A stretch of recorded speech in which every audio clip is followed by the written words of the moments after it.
I've worked hard for 17 years to support my family, only to discover my wife's betrayal and that some of my kids aren't mine.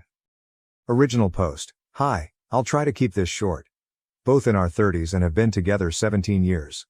I male 30s and am the sole provider for my family of 6, partner and 4 kids. 2 high-energy dogs. I work 5 days a week and sometimes work on weekends if we need a little more cash. My partner is a SHM and hasn't worked since our eldest was born, by her own choice. I wake up at 5 a.m. and take the dogs out. Prepare kids' lunches, snacks, ensure all school essentials such as bags etc. are at the front door, then head to work in a physically demanding job. Kids are picked up for daycare, school at 7. Due to after-school activities and clubs etc. they're not home until 6. I come home at 7 and make dinner most nights. Help with homework, do bath time for the little ones, do dishes, take dogs out for a longer walk again, put little ones in bed if the house is a mess, I will of course clean it. I pay for everything: mortgage, bills, insurance, groceries, clothes, toys, technology, after-school activities, dates, a woman to deep clean the house once a month. My partner wants to go on a 2-week-long vacation with her friends, which will overlap with the weekend away I had planned with my brother, who I rarely get to see as we live so far away. She wants me to cancel my trip as she's tired and needs a break. We got into an argument over it in which unkind things were said on both sides, but I am unwilling to budge on this. How do I get through to her that I need some rest? TLDR. I pay for everything, do housework, childcare etc. while my wife is a SAHM. She wants to go on a 2-week-long vacation with her friends, which means I won't be able to go on a weekend trip with my brother, which was planned well in advance. We argued, in which she told me I need to help out more, and I basically said what's in the title. How do I get through to her? Edit/additional info. Hello all, sorry I haven't replied to many comments, but I have read most of them. I've seen a couple questions I'd like to answer and figured that making a post would be better than replying to individual comments. My children are between 16 and 6. My wife doesn't take anyone to their clubs/activities. Younger children's school finishes at 3 p.m. Their clubs are in the school. Older kids' school finishes at 3:30. They stay in a club until 4:30 and then go to a youth group with their cousins until they come home. My eldest makes their way to and from school on their own while my youngest is picked up and dropped off. Kids are of course able to eat breakfast at home, but often enjoy eating with their friends before school starts at 8. My wife doesn't walk the dogs because she doesn't like to, and frankly, they don't like her. I enjoy my time walking the dogs because it allows me some time to think. We have a large yard with dog houses, toys and some agility equipment for them to use while I'm gone. They also get mental stimulation through Kongs and puzzle toys which have been prepared and stored in the freezer. What does my wife do all day? Honestly, she's not isolated. She often tells me of things she's done with her friends, sister, mother etc. She goes to the gym, does and enjoys hobbies such as embroidery, knitting and some jewelry design. She changes what she likes to do, says it keeps things fresh. Housework-wise, she does the laundry, I fold and distribute later. She will give dogs water and prepared meals. Enrichment.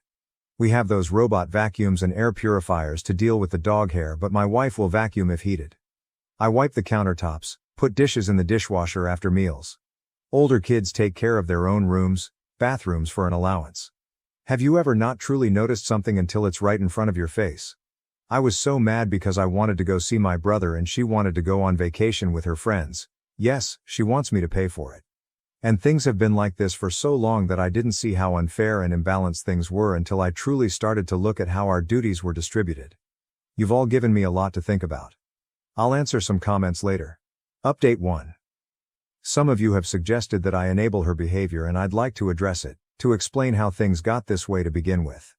My wife worked from age 16 to 20, but I'd often come home after work during the early stages of her pregnancy and she would tell me of how bad the morning sickness had been and how she was getting in trouble at work for being late or not turning up due to the issues she was having. One night, after a long discussion about things, she suggested that it would be easier and better for her and the baby if she stayed home during the pregnancy. I was reluctant at first because we weren't exactly swimming in cash, but ultimately the health of my wife and child were more important than a few months of added stress. To save money, we moved in with my wife's older sister and her husband. We split rent and utilities, but we're still saving some money. The pregnancy wasn't easy on her, She was often cranky and uncomfortable and as a result could be quite mean, rude and a bit handsy. So after further discussions with my wife and her sisters, I took on more of the household duties such as cooking etc. When my eldest was born, my wife's sister helped with childcare while I was at work for the first year, but after she and my wife had a fight when he was about a year old, we moved into our own place. But my wife struggled during the day when I wasn't there to help, so we ultimately decided to put him in another daycare facility. I would drop him off on my way to work and would pick him up on my way back home when I finished. Once home, one of us would cook dinner while the other watched the baby. Back then we had no pets, so household duties weren't too much and could be handled by a couple hours cleaning on Saturday or Sunday when we could split it between us both. When my son was 3, my wife's sister offered to get her a job where she worked. My wife had to do an interview, but my SIL was confident she'd get the position. My wife was reluctant and nervous about returning to work, but attended the interview and was offered the job. I don't remember much of our celebrations that night, but it ended in the conception of our second child. My wife told me when she'd been at her new job for just over a month. She stuck it out for a couple more weeks, but was fired due to not turning up for shifts. I asked one of her doctors about the issues she was having so early in the pregnancy, back pain, leg pain, nausea, etc., but my wife cut me off before I could finish and asked me to leave the room. When we got home, she berated me for speaking to her doctor like she was a child and told me that if she wants something brought up to her doctor regarding her pregnancy, that she'd do it herself. I had embarrassed her because she knew her body and knew what was normal and what wasn't. I still thought the issues had to be addressed with her doctor, but whenever I brought it up her mood swings would get worse. My meal came to live with us when my second was born for a short while when I returned to work after my paternity leave. When my daughter was about 4 months old, my wife expressed that she was having difficulty looking after her by herself during the day, but my Mill, who had her own life and responsibilities, couldn't come back and stay indefinitely. We had a 2-bedroom apartment then and having her sleep on the couch didn't seem fair to me. So we enrolled my daughter in daycare while my son was at nursery. My son went to daycare after nursery as well, so I'd pick them both up around 6 p.m. and head home. My wife promised she would speak to her doctor about the possibility of depression etc., and her mood did improve with the additional help with the children. My wife took on cooking and cleaning duties then, but struggled as well. I would often come home to burned, ruined food, and would need to make something else anyway. So I ended up cooking dinner most nights so we wouldn't be wasting food. During a weekend away for a friend's wedding, when my daughter was 5, I suggested that my wife go back to work. Both kids were in school now and I thought we could improve our lifestyle with 2 incomes. We had recently bought a house because the apartment was too small for us and the children needed their own rooms. She seemed hesitant, which I understood after being out of work for so long, but she agreed. She applied for several positions but had no luck with interviews or callbacks. We found out she was pregnant with our third not long after that, and returning to work was put on hold again. The pregnancy was difficult as expected, but again my Mill came to stay when I had to return to work. She stayed for a while but had to return to her own home eventually. Before she left, my wife told me that she feared she would struggle with our second daughter just as she had the first 2. I tried to reassure her, but she seemed to become insanely depressed the second her mother left. I would return home with the 8 and 5-year-old to a screaming baby and nothing done around the house. Her mood and actions affected the entire house. So reluctantly I put her second daughter in daycare as well, but I told my wife she had to talk to her doctor and that we'd no longer be having any more children. She was, and we had a huge fight about it. But I got a vasectomy and she accepted it. We've always used protection. My wife is on birth control and I always use condoms, but given that it had already failed twice for us, when my first was conceived after my 21st I was so drunk I don't think I wore one, our second after celebrating her new job, and our third at our friend's wedding. I didn't want it to happen again. But obviously the universe had other plans for us, and our third daughter was born 2 years after our second when we were celebrating a promotion I'd gotten at work.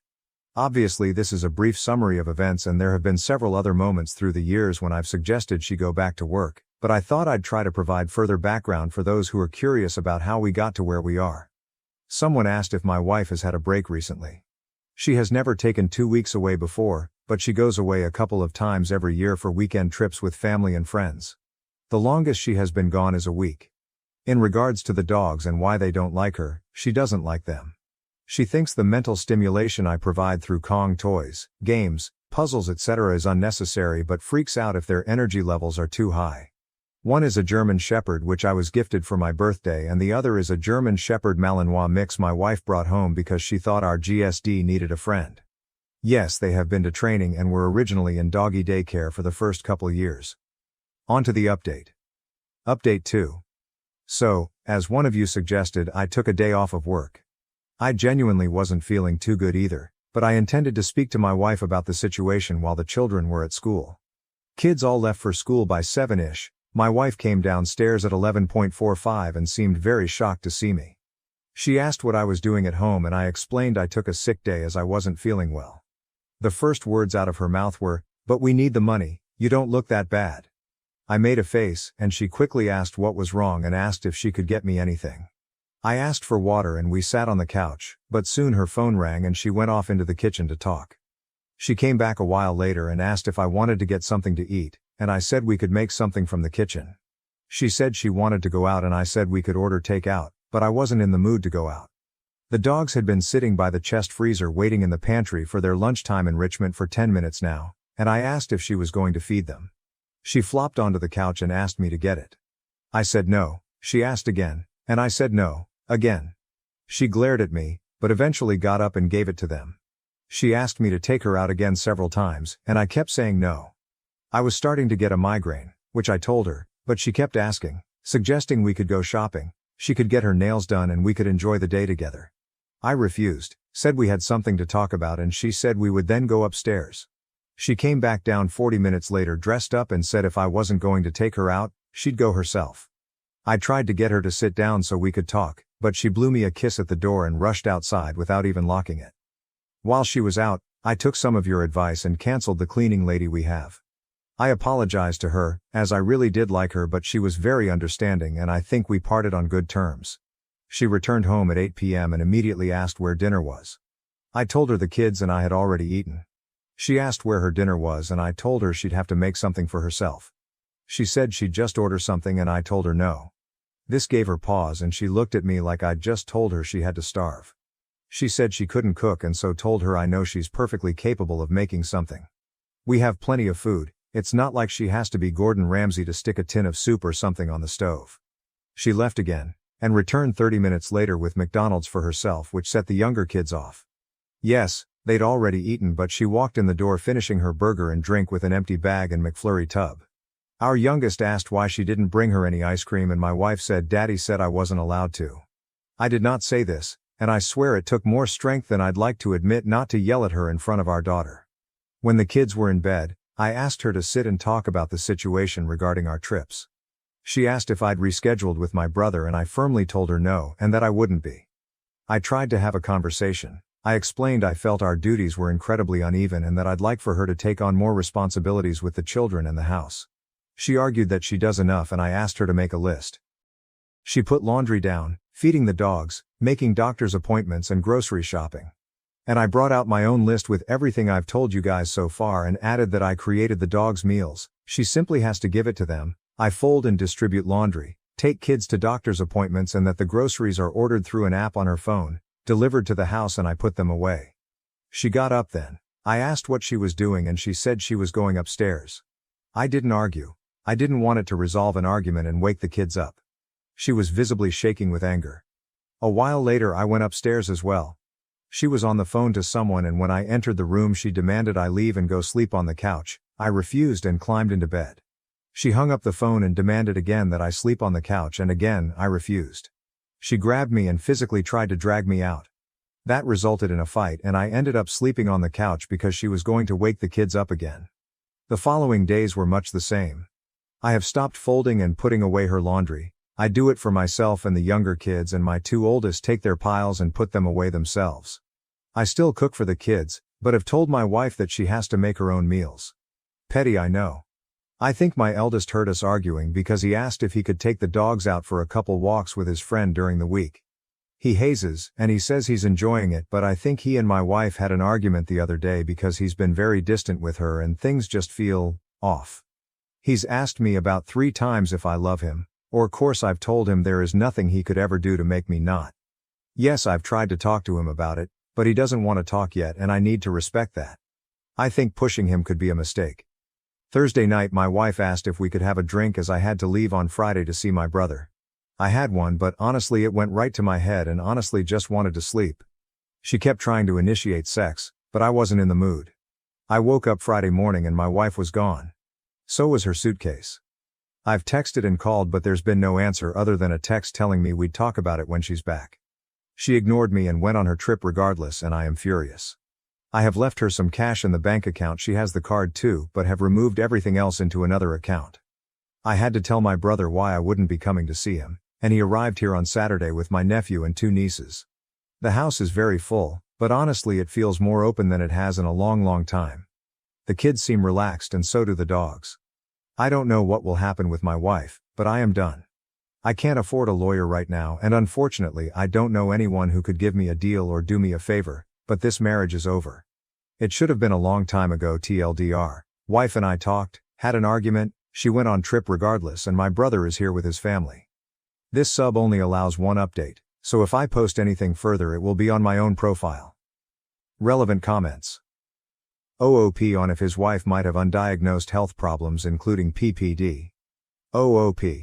I spoke to her doctor about the issues she was having because she would not. He asked her what was happening, how she was, and she would say the pregnancy was fine, she was having no issues, yet at home all I got was how hard things were, how ill she felt, how sore she was. Screaming, yelling at me. I went to bed because I am 6.5 and work a physically and mentally demanding job. It is not good for my body to sleep on a 2-seater couch. I wanted to sleep as I had work in the morning. She escalated and got physical, not me. She made the argument worse, not me. Undiagnosed PPD? She has been to her doctor who had diagnosed her with nothing, she told me so herself, and as for me knocking her up, it takes 2 people to create a child. We do not live in America and my wife is pro-choice. If she wants to terminate, she has the ability to do so. I told her after our second was born that I didn't think having more kids was a good idea, and she insisted. I said the same thing after our third and after my vasectomy, and she lost her mind. Let her go on vacation and feel like herself for the first time in forever. Did she not feel like herself when she went on multiple weekends away last year with her friends? Does she not feel like herself when she's hanging with the girls for lunch dates throughout the month? Do you know the last time I saw my brother in person? Before the pandemic. He is here to support me. If you want my wife to go on vacation so I can't, then it's perfectly reasonable that my brother can come to the home I pay for when I need him. Are you my wife?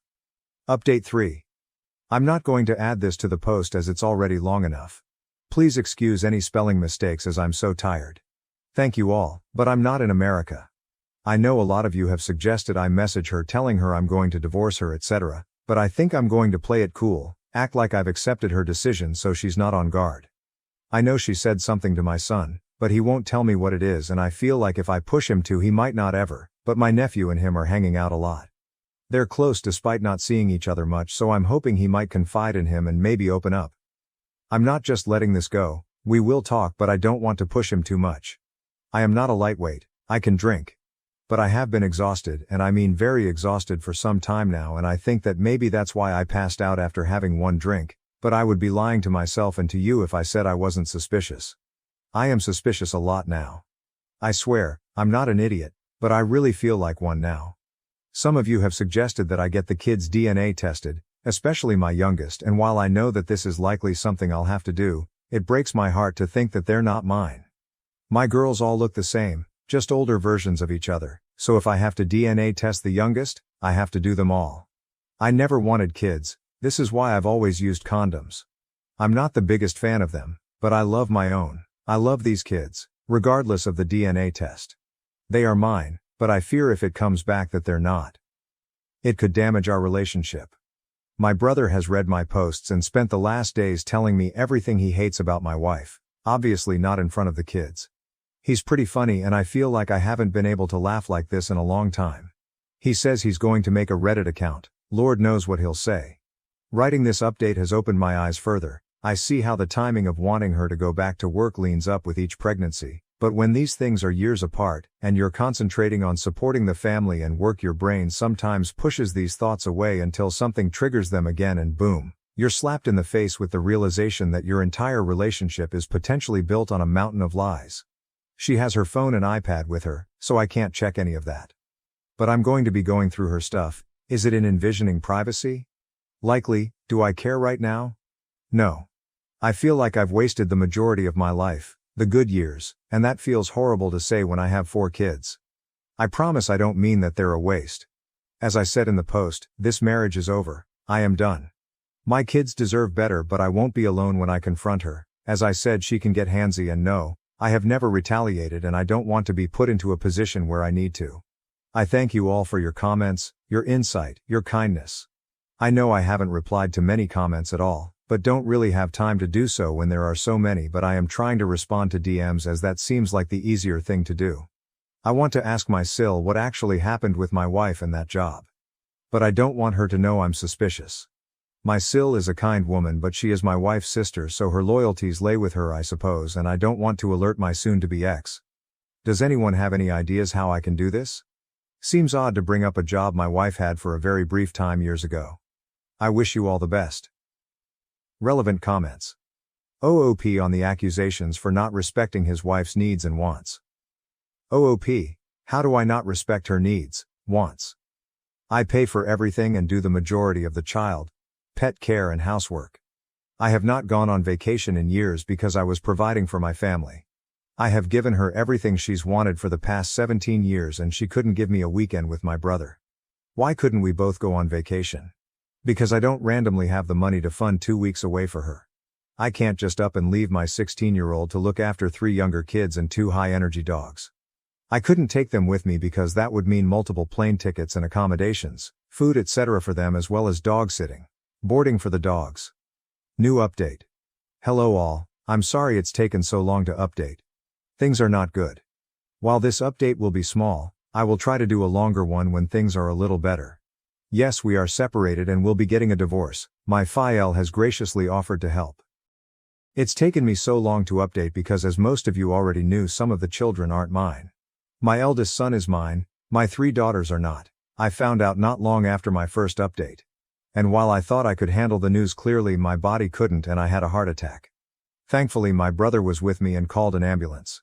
I am recovering, but Jesus Christ scared the shite out of me and my family. As some of you may remember, when my ex left for vacation, I took the majority of the money out of the account she used, but left some as I didn't want to leave her stranded. That money, about $500 or so, was gone in a few days. She used her own money that she's been making from OnlyFans to fund her trip. Yes, I'm serious. She has only a fan account. My son had offered to take the dogs out for me during his lunch/free class time and walked in on his mother making content. In the living room. She told him that I wasn't making enough money for the family to survive and that she had to be the only fan to help support us. She told him I was ashamed and embarrassed and that I would be very unhappy and hurt if he mentioned it. She told him that doing so could ruin our marriage and could lead us to divorce. My in-laws know everything, as my brother had to call them to help watch my kids while I was in the hospital. My FIL is furious and my MIL is just devastated. She keeps apologizing to me, like she's the one who betrayed me. My ex moved out. She tried to make me leave so she could stay in the house with the kids, but after a conversation with her father, she's renting a place. My eldest daughter and my son know the girls aren't mine. My ex told them after they said they didn't want to go live with her at her new place. My mill was with them at the time and, according to my daughter, began screaming at my wife for her behavior. My youngest 2 don't know yet. But they will.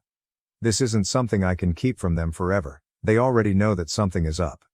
I've cut my hours back at work and have been able to work from home. It's obviously a desk job for now, but I am thankful to my boss for working with me on this.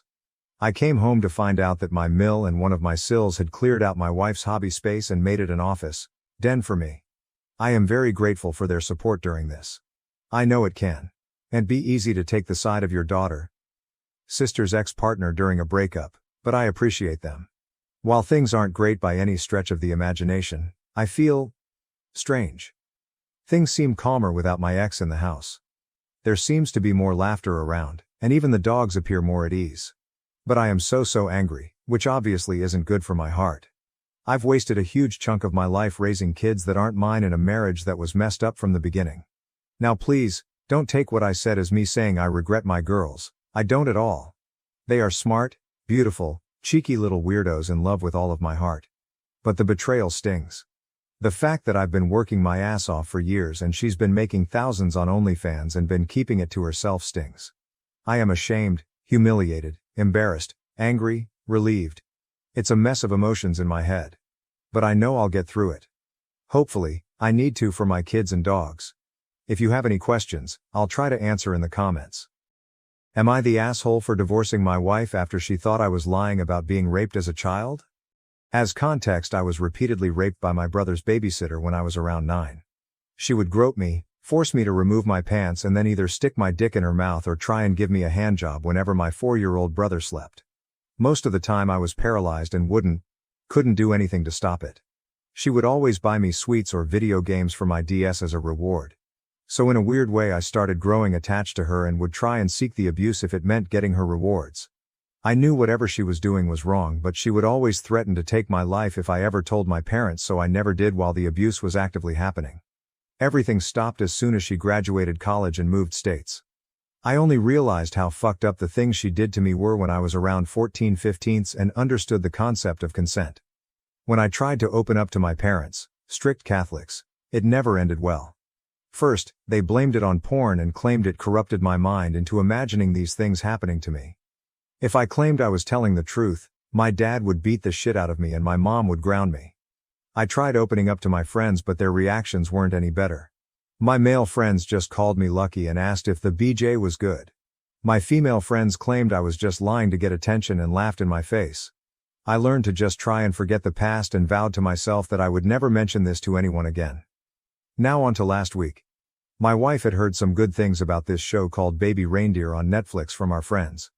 Going into it, I knew it revolved around sexual abuse and stalking. In my mind, I thought I was over the past, and I could handle watching the show no problem. Big fucking mistake. At the end of episode 4, I was literally on the verge of tears and I felt all the supposedly forgotten memories come flooding back. At the end of the next episode, I couldn't hold it in anymore. My wife paused the show and just stared at me. After a while, I did finally manage to calm down a bit. She asked me why I was crying and I just let everything out. She said she was sorry, hugged me, and we went to bed soon after. I apologized to her the following morning for ruining our night. From the moment I let her know about the abuse, I felt something change in our relationship. No more kisses when I came back from work and no more initiating anything intimate from her side. She wasn't mean or anything, but I felt like something was bothering her. I tried to apologize for maybe making her uncomfortable, but she would just claim there was nothing bothering her and I was just being paranoid. Yesterday, me and my wife got into a pretty heated argument about her lying about taking out the trash, but during the argument she said something that floored me beyond belief. She literally said, "At least I'm not lying about being raped, you fucking narcissist." I literally couldn't process whatever just came out of her mouth. She tried apologizing right after saying that, but I just packed a few clothes and left to stay at my friend's house. She tried calling me several times since, but I haven't bothered picking up and have blocked her for time being. I know I might have trauma dumped on her and I know women aren't into that, but I just want some sort of acknowledgement, support. I don't have anyone left to turn to with this, and that's why I'm posting here. I've had 2 therapists to date and both didn't seem to help much. My gut is telling me to divorce her, but she's genuinely the love of my life. Throwing away 6 years because of this one moment doesn't sit right with me, but IDK. WIBTA for divorcing her? Am I actually the asshole here? I would love to hear some of your guys' opinions on my situation, and if you've read this all the way through, thank you. Relevant comments. Danny Caps fan. My heart aches for you. Being sexually abused is bad enough, but that nobody believed you and either mocked you or punished you for telling what happened is horrific. And I was going to suggest therapy, but I looked at your post again and saw that it didn't do much for you. Maybe a rape crisis center will be able to recommend a therapist who has experience with victims of CSA. What your wife said is appalling. It seems you feel she doesn't love you since your revelation and isn't on your side. That's reason enough to want to leave her. NTA Gnome 5314, NTA. You did something brave by opening up and she threw it back in your face. I'm sorry that you've faced such rejection your whole life. Unfortunately, that is all too common for men who have been sexually assaulted. It's up to you to decide if you want her back, but either way is valid. OP. Thank you so much. I'm pretty sure this happens a lot to women as well. I went to a few anonymous meetings and heard a lot of the same from women who claim people just thought they were trying to get a settlement or something. Hot Cross Buns, 72, NTA. As a CSA survivor, the turning point for me in my marriage was when he told me to get over it, and it's been so long. We are now divorced. While it wasn't the sole reason I left, knowing that he wasn't a safe space for me anymore, if at all, was a driving force. So while I won't tell you to leave her, I will say you do need to speak with a professional regarding the assault and keep her at a distance while you work through your emotions. She can never take back what she said to you, and there needs to be consequences for that. Send PHX. And to add to the part about talking to a professional, OP, you mentioned the ones you've talked to haven't helped. I would keep trying and go to a different therapist until you find one with whom you mesh well. See if you can find one who has a focus on sexual abuse trauma, and even check if they have experience in this area with male clients. Unlucky_addendum. 3425, NTA also. I wouldn't call what you did trauma dumping. You opened up to your wife. You're supposed to support each other.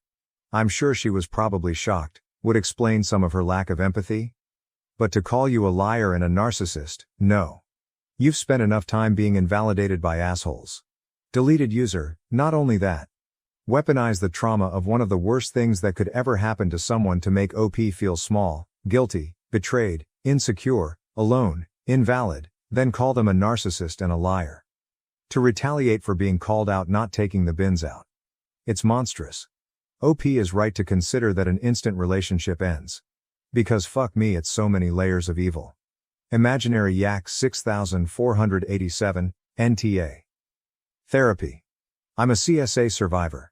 I'm a woman. I told my ex-husband about some of it after a trauma response to something he was attempting to do sexually. I wasn't comfortable and didn't think I could. He seemed to be understanding. One night after he had been drinking heavily, he tried to do this again and I said no. He said, "Why not? I'm not the one who RP'd you, so don't take your bullshit out on me by denying me." He assaulted me and did it anyway. Did y'all know that back in the late 80s there was no laws on the books about martial rape until 1993? BC, you couldn't rape your wife back then? He's an ex-husband for a reason. She needs to be an ex for a reason as well. I wish you the best. Leanna Shaw. I don't think you can call that trauma dumping. If she was some random girl you were on a first date with, yeah, sure.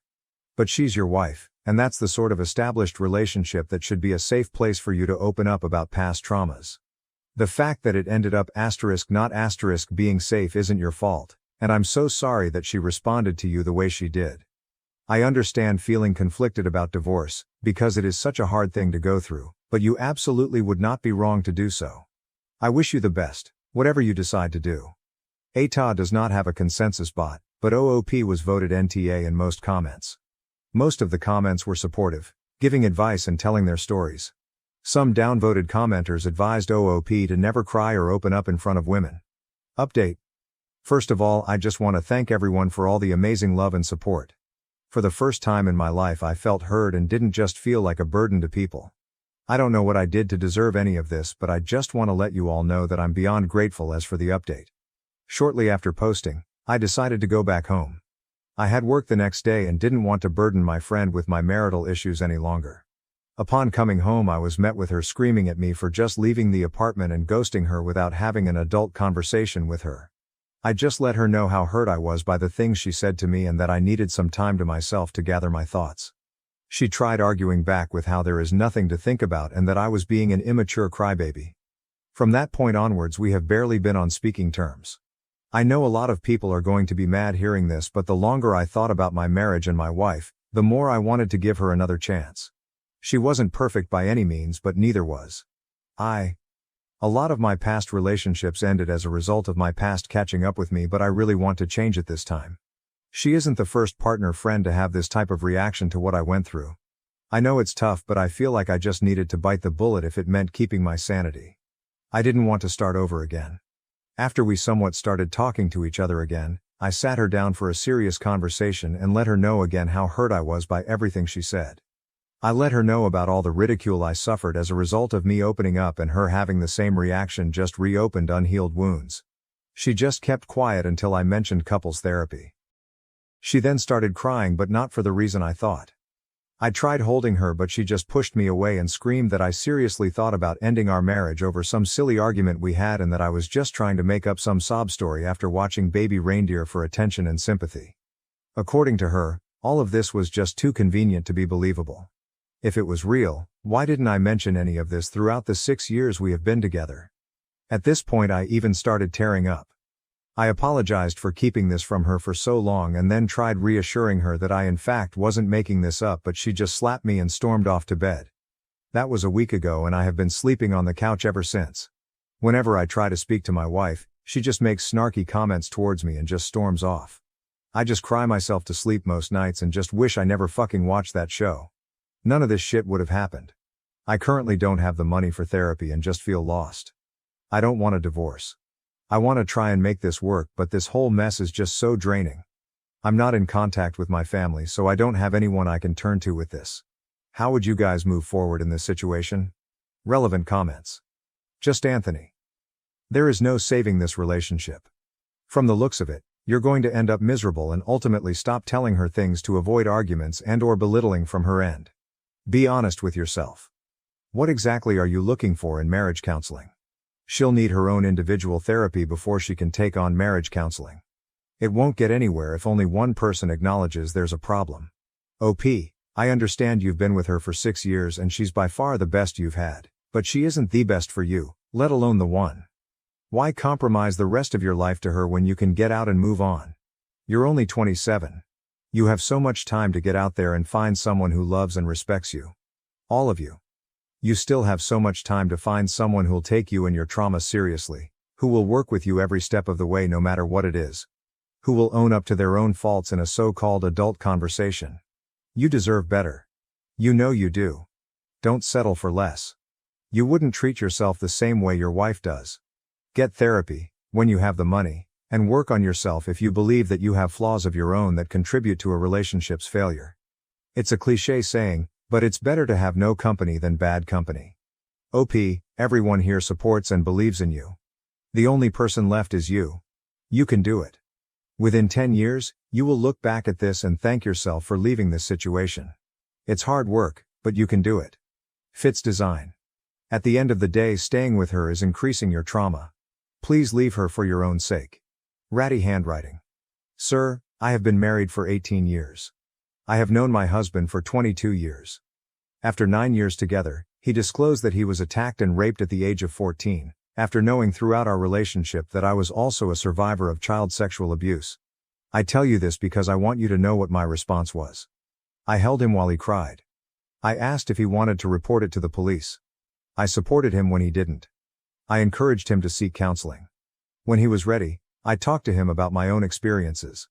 At no point, did I belittle him, disbelieve him, make him feel less of a man, criticize him, tear him down, and I certainly did not act physically violent towards him.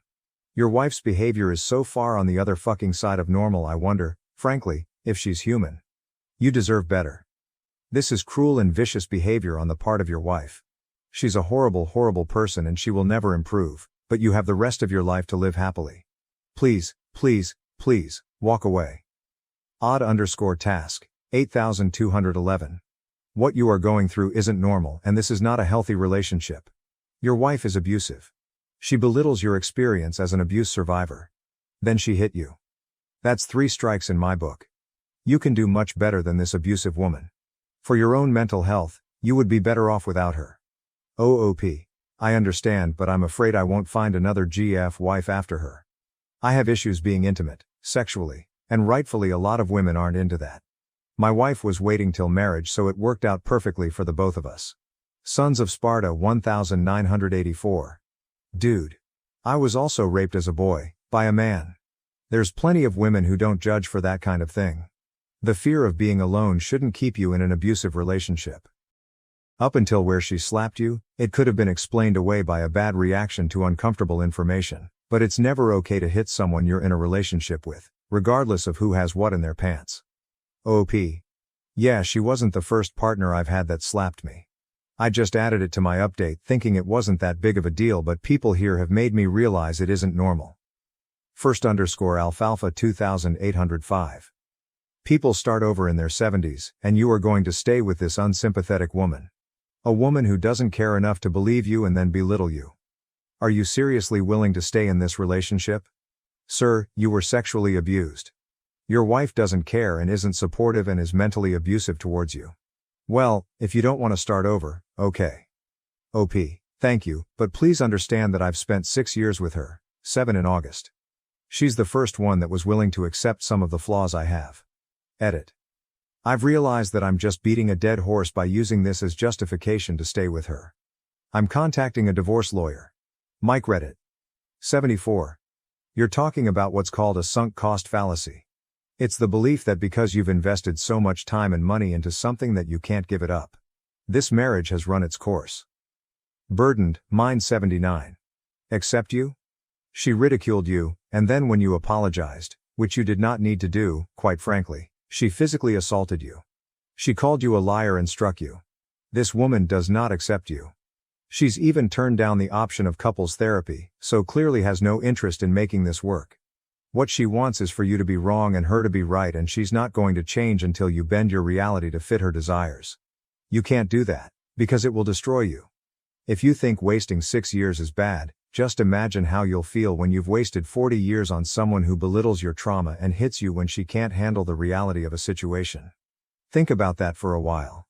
Do you really want to spend decades living with someone who thinks the best way of dealing with situations she doesn't like is to simply hit you and run away? You can do better. New update.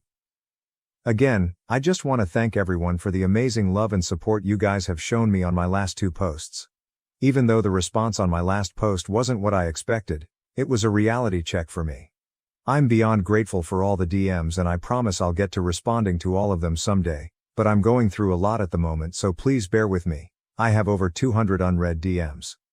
After I posted my update, I realized that I was definitely in an abusive relationship, and even though I wanted to make the marriage work, she has shown zero willingness to change her attitude towards what I went through. 2 days after posting my update, I contacted a lawyer and filed for divorce. I gave her plenty of chances, and she has time and time shown me that she won't even acknowledge my trauma, let alone show me any form of support. I initially kept everything a secret and slowly started preparing my assets, savings, joint bank accounts, etc. I did finally tell her about me filing for divorce, and she didn't take it well. She tried fighting it and claimed I will never find anyone else that's willing to put up with a giant pussy who can't even admit he wanted whatever happened to him. According to her, no woman is willing to put up with an attention-seeking crybaby like myself. I'm not going to lie. What she said got me, and for a brief moment I considered halting the divorce, but after she came home drunk one night and berated me for an hour straight, she snapped me back into reality. I don't know where the woman I fell in love with went, but that wasn't her. Looking back now, she'd given me plants of red flags, but I just ignored them for the sake of being loved for once in my life. For once I wasn't called gay for not being able to have sex when immediately getting into a relationship, wasn't laughed at for having random seizures, etc. I moved out of our apartment after her rant and have been staying with my friends ever since. After she realized I wasn't coming back anytime soon, she DM'd all my friends claiming that I was an attention whore and was making up some sob story about being raped and that she was the one actually filing for divorce. Not only that, but she also told them that I was physically abusive, and according to her, they shouldn't hang around a guy that hits women. Most of my friends just immediately called me names, told me I failed as a man, and blocked me. The friend I'm currently staying with seems to be the only person on my side. I also want to mention that I moved away from the US to live with my grandparents in Europe when I was 19. I mentioned it in one of my comments, so I thought I'd mention it here. There were people who thought that she might have contacted my parents, and that fueled her reaction to the abuse I faced. There is literally zero chance she can contact them, since I didn't even tell her their names. I was doing an apprenticeship at a bank, and she even started sending them evidence of me abusing her. I have no clue what she wrote to them. I had a meeting with HR on the 20th, and they've decided to fire me. I tried fighting it, but they just said that I wasn't worth the hassle. I'm now back doing construction, don't have a proper education, and have lost almost all of the people I'm close with. I'm just beyond tired at this point. Not angry, not sad, just numb. I feel like whenever I try to take a step forward, I take 3 steps backwards. Maybe I am just this unlovable and pathetic. Maybe I deserve all that's coming to me. I just don't know anymore. As stated by the title, this will be my last post. Reddit has given me so much great advice and made me realize so many things, and I'm beyond grateful for every single one of you who helped me, but it's also destroyed my mental health. For every 50 positive and supportive comments and DMs I've received, I've had one person say the same things I've heard all my life and I've let those people get to me. A lot of people asked me why the hell I have such strong feelings towards my babysitter giving me blowjobs. First of all, I was 9 and she on multiple occasions threatened to take my life. Second of all, I left a lot of the other details out of my post because those memories are just too painful and I didn't think it was relevant for the purpose of my original post. I'm going to mention them here since I've nothing left to lose at this point. She would shove things up my ass like cucumbers, pens, etc. She would regularly hit me in the balls to punish me for disobeying her. She would dress me up as a girl and would force me to dance for her and pose in suggestive positions. There were times where I couldn't walk properly because of the things she did to me and I got ruthlessly bullied in school as a result. How would you guys navigate my situation? Any advice would be appreciated. Thank you so much for reading this far into my post and supporting me over these past few weeks. Just a big thank you to 2u/writing_mm_romance and you in that page for checking up on me and genuinely being amazing human beings. They helped me through some seriously dark times. Relevant comments. Historical Maine.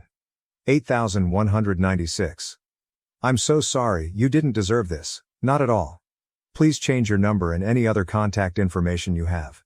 If you are still at your friend's place, please use that time to find a job, something you can use to support yourself. I don't know how hard it may be for you to get an education degree, but it doesn't hurt to try. Also, if she comes at you again, document any form of contact in case the authorities get involved. Xcypher 96. I'm so sorry for what has happened to you. You deserve better. I'm surprised most of your friends really believed her story over yours. Did you try to explain your side to them? OOP. Yes, but they didn't listen. She used my mental health issues, ADHD and BPD, as a way to back up her claims and they all believed her. Base clean. I'm terribly sorry that this happened to you. All of it. I am a survivor too and it really fucks you up. It never leaves you but you can work through it. It takes time and dedication. I'm sure that there are free support groups. I don't know where you are located but in the US there's one that's specifically for male survivors. Just keep taking good care of yourself. I'm so glad you've found support here. You deserve it and all the good things. Also, she is obviously a miserable person and karma will come for her. I feel like you have a form of receipts in your posts here to show your innocence, but who would want to be friends with people like that? It's a tough pill to swallow, but just look at the whole thing as getting rid of a lot of dead weight. I would also consult with a lawyer about that employer letting you go. LMK if there's anything I can do to help. Fiancé proposes with a $38 Temu ring, now I'm wondering if I should marry him. Am I the asshole for wanting a better ring and questioning our future? Original post. My 27F fiancé, 29M, proposed to me a few weeks ago. It caught me completely by surprise, but we've been together for 3 years and things have been going great. So I was really excited and said yes. I really liked the ring when I first saw it and my friends and family all think it is stunning. It's an oval cut with diamonds across the band. I asked where he got it and he wouldn't tell me where, but that he got a great deal on it. I didn't think anything of it until yesterday when we were in bed and I asked him if it was diamond or moissanite mainly out of curiosity. I don't have a preference BTW. He said he didn't know and would have to look it up. When I glanced over at his phone, he was in the Temu app. I asked him if he got it from there and he didn't respond.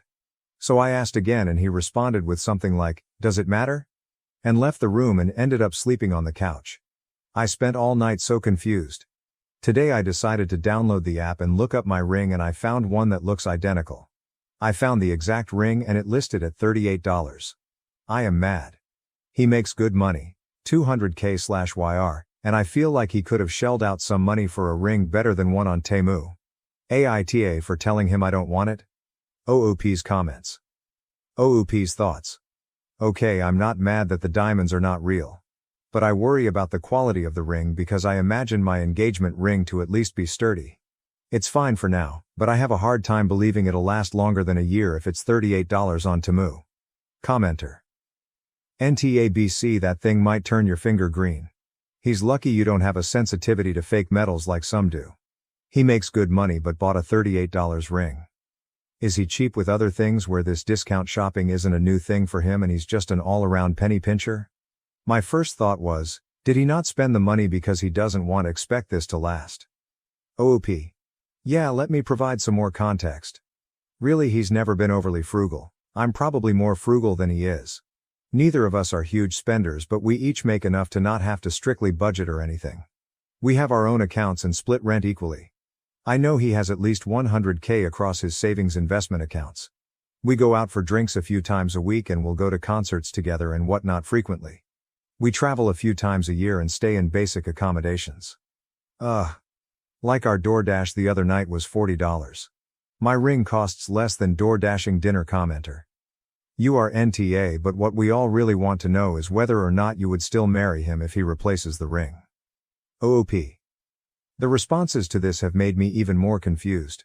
People saying it could be a loyalty test, that he doesn't want me to be able to sell it if we divorce, or that he doesn't plan to be with me for long.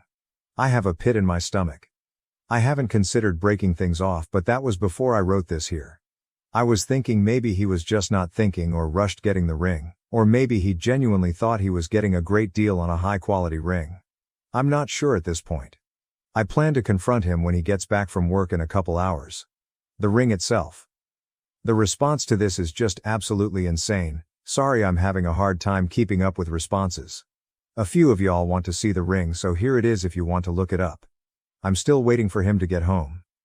Seller, LVZ Gem. 1 CT moissanite ring, women's wedding band suitable for banquet party official occasion, holiday Valentine's Day proposal. Engagement wedding gift anniversary. Gift birthday gift with certificate. I guess it technically is moissanite? Update post. After reading responses from my first post on the AITA subreddit, it got taken down. I was freaking out a bit. He came home while I was FaceTiming a friend about this. I hung up with her and then talked to him for an hour or so. He apologized for sleeping on the couch and that he needed time to think. He doesn't see eye to eye with me on my concerns about the ring and says he did research and that it was highly rated. He says if the ring breaks he will replace it, but didn't say it'd be higher quality. I have people messaging me that the ring could be harmful to my health and that Temu has horrible standards for their jewelry and labor issues, so now I really don't want to wear it. He left and went to his brother's house. Usually I'd go with him, but things are just tense. AITA for telling him I still don't want it. Some of OOP's comments. Commenter. Kind of tough, because had you not found out it was from Temu, would you be upset? OOP. TBH. If I hadn't found out it was from Temu, I probably wouldn't be upset. But when it inevitably breaks or tarnishes, the truth would come out. Now that I know, it has completely changed how I feel about the ring, even if it aesthetically doesn't look too bad. Commenter. Did this come as a shock, or is he normally cheap and thoughtless? OOP. He's not normally cheap or thoughtless. He's genuinely a great guy, which is making this harder to navigate. He started making me feel really guilty and materialistic today when we talked about this, and I can see his point of view, but I'm just confused. It feels like Temu is at the bottom of the barrel. I'd be happy with a cheap, decent quality ring from Etsy or anywhere else. I don't really care about the price itself, it's more about the quality and feeling like he doesn't really value me the way I thought he did. OOP addresses several commenters asking if he thinks she is a gold digger. This was her most comprehensive response. I want to clear up these gold digger rumors because this isn't only about the cost of the ring. I only mention these things for context, not because I feel he owes me something in return. When I met him, I was making just over $100K, and he was working part-time and doing an internship bringing in significantly less than me. He totaled his car early on in our relationship, and I happily drove him to his work every morning on the way to my work when he didn't have a car. When his mom got sick and went on hospice, I immediately canceled all of my travel plans and holiday plans with my family and sat with him visiting her every day for months. I helped with funeral arrangements. I helped plan his brother's wedding. I even loaned him money for a new car once he started his new job. He did pay me back BTW. He moved in with me recently, and most everything in the home is mine that I paid for prior to the relationship, furniture, etc. I have paid for so many plane tickets for our travels, concert tickets, etc. that I've never asked him to pay back and never will. That's what a relationship is. I genuinely care for him. He has done similar gestures for me and is more than willing to spend money on dates. Believe it or not, I'm not this greedy woman sitting here excited to get his money. I have my own. Have they ever been ring shopping? We never went ring shopping. The proposal was a surprise to me.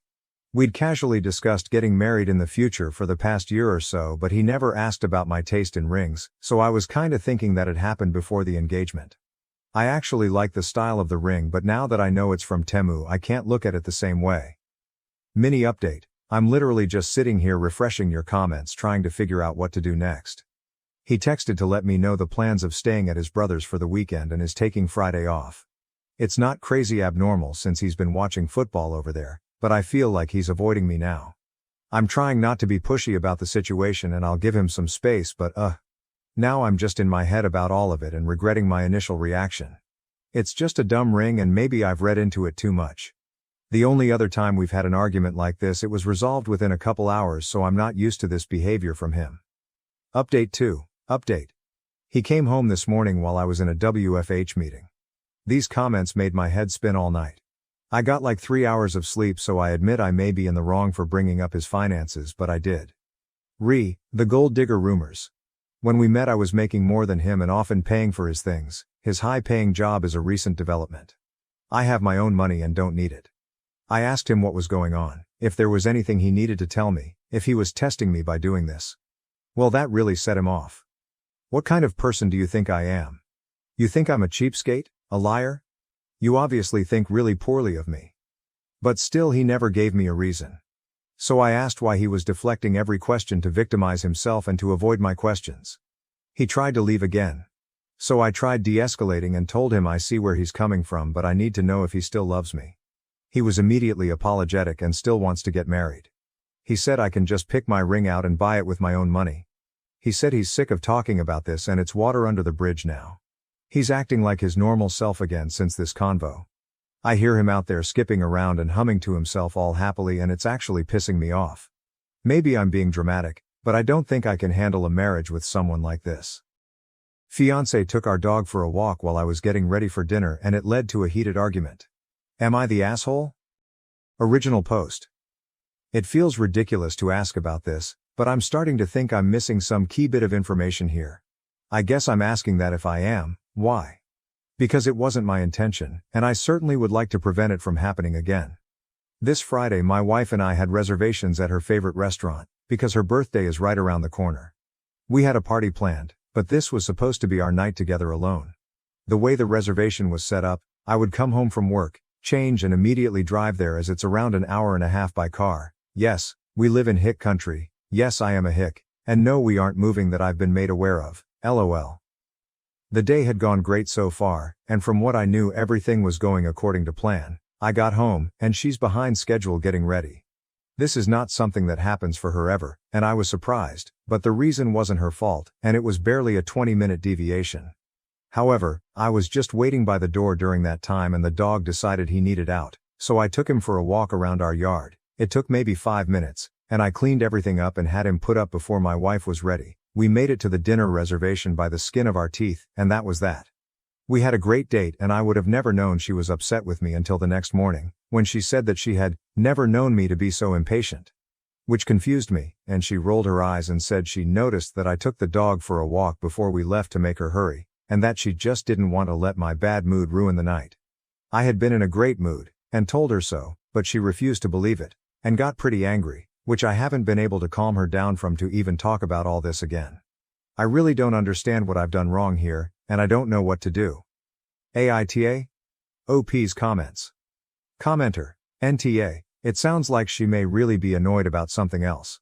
Try talking again to see if you can get under the real issue. Did something happen at work or did she have another expectation that was not met? OP, not that she talked about. The day went pretty well from what I know, but I'll definitely try to talk to her about her job. She hasn't had any trouble from this lot yet that I know of, but it is a newer job, and there may be things I don't know. Thank you, I probably wouldn't have ever connected that it could be related to work. Commenter, NTA. Can you lay it out clearly for your wife that you don't understand what went wrong? Hell, maybe just show her this post. I'm assuming the anger is out of character for her, so a conversation is a good idea. OP. Yeah, neither of us are angry people. That's the biggest reason I posted. She's been pretty annoyed with me before, but this is different. Commenter. Yeah, that's very odd then. There might be some other stuff brewing under the surface, or she was just really tired that day? OP. Someone mentioned work stuff and I'm gonna ask about that.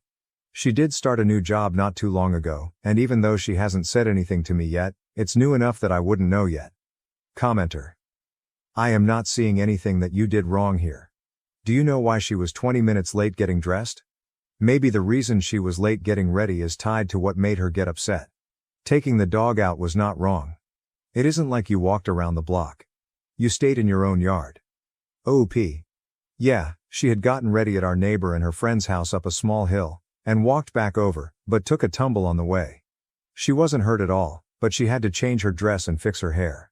Not the first time she's fallen like that, and I worry about it. But she says it isn't a big deal. Commenter.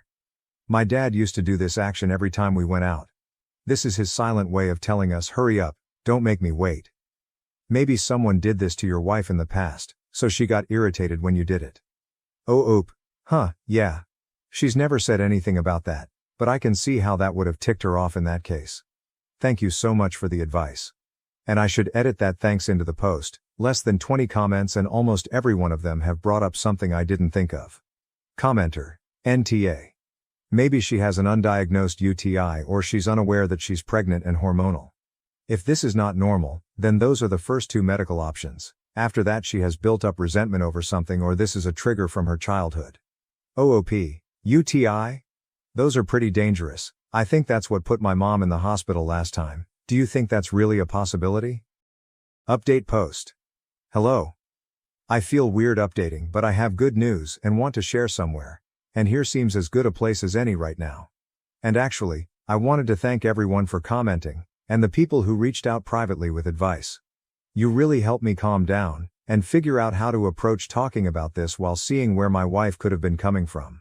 One person even called exactly what was going on, something I dismissed right away, stupidly.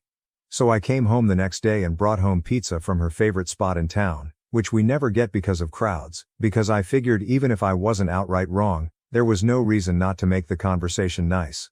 So after dinner, I asked about the dog again, and after a lot of back and forth and crying that I'll skip explaining, she explained that for the past week or so she had been feeling weirdly emotional, and she couldn't explain it. Some people had mentioned some things here about different health stuff that could cause those sorts of symptoms, and I got pretty nervous and got her in at her doctor's office within a couple of days. Well, imagine our embarrassment walking out 5 minutes after getting in and doing a test we could have done at home, for like $20, without including insurance companies. She is going to talk to her therapist about meeting every week for a while she deals with hormonal changes. We've been laughing about it now because it never crossed our minds she could have been pregnant. Someone commented on it, but I still didn't believe it, because I am dumb. Never mind that we're both in our 20s or that she switched birth control like 2 months ago, and we may or may not have had unprotected sex during the switch week. Anyway, as stupid as we may be, we are still excited but waiting until the 12-week mark to tell our families. However, I've been itching to tell someone and can't wait any longer. So here's an update. Haha. Wife approved, because it's anonymous. Thanks again for the help. I appreciate it a lot, even if I didn't take the advice of the person who was right. Comment. Commenter. Congrats. And maybe still have that talk with your neighbor about the path to make sure she stays safe. OOP, already working on it. The neighbor isn't against the idea, just against paying for it, haha. Which is no problem for me, since I'm the only one complaining.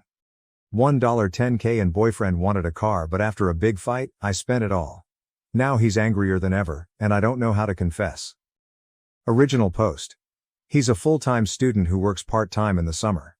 I have a full-time and part-time job. He studies a lot. We live together and mostly live off my pay while he stretches what he makes in the summer.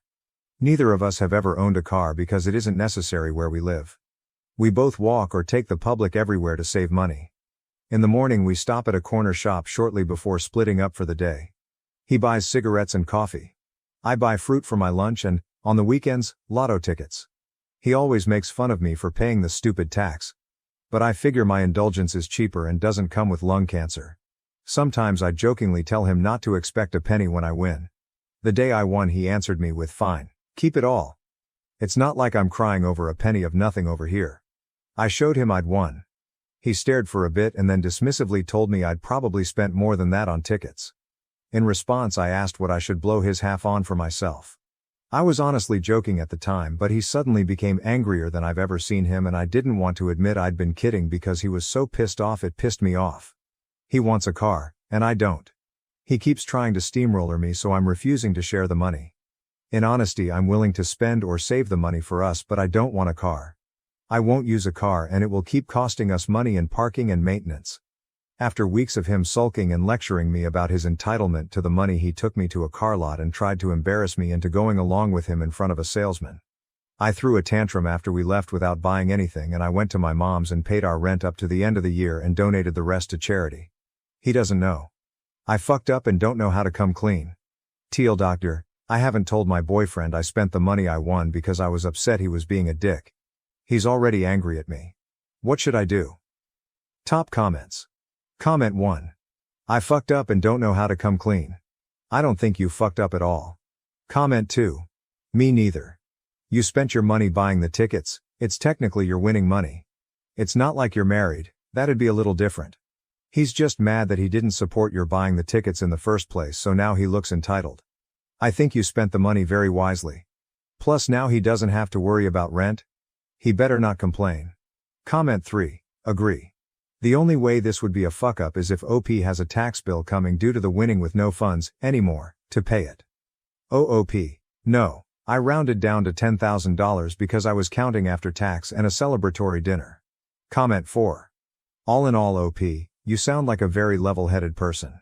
Your boyfriend, on the other hand, sounds like a huge jerk. Why are you with someone who treats you like that? Comment 5. You paid up rent for both of you, or just yourself? OP. It's my place from before dating him. I never ask him for rent because it cost me the same either way. Comment 6. Just to be clear, he's living rent-free and you share finances, meaning you pay for everything unless his part-time job gives him enough hours. And he's demanding more money from you? Comment 7. I think you should seriously consider everyone's responses. Your boyfriend does not sound like he's respectful or appreciative of the effort you put into your relationship. That said, do you mean that your dad gave you money when you turned 18 so you could get yourself out of an abusive situation if you had to? Because that's the first I've heard of a parent doing that, but it's seriously an awesome idea. I know a few women who keep saving specifically because they want to have insurance in case of a bad situation, but never a parent initiates that sort of savings. If I ever have children, I'm totally stealing that idea. OOP, yeah, my dad sat me down and gave me the grown-up talk about verbal and physical abuse and consent. How to recognize it, what to do, how not to be abusive. Then he gave me the money and explained how to use it. He did this for all his kids, boy or girl. Update. Long story short, a couple months before I won, my boyfriend had secretly dropped out of school to join a Christian rock band. He's not Christian, and began to cover his new coke habit, which explains so much.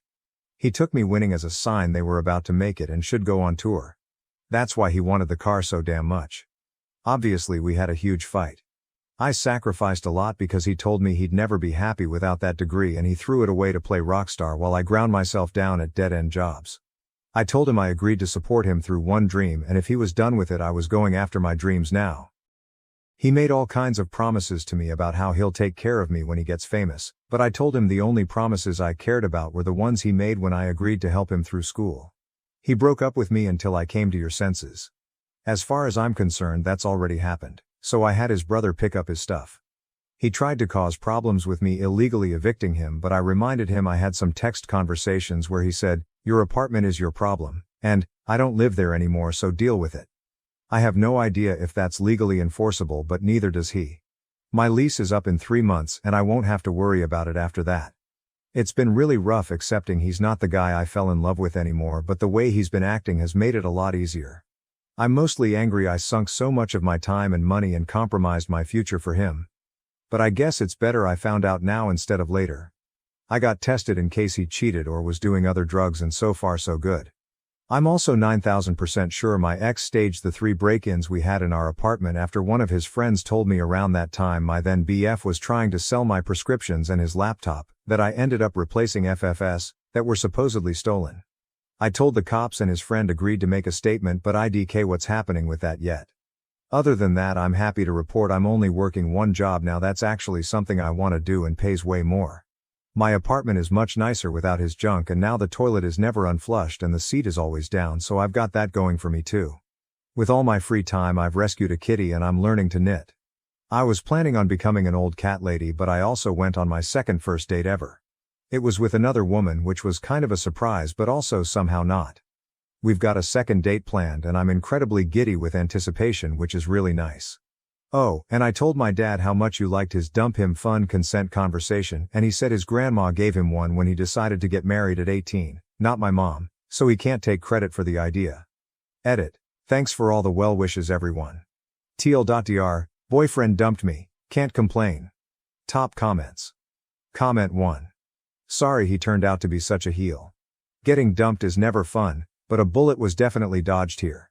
My apartment is much nicer without his junk, and now the toilet is never unflushed and the seat is always down, so I've got that going for me. Which is nice. Comment 2. Being dumped is never fun, but I think in OP's case, it's the best thing that could have happened to her, lol. And can't forget, with all my free time I've rescued a kitty, yay to rescue animals. Comment 3, entitled a coke addict, a thief, etc. etc.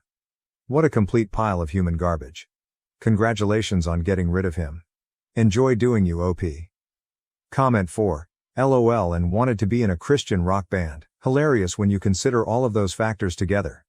Comment 5, the toilet is never unflushed. The fuck? Did he not flush?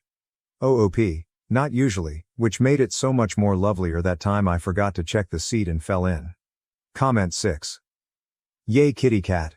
Also, while this all really sucked for you to live through, I am sure that it will be the most delightful of anecdotes. Dropped out of school to join a Christian rock band is just about the dumbest life plan I can think of, especially given the general state of the music industry as a whole and of Christian rock in particular. OP. It's very unlike him.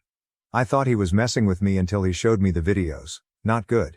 IDK, if coke explains all of what's going on, there may be other drugs I don't know about. He's not the same as when we met, I know that much. I posted an update to RR's relationships after asking for advice, and someone recommended I make sure I can't get in legal trouble over the situation. I live in CA and have had my apartment for 4 years. My ex lived with me for 3 years. He never paid rent or was on the lease. My landlord knew he was there and he got mail there. My lease is up in 3 months and I'm planning on moving. He left willingly, and when I texted him about some damage he'd done to the building that he'd promised our landlord he'd fix, he sent me 2 texts that I kept copies of saying, "Your apartment is your problem and I don't live there anymore, so deal with it." He sent his brother to my place to pick up some music equipment, and I had his brother take all his stuff with him. My ex texted me angrily about how I couldn't just illegally evict him, but backed off when I sent him screenshots of the texts. Also, the police are currently investigating him for 3 break-ins to my apartment when he lived there, based on one of his friends making a statement that he tried to sell him my prescriptions and his laptop around that time. I don't know if that's relevant. Could he cause me any legal problems? I, 29M. Think that my girlfriend, 26F, is only with me because she can't be with her best friend, 26M. Should I just end the relationship? Sorry for the long post. I didn't realize how much I had to say until I got it all typed out. Thanks in advance to anyone who reads all this. I've been with my girlfriend Jordan for a little over 2 years, we live together and we have 2 cats. Up until this weekend I genuinely thought everything was perfect in our relationship, which I know is what everyone says in these posts, but I really was thinking that I was going to ask her to marry me sometime in the next year. We don't ever get into arguments. Jordan is very sweet and easygoing, and normally we just mesh well on everything. Honestly, if everything in our relationship hadn't been so good up until now, I probably would have just broken up with her this weekend. But because things have truly been so perfect, I'm not sure if maybe I'm jumping to the wrong conclusion about what to do because my feelings got hurt. The other person who's important in this story is Jordan's friend Mark. She's known Mark for their whole lives because they both grew up in the same small religious community. Jordan isn't part of that religion anymore. She decided to leave the church when she was, I think, 19 and moved to the state that we live in now. Mark still is in the religion and apparently takes it really seriously. I'm told he now works for the church back in Jordan's hometown. Also, as far as I know, Mark is the only person from the religious community that Jordan still talks to besides her parents, which I'm mentioning because I now think it could be a red flag. So on Saturday I met Mark for the first time because he was in our city and Jordan wanted us all to have dinner together. At this point I want to say, I will admit that when we were first dating, I found out that Jordan had a best friend who was a guy I didn't really like, especially because it seemed like they were on FaceTime with each other a lot. But since it was a childhood friend and they mostly didn't see each other in person, I just trusted Jordan that Mark was only a friend and didn't let it bother me, and eventually I got over it. So when we were going to dinner, I wasn't jealous or suspicious of Mark at all. If anything, I was somewhat excited to finally be meeting him since I've been hearing about him for 2 years. But then the way Jordan and Mark acted at dinner is what convinced me that there's something going on there other than just being best friends.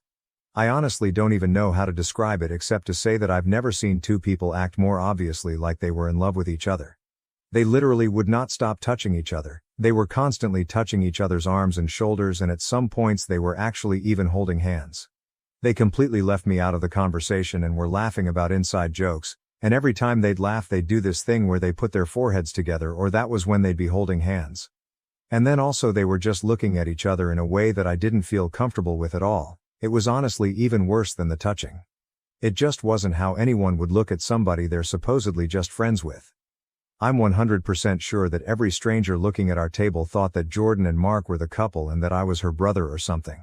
I felt like a third wheel the whole time, and Jordan didn't even notice how awkward she was making it for me because she was way too focused on Mark and all the attention she was getting from him. And that's really not like Jordan at all. Usually she's a lot more considerate and would notice immediately if I wasn't having a good time or if she was accidentally being rude and excluding someone at the table. So it was genuinely really jarring to be sitting there with her and Mark and basically feeling like I didn't know my girlfriend at all. It was like he turned her into a completely different person who didn't even care that I was alive. So finally, at one point when Jordan got up to go to the bathroom, I just said to Mark, "So are you into my girl or what's going on here?" Mark: "Nothing's going on at all. That ship sailed a long time ago." Me: "What does that mean? Did you guys date at some point?" Mark: "No, we never did. And then when she left the church, we both knew it meant that we were never going to. And we've accepted being in each other's lives as friends. There's nothing else going on at all." Me: "That makes it sound like the only reason you're not together is because she left the church." And all Mark did was shrug. Me: "Well, what if she came back to the church? Would you marry her?" Mark: "Oh, she's not going to do that. You might as well ask what would happen if a bicycle had 6 tires. And so then when Jordan came back to the table, Mark said to her, "OP wants to know if we'd be married if you weren't a godless heathen." Jordan: "Why did you two call your mom while I was gone?" And then she and Mark both just laughed about it and changed the subject. So because of dinner and that conversation and everything else that I've written about in this post, I really feel like Jordan and Mark are in love with each other and not just best friends like they say. And the only reason they aren't together is because they can't compromise about their religion.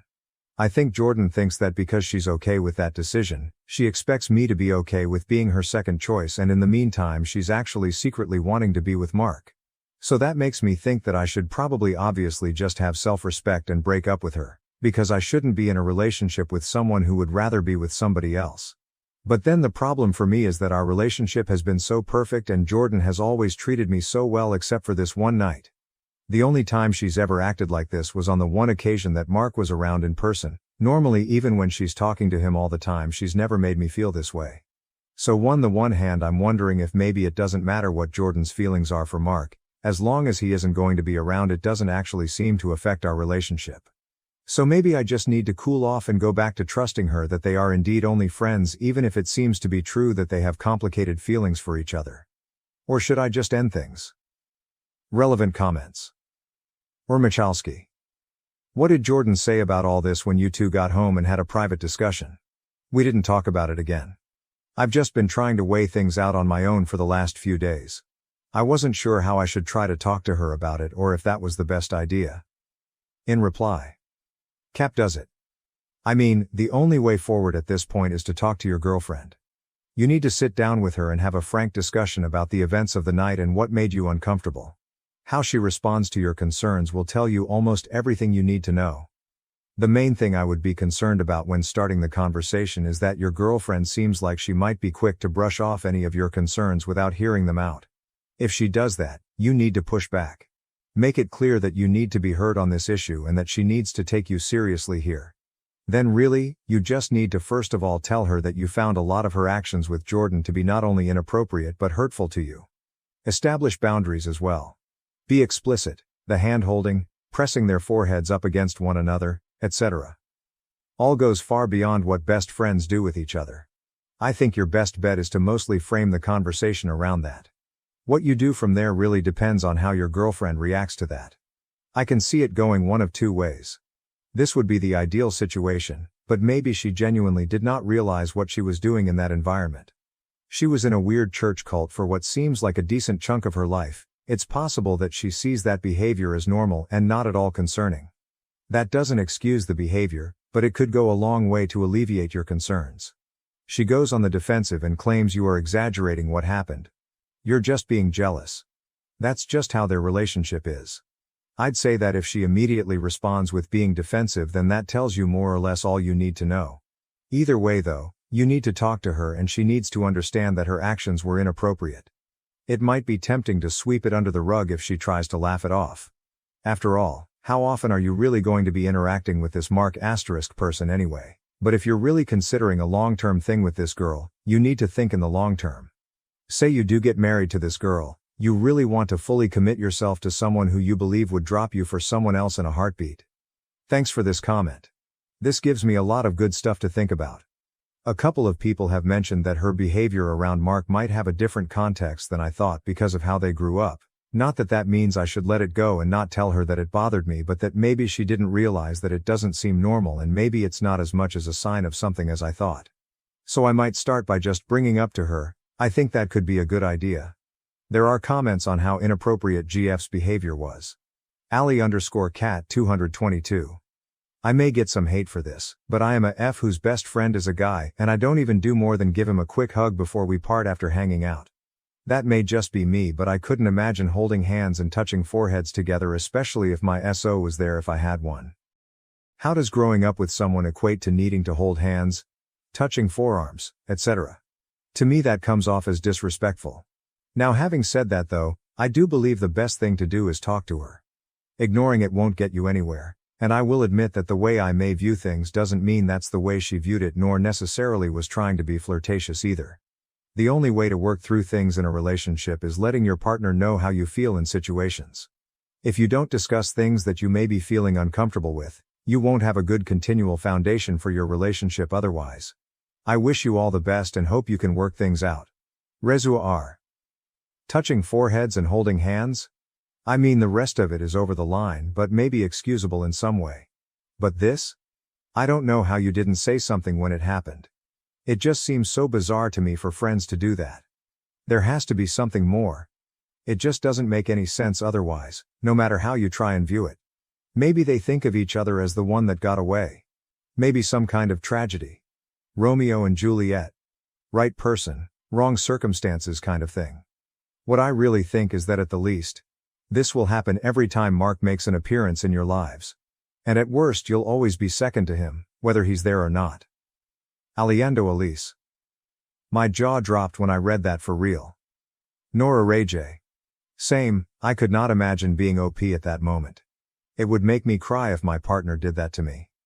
Sidri. She obviously carries a torch that will never go out. If knowing your runner-up is something you can live with, give it a shot. But 2 years isn't long and there's a lot of years left. If something changes later and an opportunity opens up, she'd go running.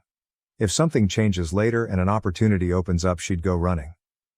That's the big thing that scares me, because I do think that I could maybe live with the fact that there was someone else before me and that she eventually did choose me over him. But then I think about what could happen if Mark decided that he was ever going to leave the church like Jordan did. Which doesn't seem like it's going to happen from the way they both talk about it, but then I know that I'm a different person now at 29 than I was when I was 26, so it's not impossible for him to change his mind. And then if that really was the only reason that Jordan was with me, of course she'd leave to go be with him like what she always wanted. First update. 2 days later. I talked to Jordan on Wednesday night. The TLDR update to the situation is that I didn't break up with her. After we talked about everything, I feel like that would be too much of an overreaction for what's actually going on. I do still think I was right to be upset about what I saw happening at dinner on Saturday, and Jordan didn't disagree with me about that. But I think I did jump to the wrong conclusion that it meant that she secretly actually wanted to be with Mark more than she wanted to be with me.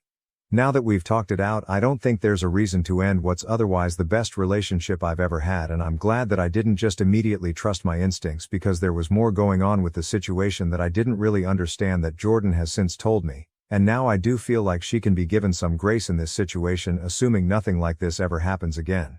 So thanks for the advice, especially for everyone who told me to just talk to her before I made a big decision.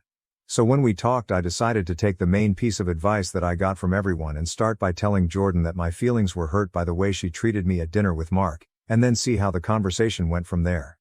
It turned into a very long talk, so I don't want to try to remember exact quotes and get them wrong, but here are the important things. I repeated to Jordan some of what I wrote in the post and said that I felt excluded by her and Mark, especially because they were being overly touchy-feely with each other to the point where it made me uncomfortable. Jordan seemed surprised, like she didn't even notice that she and Mark were touching each other that much, but then she thought about it and said that I was right and apologized. She said that Mark is always really touchy with everybody and not just her, I asked, and so she didn't even think about it, but that she wished I would have said something at the time because she didn't realize they were being that obnoxious. I said that was part of what bothered me, because I thought that normally she would have noticed something like that, but she was acting so different around Mark and not paying any attention to anything else, including how I was feeling, that it was honestly just made me question which one of us she cared about more, or if she cared about him as more than just a friend.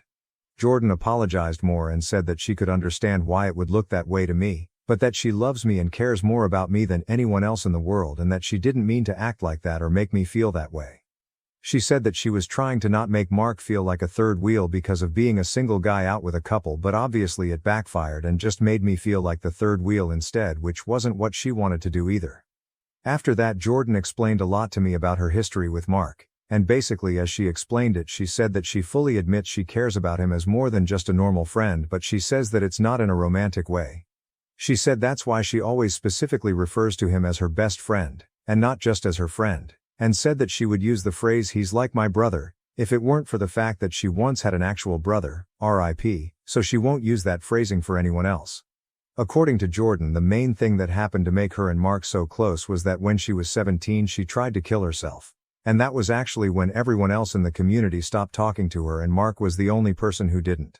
For the next couple of years until she moved, he was literally her only friend, and she said that he checked on her every single day to make sure she stayed alive, which is also when they got into the habit of talking on the phone so much. And also apparently during this time Mark's parents thought they were dating and made a big deal about how they shouldn't be, and that's why she made that remark during dinner. Apparently calling Jordan a godless heathen is something that Mark's mom said. I did tell Jordan that Mark basically said to me that he thought the two of them would be married if she had stayed in the church, and I asked her if she thinks that maybe Mark is in love with her even if she doesn't feel the same way. She said definitely not, and I don't think she was being dishonest. I really don't agree with her, but I think she genuinely believes that Mark isn't into her in any way apart from friendship. Her opinion of the situation is that she also thinks she and Mark would eventually have gotten married if she had never left the church or moved. But from her perspective it would have been more because of peer pressure than anything else, and she doesn't think it would necessarily have been a good thing. She thinks Mark was just being honest about that, and that possibly from his perspective he thinks he and Jordan would have made a good couple, but he's probably thinking that because he's just assuming that in that scenario she'd be the perfect church wife, so there's no reason why they wouldn't be a good couple. But then the big thing that happened at the end of the conversation is that Jordan told me that Mark is coming back through our city on his way home from this trip. And so she was going to invite him to hang out with the two of us again, but she said that if I'm going to be uncomfortable with him around then she won't ask him. A lot of people were saying that if she didn't offer to cut contact with him or to cut down on contact with him, it meant that she valued him over me, so the fact that she brought up on her own that she wouldn't invite him to dinner with us again because I didn't like it seemed like a really good sign to me. Based on everything else that she said, I do understand why she didn't offer to totally stop being friends with him, and I wouldn't expect her to after what she told me about what happened when she was a teenager. So now I'm deciding to take Jordan's word for it that although she and Mark are weirdly close, it's for the reasons that she explained to me and not because she's in love with him. I think the fact that she was immediately apologetic instead of defensive was good, and the way she explained everything did make sense to me. I don't necessarily trust Mark, but I do think I can trust Jordan. But I am going to watch and see if it seems like she's still talking to him as much as she used to, or if anything changes or sounds different. I'm not going to be controlling and tell her that she can't talk to him or that she has to talk to him less, but I want to see if me talking to her about all of this causes her to act any differently at all. I'm kind of thinking she might realize on her own that the way Mark acts towards her actually does seem like he likes her more than a friend now that I've brought it up, but I don't know. It could be that things just go back to exactly the way they were before, and I won't know if anything has actually changed until the next time Mark is around in person, but I don't think that's something I should keep worrying about before it happens. Relevant comments signal _BlackBerry 326. Holding hands with your opposite sex friend and pushing your foreheads together in front of your monogamous partner is wild, but you do you, homie. Tamerlane_Tully. Well, Reddit, congratulations, we definitely accomplished nothing here. There's some sober pushback in the comments. OOP mostly stands his ground. Pixel_Spartan117, OP, did she acknowledge that the touching by her was inappropriate? I do not see how she could not have recognized how touchy they were and her lack of physical touch with you. Like many others have said, I am not sure Jordan was being completely honest with you. Did you ask her how she would have felt in a reverse situation? If the three of you meet again, you might want to think about excusing yourself to go to the bathroom or something during the meal and instead hide and film their interaction while you are gone. See if Jordan changes how she interacts when you are not there. I say to capture it on your phone because then you have it to show her if you break up. If she interacts appropriately while you are gone, then she may have gotten the message. She should also start limiting her interactions with him, phone text, because that relationship is not healthy and no SO should have to deal with that if you two get married. It needs to be dealt with now. She did acknowledge that all the touching was inappropriate, yes. When she actually thought back on how much they were doing it and how over the top it was, she was embarrassed and realized she shouldn't have started acting like that just because Mark makes it seem normal. I didn't ask her how she'd feel in the reverse situation because it seemed like she got it immediately as soon as I told her how it made me feel. Unleashed 99. I am glad you spoke up and I am glad you received some clarity on the situation. Unfortunately, I think your girlfriend is lying. The problem is that she is not really lying to you. I mean, she is, but really she's lying to herself. If she is talking to this guy every day and not even realizing how physical she got with him when they met up after being physically separated for so long. She has been lying to herself for so long that the lies to you were just shrapnel from the nuclear lies she keeps telling herself. Obviously, they aren't a compatible couple long term with their core beliefs being so different, but they have fed their emotional bond for so long that their connection is intense. Dude, she didn't even realize she was physically wrapped into this man with her long-term boyfriend right next to her. That speaks volumes. I have been coaching individuals in the infidelity realm long enough to have seen this same story play out 1,000 times now. I pray I am wrong for your sake, OP. But I fear if she doesn't entirely cut off Mark, you'll be either here or in R surviving infidelity in the next 2 years with a shocked Pikachu face on saying, just found out my fiancé has been cheating with her best friend Mark. I say that and I know it comes out a little snarky, but in all honesty my heart breaks saying it. Having been through betrayal like that personally, I'd gladly sacrifice many things in my own life to help prevent others from experiencing that same pain. So even if you believe your girlfriend, hold on to a shred of doubt and wonder if the experts might have some wisdom to offer your situation. As I saw someone else mention, the book Not Just Friends by Shirley Glass would be amazingly on point for your situation and might lead you towards some growth here. No matter what you choose, I pray you find peace and joy. Good luck. If the three of us are ever together again, I'll definitely be watching everything, but I don't think there's a chance of that happening for a while. I can admit there's a possibility that Jordan is just wrong about how she feels. After our talk, I do honestly think that's more likely than that she's trying to be dishonest or is gaslighting me. If that turns out to be the case, then that's going to have to be the end of the relationship, but I'm deciding to at least give her a chance here. Specific bag, 7401. A lot of what you detail still sounds weird. Especially the part where she didn't want to make Mark feel left out because he was visiting with a couple, him being a single man. Mark in no way visited with a couple. If Jordan is so empathetic re this issue, she sure missed showing any empathy for you. I don't think you will experience much difference with the next encounter with all three of you. You're very enthusiastic to give Jordan a pass. This will continue to haunt you. You don't seem to think you deserve to have this made right. Jordan has a very wide berth. I wish you the best. You just seem to feel you deserve so little. It's so sad. I do agree with you that it still sounds weird, but with more context I'm just more comfortable with it. Don't get me wrong, I still didn't appreciate being treated like a third wheel at dinner, and I still thought that Mark and Jordan were too handsy with each other just in general, and I'm not okay with that continuing. But if she's being honest with me that it's not because of romantic feelings, which I think she is, then I think as long as she's willing to have boundaries from now on after understanding that it made me uncomfortable, I don't think it's as much of a red flag as I thought before. In a lengthy comment, OOP is asked to consider whether it's not a matter of Jordan believable but that he wants to believe her so strongly that he is subconsciously subverting his standards for judgment. That's a really well thought out comment and I appreciate you taking the time to write it. And I absolutely do understand why everyone thinks I'm just letting Jordan gaslight me.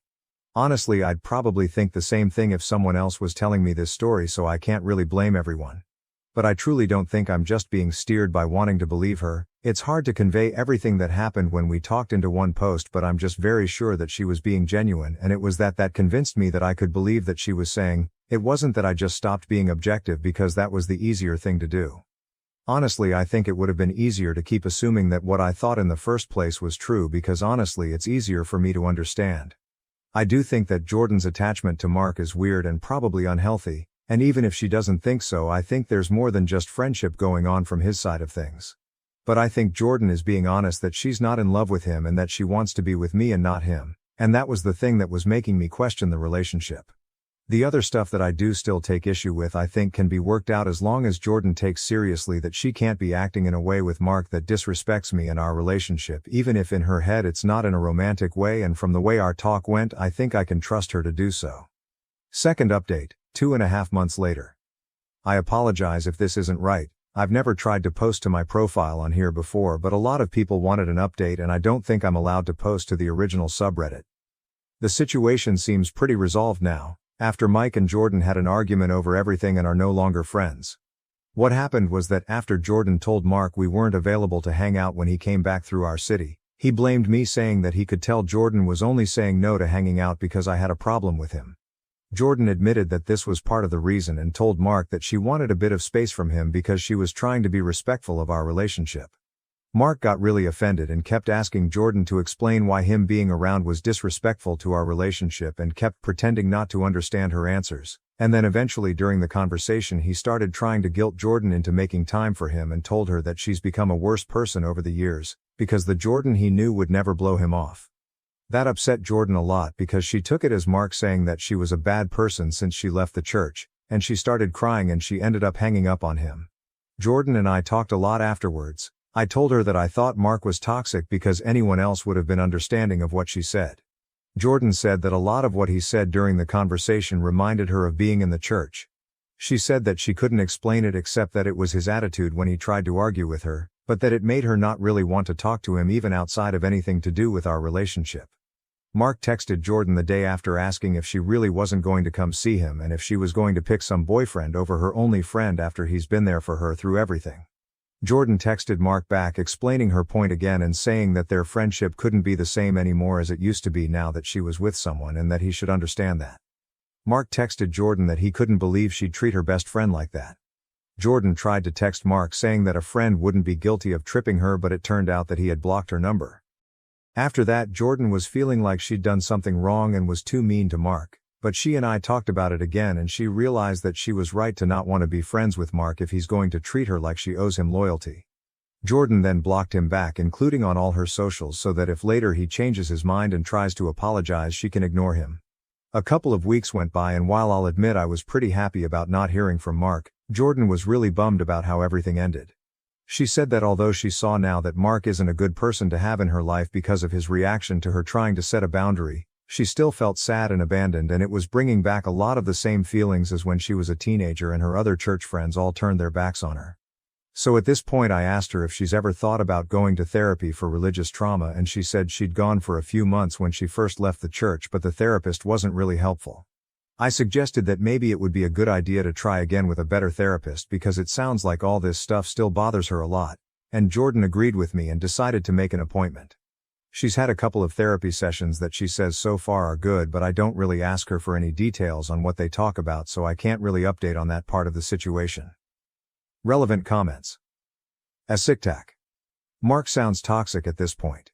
He sounded iffy before, honestly, with the way he was so positive he would have been with Jordan, but this is not the way you treat someone who is supposed to be a friend.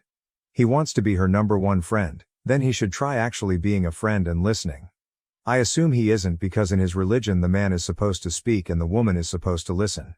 Yes, tell Jordan to try a different therapist. If the therapist isn't working for her, that just means she has the wrong therapist. She can find a good one, and I really hope she does. Agreed. I didn't trust Mark when I thought he was just in love with her, but seeing him be so shitty and demanding really made it clear that he's a POS. Julia Valentine. I've been reading these posts since it first came out and it sucks that it had to turn out this way, but I think it's for the better. Especially the part of her going back to therapy too. Does she have other new friends not related to the church that she can rely on too? Her having her own support system that is separate from you and Mark could also help her. Anyways, wishing you all the best.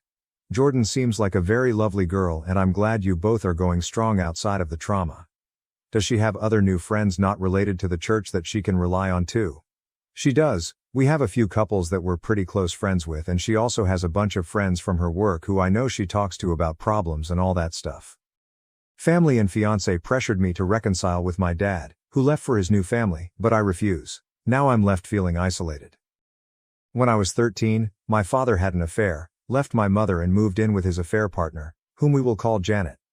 My sister and I used to see him every weekend, and I have to confess that he was a decent father, but I never liked Janet. When Janet became pregnant and they had a son, our visits became less frequent, and my father became more worried about his new family. He missed some of my performances and my sister's competitions because he was preoccupied with his son. Janet chose to relocate when I was 16 years old in search of a better job. My sister and I begged him not to leave, but Dad simply responded, "I need to prioritize my family." He moved 10 hours away, which effectively destroyed our relationship. I decided to maintain no contact because it was evident he did not consider me family. My younger sister remained in contact with him. He would try to call and invite me to visit my sister, but I refused. When he returned to see my sister, I refused to talk to him when he arrived at the house. I did not invite him to my high school or college graduation. I'm now 33 and have had no touch with him. He has tried to contact me several times over the years, and his family has reached out on his behalf. I've avoided family gatherings in case he attends, such as my sister's wedding and baby showers. My father and his family returned to our hometown 3 months ago, and he has been tireless in his efforts to reconcile. My half-brother and sister have both expressed interest in a relationship with him, stating that he is an excellent father. My father found out I'm getting married and has been attempting to contact me, even speaking with my fiancé. Janet messaged me, stating I had continually broken my father's heart, that I am sad, and that I should get therapy. I reacted, calling her a expletive, and then blocked her. Everyone seems to be urging me to accept him back into my life. I'm weary of being harassed and unintentionally running into my father and his family in town. Whenever I see them, I simply walk away and refuse to speak. People keep telling me he's a decent father who did his best to stay in touch, but I pushed him away. The pressure is immense. My mother, sister, grandparents, aunts, uncles, and even some friends all insist that I reconcile. Even my fiancé has begun to question my decision to exclude him. Update 1. I recently chatted with my fiancé and regrettably things didn't go well. I've had enough and want to run away. My fiancé, whom I will refer to as Larry, is aware of my background with my father and Janet. I stated that his siding with my father and pressing me was harming me, and that as my fiancé, he should be supporting me. Larry informed me that he cannot support me in doing anything that he believes is bad. He said he spoke with my father, heard all sides of the story, and believes we can resolve things if we sit down and chat.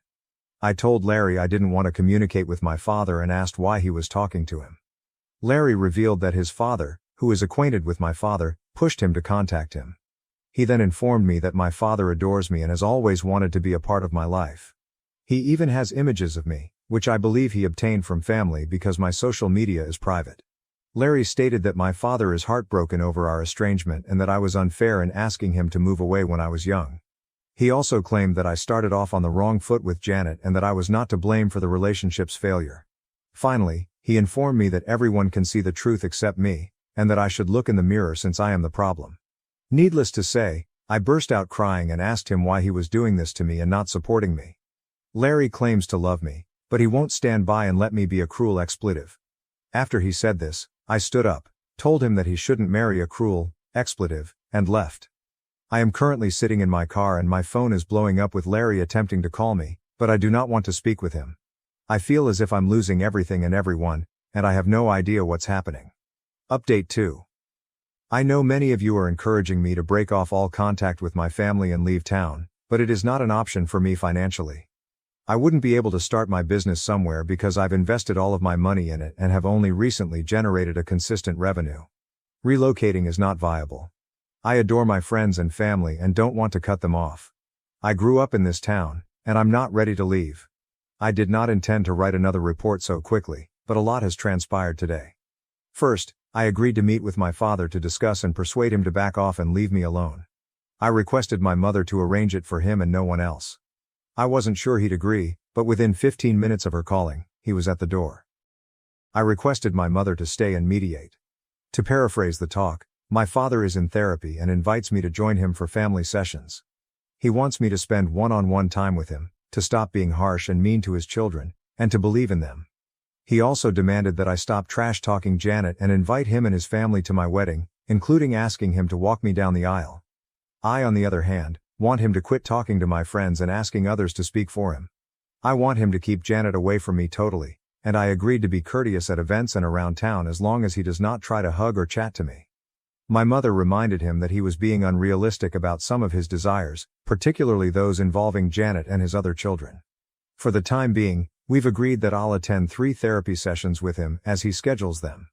My mother also believes I require individual therapy. He will cease interfering with my life and relationships, keep Janet away from me and ask his children to give me room.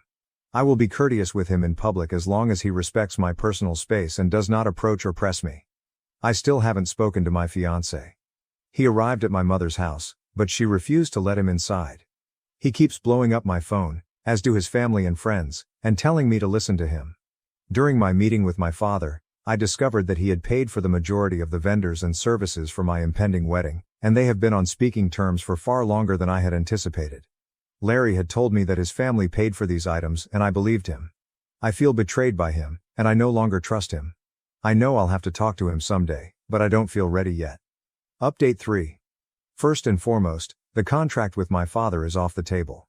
He couldn't even go a week without crossing my limits, thus there will be no therapy sessions with him, and I will maintain no contact. After deciding on a course of action, keeping Janet away from me, asking his kids to back off, and respecting my personal space, it only lasted 3 days. Everyone looked pleased that I had forgiven my father and told me so. My sister was thrilled that I was willing to give him a chance, and under duress, I agreed to have dinner with just her and my father. When my sister and I arrived at the restaurant to meet our father, he wasn't alone. He had invited Janet, my grandparents, his son and daughter. He stood up and attempted to hug me. I immediately grew agitated, wondering why they were there. My father informed me that if we wanted to mend our relationship, I needed to embrace Janet and my younger siblings. I tried to leave after telling him that he had broken our agreement and that he should never contact me again. He wouldn't let me go and took hold of me. When I say all hell broke loose, I really mean it. I began shouting at them, and my father, Janet and grandparents attempted to gaslight me and persuade me to sit down. When that didn't work, things became heated, resulting in a shouting battle. My father and Janet said many horrible things, including comments about my appearance and dubbing me a psychopath. My half-brother left the restaurant and my half-sister began to cry. My sister astonished me by defending me and accusing my father of wrecking things after I had finally given him a chance. She even slapped Janet. My sister took me out of there and apologized to me. I believe this was the first time she had witnessed Janet's interactions with me and how she handled me. She kept repeating she couldn't understand how Dad had spent years professing he would do anything to get me back, only to sabotage the relationship when he finally had the opportunity to re-establish it.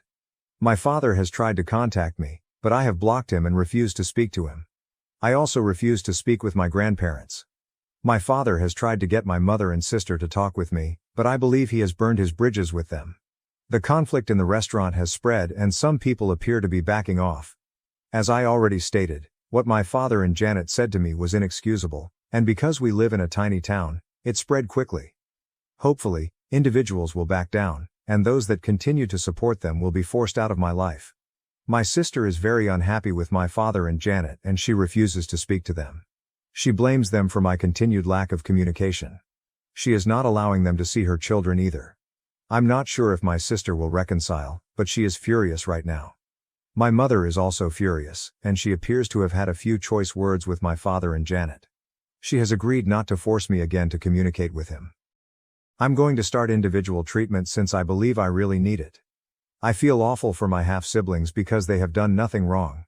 I may be willing to have a distant relationship with them in the future, but I'm not ready yet, and I'm not sure I ever will be. I did send them a note on Facebook to apologize and assure them that they had not done anything wrong.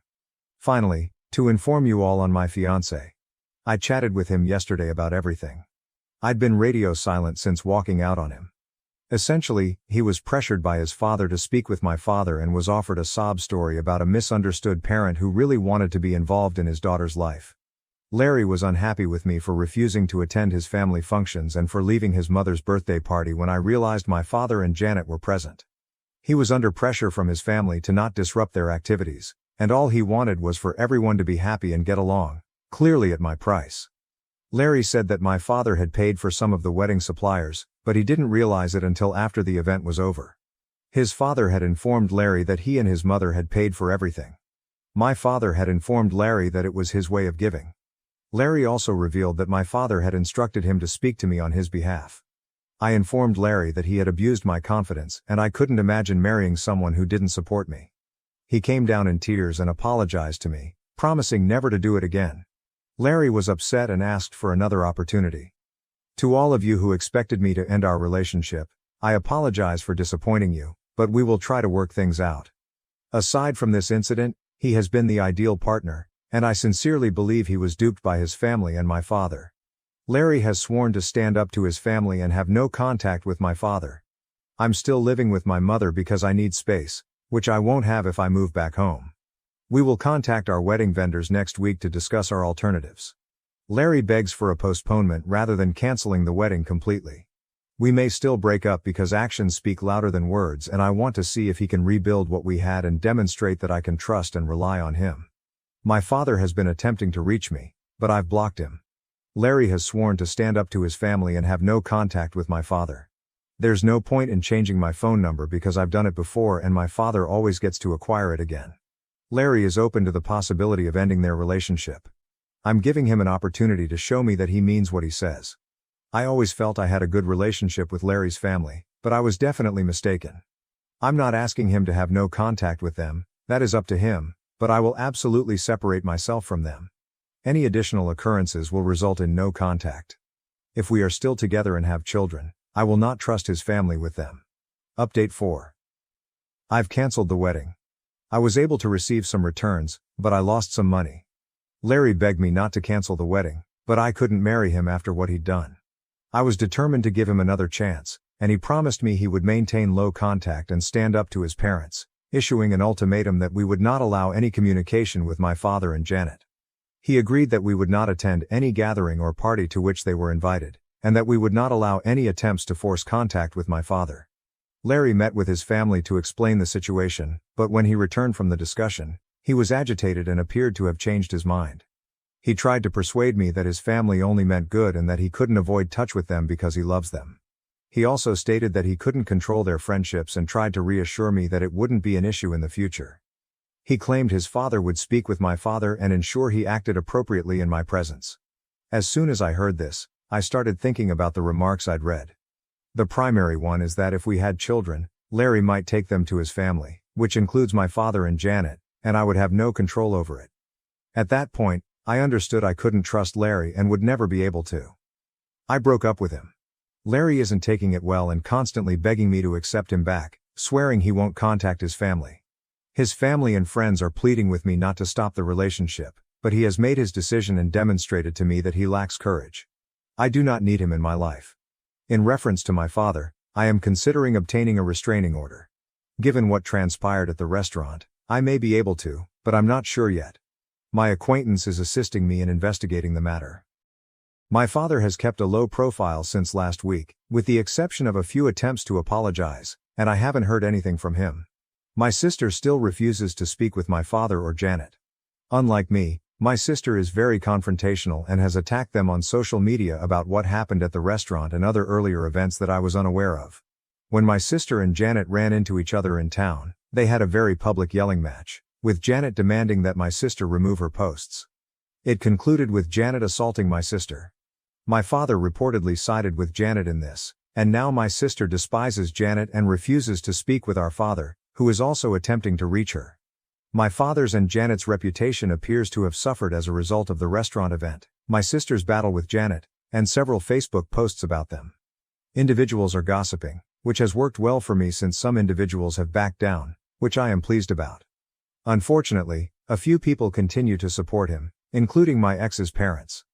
There hasn't been much news about my half-siblings recently. I've located a therapist, but there's a bit of a waiting list before I can begin therapy. I'm still living with my mother, who is completely supportive, and I've found a cat that I'll pick up next week. Update 5. I'm still at my mother's house and I've got my tiny kitten. I named her Sasha, and she is the loveliest thing, yet quite lively. I'll try to take pictures for people who request them, but she won't stay still long enough for a decent shot. I already love her, and my mother continues to be my rock. I'm still waiting for treatment, but I'm finding Reddit beneficial and therapeutic, and the majority of the people here have been quite kind and helped me see things more clearly. So many thanks to everyone. As for my ex, now that we've split up, I feel lighter and more free. Being away from him has made me realize all of the red lights in our relationship that I was previously unaware of, and I feel like I escaped unharmed. Luke, who is using real names because my blogs were discovered, is not dealing well with the separation and has taken over my father's role in continually disturbing me. If you read this, Luke, we're done, and I won't change my mind. So stop phoning me, coming to my house, or sending me flowers. I'm moving on, and you should too. My sister, Emma, is still on my side and has moved on from Janet, the stepmonster. My sister informed everyone about Janet's affairs and they are no longer communicating. Janet is still trying to preserve face, claiming my sister is lying and telling everyone that we are the worst and have treated her terribly throughout the years, attempting to ruin her marriage. I don't think anyone believes what she is saying. Janet has sent hateful mails to both myself and my sister. When we ran into her, she yelled at us and threatened us. My sister's car has been keyed and my store windows have been broken. Unfortunately, we can't prove anything, but she's the most likely suspect. My half-siblings are undoubtedly my father's children. They were tested years ago when she was a baby. According to what I've heard, they're not speaking with Janet at all. My father seemed to have grown a spine and kicked Janet out. She is currently living with her parents, according to what I've heard, and he is considering divorce. I haven't spoken with my father since he apologized for everything in a text message. Regarding a restraining order, I'm more concerned with obtaining one against Janet at this time. I have cameras, but you can't tell if it's her due to the angle. I'm getting fitted for better covering. The damage is already done. My father had a chance to make things right with me, but he squandered it. I just want to be alone and get on with my life. Update 6. My father and Janet are still together. They split up for a period but are now back together and maintaining a united face, despite the fact that she is a cheater. Apparently, they tried again for the sake of their children. Strangely enough, my father and I are in a better place. We text periodically and are friendly when we see each other. He has ceased pushing for a relationship and is now respecting my space. We can now be in the same room without generating a commotion, and we've even had the occasional coffee together, which to be honest, is all I ever wanted. He even provided me with my education fund without any restrictions attached. My step-siblings and I have begun to communicate and follow each other on social media. My stepsister occasionally comes to my workplace to assist. I knew they were not to blame, and I was being unjust to them. They are still furious with their mother, but they have to live with her. They're giving her the quiet treatment, as far as I can tell. I still despise Janet, but at least she isn't bothering me. Unfortunately, I was unable to obtain a restraining order against her owing to a lack of proof. I avoid and do not speak to her, and I believe my father has warned her. My sister is conversing with our father again, but she despises Janet and would not have anything to do with her. She goes out of her way to exclude Janet from everything she can, and my sister and I have become closer. As for Larry, we are not and will never be back together. He hasn't entirely accepted it, but things have settled down and I'm no longer hounded as much. He still wants to get back together, but I am not interested. His friends and family will come to accept this. He believes that because things are better between my father and me, I would soften and forgive him, but I can't trust him. As for me, I've started treatment and am working through my issues. I've recognized that my relationship with my father was not entirely his fault, and I share some of the guilt. I spent my life behaving as if he had abandoned me while in reality I had pushed him away. My business is doing great, so I'm just focused on myself right now. Husband wet the bed, threw a tantrum and is now refusing to speak to me after I told our daughter the truth. I'm feeling confused and isolated. This morning, I, 28F, woke up because the sheets I was sleeping on were damp. I believed our 6-year-old daughter had been in an accident, but to my amazement, it was not her. My husband had wet the bed. After showering, I woke him up and informed him what had happened. He initially denied it, but eventually acknowledged he had peed the bed. He sprang out of bed, horrified, and began ripping off the blankets. Because our kid was still asleep on the opposite side, he couldn't get them off, which I found amusing. He became angry and told me it wasn't amusing, so I stopped. The only thing his yanking off the sheets did was wake up our daughter, who was perplexed and inquired what was going on. He didn't say anything and kept fumbling with the sheets. When he didn't respond, I informed her that he had wet the bed. He froze and gave me an odd expression, like if he was about to cry or something. Our daughter inquired why he had soiled the bed, and because he was still silent, I calmly explained that accidents do happen. He just stood there, staring at me with a lethal expression. I am not exaggerating when I say he looked at me with utter hatred. I've never been terrified of him, but for a moment, I thought he was going to hit me. Then he dropped the bedding on the floor, exited the room and locked himself in the bathroom for nearly 45 minutes. When he came out, he quickly changed and went, saying, "You can take her to school." He did not even look at me. I was annoyed by his behavior, but I let it go since I didn't want to dispute with him when he was in such a foul attitude. However, when I returned home from work, he was still brooding and ignored me. I was still annoyed by his conduct, so I told him to get over it. That wetting the bed wasn't the end of the world, and stop taking it out on me. At this point, he accused me of humiliating him in front of our daughter. I thought that claim completely ludicrous on so many levels, so I furiously reminded him that he disgraced himself by wetting the bed, not I. He did not take it well, shouted at me and walked off to his computer. Now he won't talk to me, and I'm bewildered. I believe he was the one who acted inappropriately and immaturely, and I do not believe I did anything wrong. Maybe my last comment was harsh, but I believe he deserved it. Still, I'm wondering if I was too mean. Edit 1. I simply wanted to clarify that I did not advise our daughter to be mean or disgrace my husband. I informed her since I didn't know what else to say and it was very evident what had occurred. I felt it was best to be honest. I didn't say it in a humiliating way, but rather casually and without making a huge issue about it. I didn't expect my hubby to feel this horrible about it. Edit 2. For whatever reason, someone shared a link to a claim about my husband having cancer, which is false. Neither my husband nor I have cancer. Update 1. I reviewed my original post and realized that I needed to elaborate before providing an update. I felt empathy and cared for my hubby. I spoke gently to him after waking him up. However, his reaction caught me off guard and it couldn't have taken more than a minute for him to hop out of bed and lock himself in the bathroom. After that, I thought it was best to leave him alone. I realize I was wrong for informing our child, but I didn't do it to be mean or embarrass him. It was a stupid and terrible decision, and I regret it. Furthermore, it is difficult to show someone you care while they are being neglected. I contacted him after he left to see if he was okay, but he left it as read. I inquired again when I came home, but there was still no response. I asked if we could discuss it. Again, no reaction. I asked if he could explain why he was so angry with me, but he didn't say anything. I gave up and went to prepare dinner. After supper, I implored him to quit ignoring me. No response. When I inquired if he wanted me to leave, he said, "You can stay, I don't care." So I asked him again whether he'd stop ignoring me if I stayed, and when he answered no, I was done. While I don't think it's fair to ignore someone like that, I know I handled it horribly, and I feel terrible for being so nasty to him. Anyway, I texted him early this morning to apologize and to see if he was available to talk after work. Around midday he texted me okay. We met at home, and he was obviously cool and spoke little. I apologized for everything, for laughing, for informing our child, for asking him to get over it, and for the most shameful part, telling him he disgraced himself. He remained silent the entire time, and after I finished, he just questioned why I had told our child. I explained, and then we sat in silence for what seemed like eternity. Then unexpectedly, he said, "I scared you, right?" I told him that short and he did. He claimed he could feel it. I inquired what caused him to react so aggressively, but he didn't know. He simply said he panicked when he realized he had soiled the bed and it grew worse when I told our child. He stated he was furious with me for it. I apologize again for making him feel this way, and he apologized for scaring me. I'm not going to go over everything we said after that. It was a long conversation. To summarize, neither of us is pleased with how we behaved, and we both apologized for it.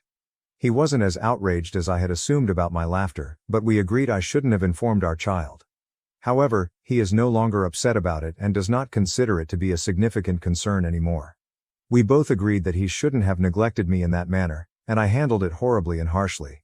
We have accepted each other's apologies, but I still feel guilty about being so rude to him. Update 2.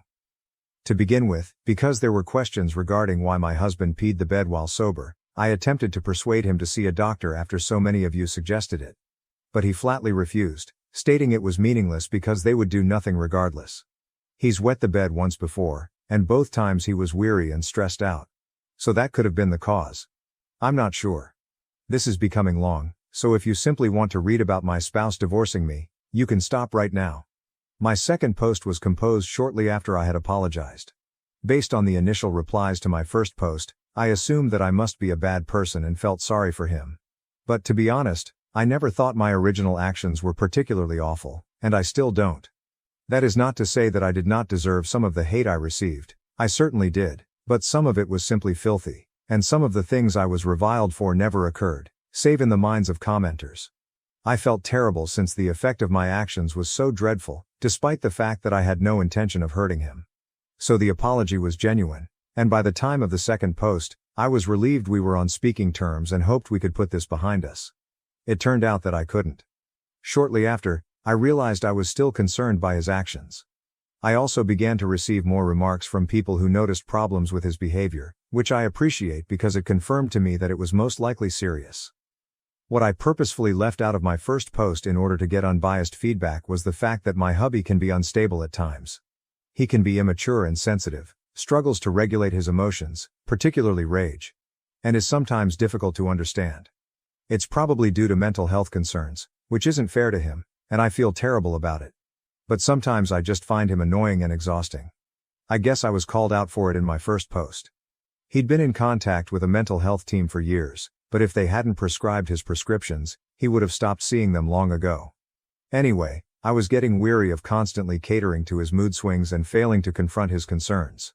So his exaggerated and, in my mind, threatening reaction to our child peeing the bed and me notifying him felt like too much, even though I knew he was hurt. As I mentioned, I had never been intimidated by him before, so it bothered me, even though he did nothing. I tried to talk to him about what happened again, particularly why he became so angry that I felt intimidated. I even questioned him whether it had anything to do with him peeing the bed as a child, based on some suggestions in the comments about him being shamed for it. He simply stated that it did not, and it was evident that he did not want to discuss any of it, so I did not press. He's tough to talk to about feelings or relationship concerns, which may be really irritating for me. To be honest, I had some reservations about staying in this marriage, but they were not severe at the moment. Then around a week before Christmas, he made an unexpected suicide attempt, which was unfortunately not his first. I didn't see it coming and I still feel terrible about it, probably always will. His recall of the preceding hours is hazy, but he insists that he did not mean to harm himself when he left our house that night. But I should have known. It was bad, and we didn't know if he'd make it or in what condition. Fortunately, he lived, but with no long-term consequences. The aftermath was terrible, and when he returned home, he was really ill, lethargic for weeks. The quick answer to why he did it is that he obviously had an excessive amount of anxiety that he wanted to escape, along with his occasional complete lack of impulse control. He made it obvious that it had nothing to do with anything I had done. I had no idea how horrible he was feeling because he did not inform me or anyone else. It's very difficult to help him when he won't tell us how he feels. It terrified me, and it scared him as well, to the point where he knew he needed more support. He's taken it more seriously than he ever has before. When he was offered therapy, he accepted. Now that the wait time is ludicrous, he will begin in October. In the interim, he has been visiting a nurse and a psychiatrist. By April, he was back to normal and he returned to work in early May. Then we discovered I was pregnant. It was unintentional and the result of a birth control error on our part. Despite all of the obvious reasons why we should have terminated the pregnancy, we chose to continue with it. We didn't take this decision lightly, but it was what we wanted. I should mention that he was a complete mess throughout my first pregnancy, and the second, we have a 6-year-old and a 4-year-old, was equally difficult for him. But for some reason that escapes me now, we expected things to be different this time around. And it was for a time. At 12 weeks, we discovered that there were actually 2 babies. I know it's bad, but I'd be lying if I said we were delighted about it at first. However, by that time, we had already decided to have a baby, so we both agreed to proceed with it. After digesting the news, we became quite enthused about it. I'm 23 weeks pregnant and things had been going well until yesterday. When he arrived home from work, he was unhappy. I assumed he had a hard day at work, but when I questioned about it, he responded with an angry diatribe about how dumb we were for having the babies and how we should have terminated them. I was stunned, and when I asked why he was saying that and pointed out that it wasn't a good thing to say, he just said, "Well, you asked, and it's what I feel." I didn't want to talk to him while he was like that, so I told him we'd talk later, when the kids were asleep. When they were done, I asked him what it was all about and where it came from. He said he didn't know, like he does when he doesn't want to discuss something. I tried to push a little but went nowhere. I was frustrated and told him it wasn't fair to say such things and then refused to discuss them. He remained silent for a long time before saying, "Expletive this," and locking himself in the restroom. When he came out, he appeared depressed. I inquired whether he was all right, and he indicated he needed some air. I assured him it was all right to feel sad. However, he objected and vehemently stated that he was not sad. I know I should have let him go, but I had a horrible feeling. I requested him to remain, but he didn't like it and screamed that he didn't want to expletive stay, before slamming the door so violently that the kids woke up. After he departed, all I could do was tend to the children, pretend everything was well and hope he returned safely. I was very worried. When the kids fell back asleep, I contacted him to see if he was okay, and then I cried. He responded almost immediately with, "I'm okay. I'll be home at 5, sorry. I love you." Which relieved some of my anxiety, but I remained unhappy and angry. He returned shortly afterwards, definitely high but calmer. He is not addicted but he does use it occasionally. When he noticed I was crying, he apologized.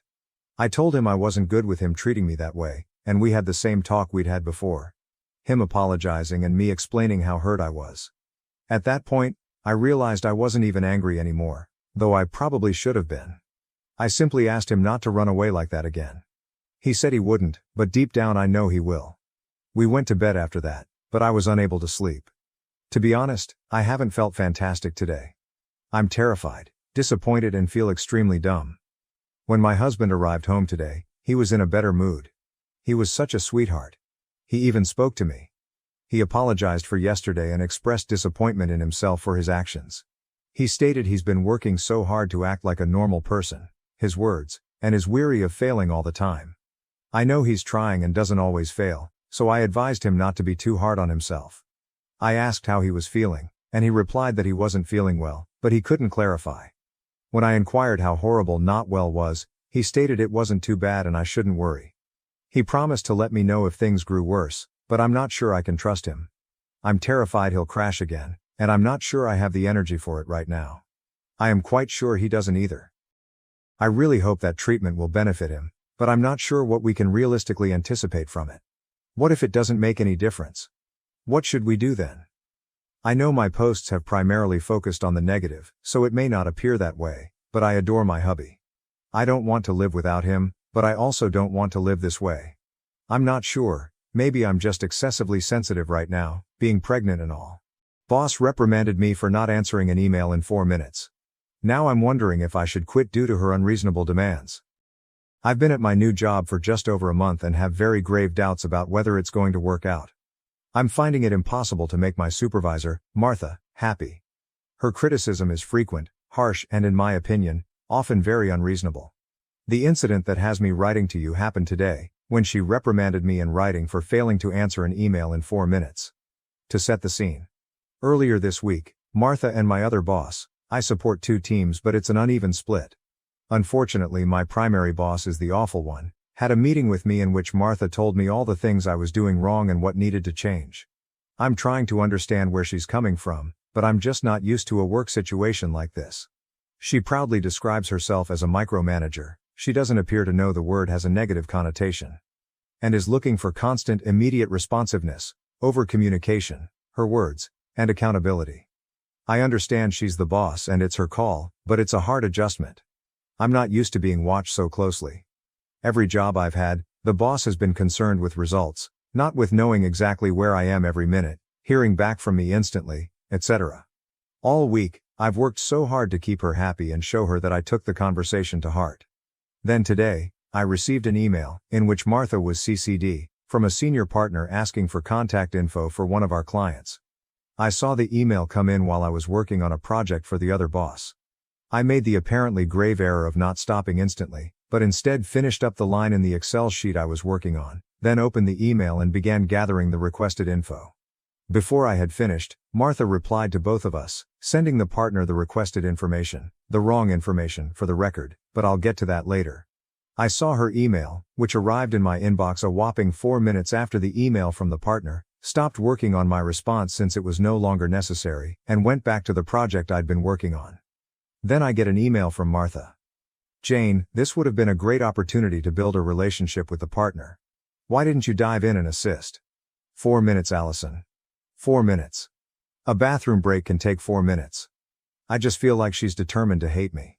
I tried so hard all week to do everything exactly the way she likes, and she still found something to criticize. If she wanted me to answer the email, why didn't she give me a grace period of, maybe 5 minutes before answering it herself? Also, as I said earlier, she gave him the wrong information. He asked for the email address and she gave the physical address, which to me seems like she was so eager to answer the email, so that she could blame me for not answering it, that she rushed and sent the wrong info. By the way, if I sent incorrect information to a partner, she would act like it was the end of the world. But it's no big deal when she does it. Also, for the record, I understand some things are very time sensitive.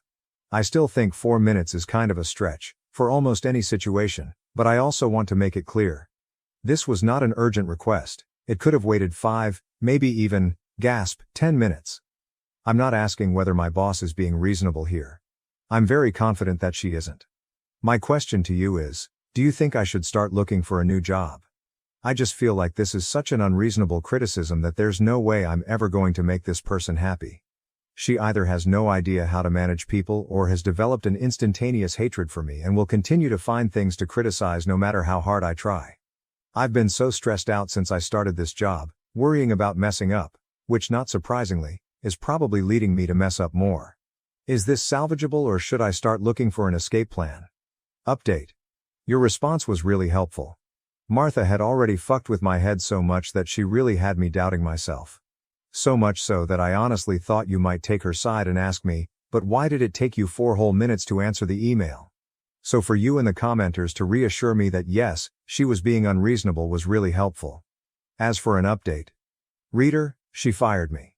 Yes, I took your advice and started looking for a new job. She fired me before I could find one. The 4-minute email happened about a month after I started and I got fired just under the 3-month mark. The reason given was that I was making too many mistakes and that they couldn't trust me with my assignments.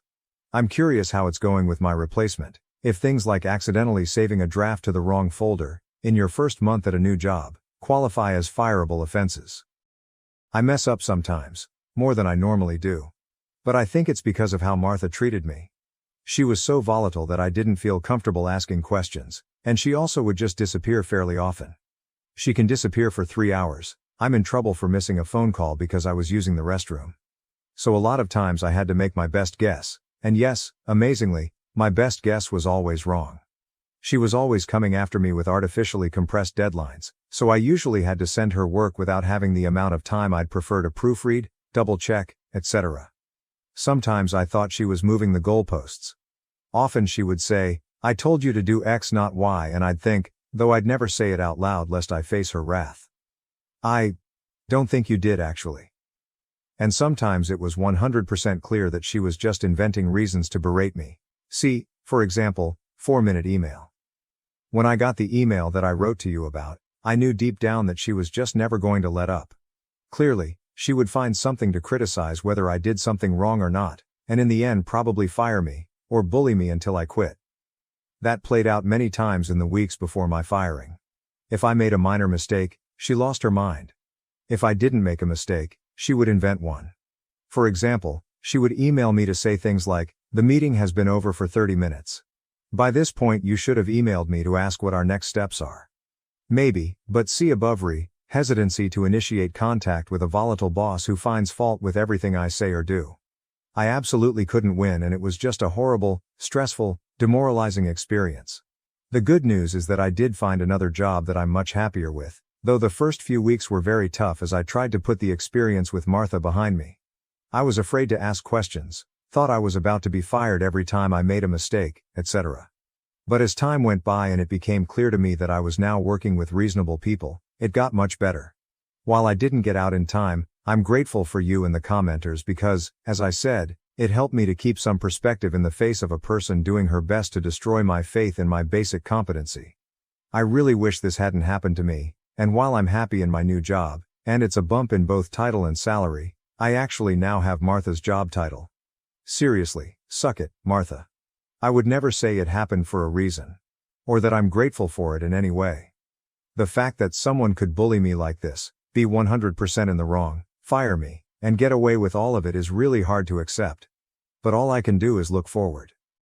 My husband finally cut ties with his toxic mom and sister after they demanded we give up our house for my jobless sister-in-law and her family. My in-laws have a very toxic connection with my spouse and it is beginning to ruin my life. Growing up, my husband was my favorite, the golden child, and my mother-in-law was very close to him. Jacob has informed me that because his father was so busy at work, he and his mother spent a lot of time together. However, I've noticed that his sister, Sarah, is not treated equally by my mother-in-law. Although I am confident that my mother-in-law loves both of her children, I have repeatedly observed that she prioritizes my husband. I'm sure Sarah felt the same way growing up, which is why my husband has always attempted to fill the void by being a kind elder brother to her and always being there for her.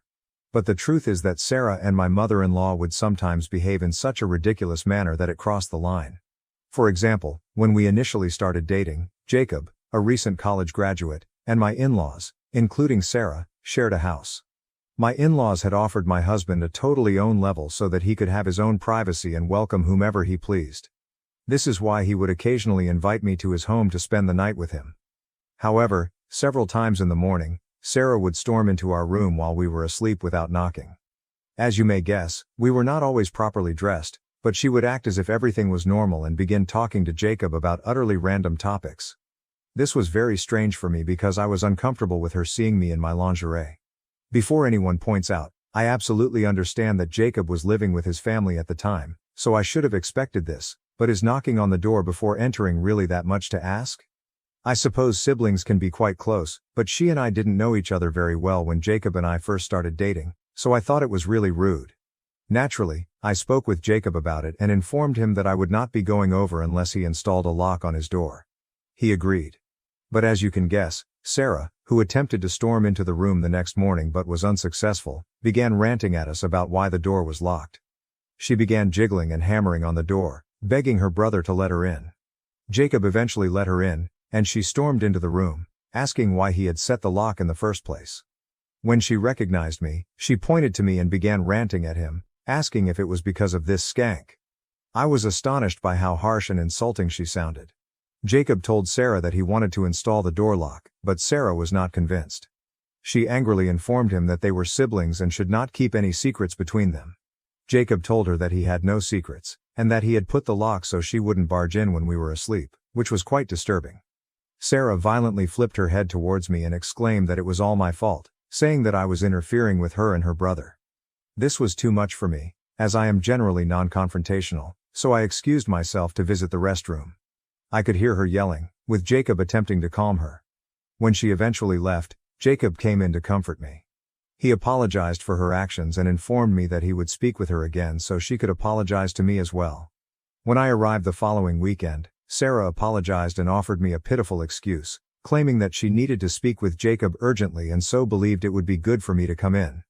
Jacob forcefully asked her not to bother us again, and she agreed sheepishly. Although this issue appeared to be remedied, it was not the only strange conduct she demonstrated towards Jacob. If Jacob and I differed on something, even something as trivial as movies, and Sarah was around, she would begin telling him that he should date someone with comparable likes, meaning that we were unsuitable for each other. Jacob would give her a condemning look, but she would simply smirk. Another episode was Sarah asking me awkward questions about my background in an attempt to delve into my life. Jacob and I had been open about our past since the beginning, but I didn't feel comfortable addressing it with his sister. Regardless of my thoughts, she would ask me questions like, "Why did your ex break up with you? Were you not suitable for him?" Can make remarks like, "My brother's previous girlfriend was far more attractive than you." All of these queries and comments arose when she and I were alone. I began to suspect that she was trying to play a game with me, bringing me down. I initially kept my lips shut, but as the situation progressed, I had enough. One day, I responded to her taunting by stating, I liked my ex-boyfriend's family better than Jacob's because he didn't have nosy, overbearing family members. Sarah was taken aback by my reply, which temporarily silenced her. Even though Sarah had a strange relationship with my husband, my mother-in-law was no exception. When I first entered Jacob's life, my mother-in-law ignored me, but once she discovered we were serious, she began acting as if I was attempting to steal her son away. She would purposefully ignore me at dinners and family gatherings, as if I did not exist. Jacob saw this occasionally and tried to talk to her, but she never changed. My mother-in-law once referred to me as stuck-up and spoiled, just because my parents put me to a private school while she was a public school teacher. I also know she tried to talk Jacob out of marrying me, telling him he should look for a better spouse. Fortunately, my spouse did not care about her view and proposed to me nonetheless. My mother-in-law and Sarah were shocked to learn that Jacob had proposed. Both contacted me, telling me that it was a horrible decision and that, because Jacob wouldn't listen to them, I should quit the relationship and return the ring. I found this quite strange and declined, stating that they were crossing a line by asking me to do something like that when I loved Jacob and wanted to spend the rest of my life with him. When they realized they couldn't persuade me, my mother-in-law reluctantly changed her mind, telling me that I should strive to be the best wife for him and care for him in the same manner she did for years. I was rather offended, but I tried not to take her remarks too seriously. Sarah, on the other hand, accused me of being a gold digger and claimed her brother deserved someone with higher status. She even threatened to expose me before our wedding so Jacob would not marry me. Following this conversation, I immediately spoke with Jacob about everything. He was taken aback by how disrespectful they were towards me. He challenged them, but my mother-in-law and Sarah continued to believe that I was unsuitable for him. Jacob told me to disregard them, assuring me that he loved me regardless of their opinions. Despite his reassuring remarks, I felt horrible that his own family would not embrace me. Jacob and I had already chosen to pay for our wedding ourselves, so when my mother-in-law offered to cover half of the cost, we politely declined. Despite Jacob's reassuring remarks, I felt horrible that his own family would not embrace me. Jacob and I had already planned to pay for our own wedding, so when my mother-in-law offered to cover half of the costs, we politely declined, with Jacob explaining how hard we had worked to save money specifically for this occasion.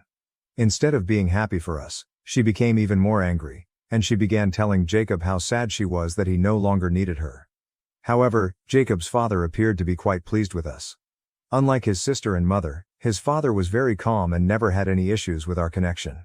Since my mother-in-law continued to complain to Jacob, we made a compromise by telling her that we would love for her to organize the rehearsal dinner for us. She agreed, and we appreciated her generosity. However, when the wedding approached, events took an unexpected turn. The first instance came when Sarah invited herself to join us for supper, telling Jacob how much she missed him. Jacob and I were living on our own following our engagement, so we assumed she genuinely wanted to spend time with her brother. We agreed, and Jacob asked me directly if I was comfortable with having supper with her. I reluctantly consented, not wanting to be nasty to my soon-to-be sister-in-law. While we were enjoying our dinner, Sarah abruptly began discussing how much she despised cheating partners, claiming that cheaters were nothing but useless pieces of trash. We stared at her, curious about where she was headed with this. Then, out of nowhere, she looked me directly in the eyes and asked how it felt to be a useless piece of trash. My brow furrowed in perplexity as Sarah began to rant, accusing me of having an affair with my co-worker Zach. Jacob, also perplexed, asked her what she meant by saying. Sarah proudly hauled out photos of me and one of my co-workers, waving them around and claiming that she had caught me red-handed. I knew I'd never been unfaithful to Jacob, so I was curious as to why she assumed I was having an affair. Looking through the photos, they appeared to be entirely innocent. It's true that Zach and I were close co-workers, but only because we started at the same time and helped each other out when we made mistakes, so our manager wouldn't criticize us. Zach even had a girlfriend, which Jacob knew about. I don't have a lock on my phone, and I've always been open with Jacob about all of my colleagues. Sarah had turned these pleasant moments caught in photographs into something they were not. Evidence of a fictitious affair. In truth, they were far from it. Her false charges irritated me since it was obvious she was attempting to damage my reputation and disrupt my connection with Jacob. Before I could defend myself, Jacob, stunned and plainly upset, moved in to help. He questioned Sarah why she was following me around and photographing me with my coworkers in public places without their permission.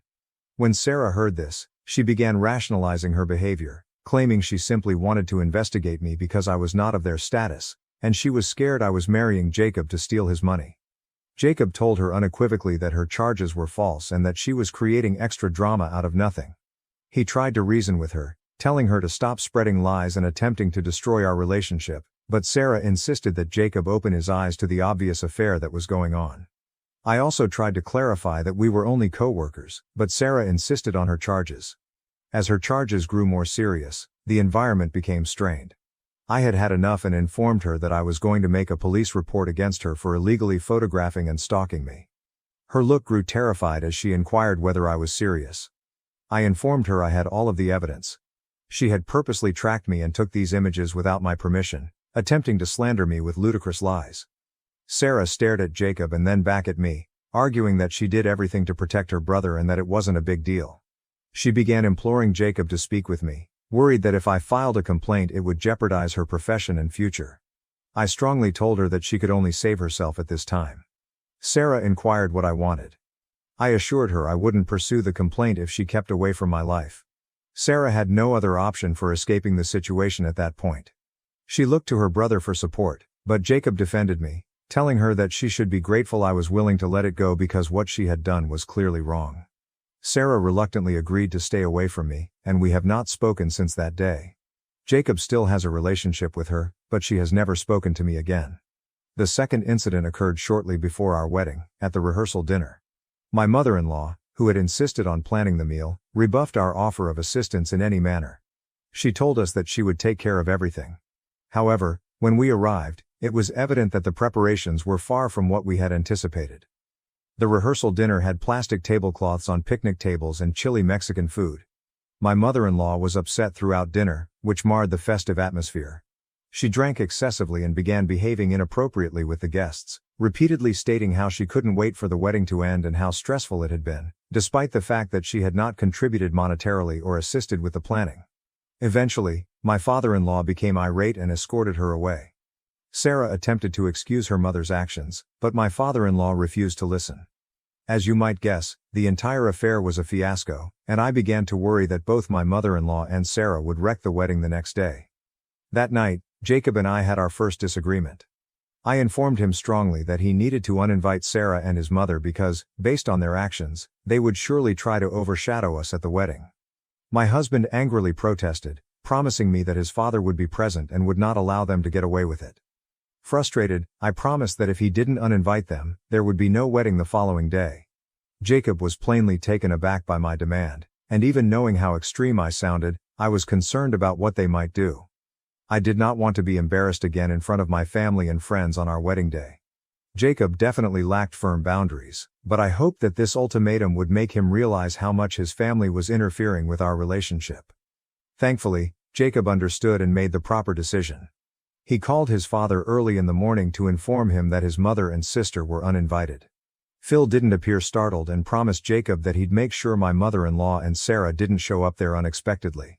Shortly after our chat with Phil, my mother-in-law and Sarah began contacting Jacob constantly, apparently trying to persuade him to let them attend the wedding. However, Jacob forcefully told them that he did not feel comfortable having them there because of how they had treated me throughout our relationship. Hearing this, my mother-in-law began accusing me of being a terrible influence and interfering with her relationship with her son. Sarah attempted to argue with him, but Jacob was certain in his decision. I felt horrible that Phil couldn't attend our wedding because of his wife and children. I even felt sorry about issuing the ultimatum. But all of my remorse vanished when I discovered from some of Jacob's cousins that Sarah and my mother-in-law had intended to wear white dresses to our wedding.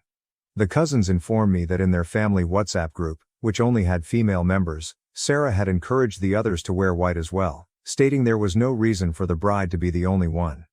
I was astounded by how low they would go just to hurt me. After knowing this, I was relieved they hadn't been invited. Jacob missed his family, but he could see where I was coming from. Overall, we had a lovely wedding, and no one tried to outdo us. Since that day, my mother-in-law and Sarah have stopped talking to me entirely, which I am absolutely okay with. They only invited Jacob around for dinner or special events, which didn't bother me at all.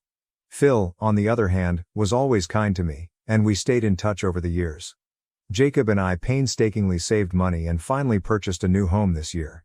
It was our first home, and we were overjoyed to own something so meaningful. Jacob's parents and Sarah did come to visit for a modest housewarming celebration, but I went to see my parents and spent time with my family instead. Now, to the major point, my mother-in-law contacted me unexpectedly last month. This was really surprising because Mom and I hadn't spoken since the day I married Jacob. Surprisingly, she casually inquired about my well-being and life circumstances. I was taken aback by her unexpected interest, but I responded pleasantly. Then she questioned how it felt to live in such a spacious house with only Jacob and myself. Her remark stung since Jacob and I had been trying to conceive for a long time but were unable to do so owing to infertility concerns. Jacob and I had mourned the thought of never having children, but we gradually accepted it. When I first got the news, I informed Jacob that if he wanted to marry someone else and have children, he could divorce me.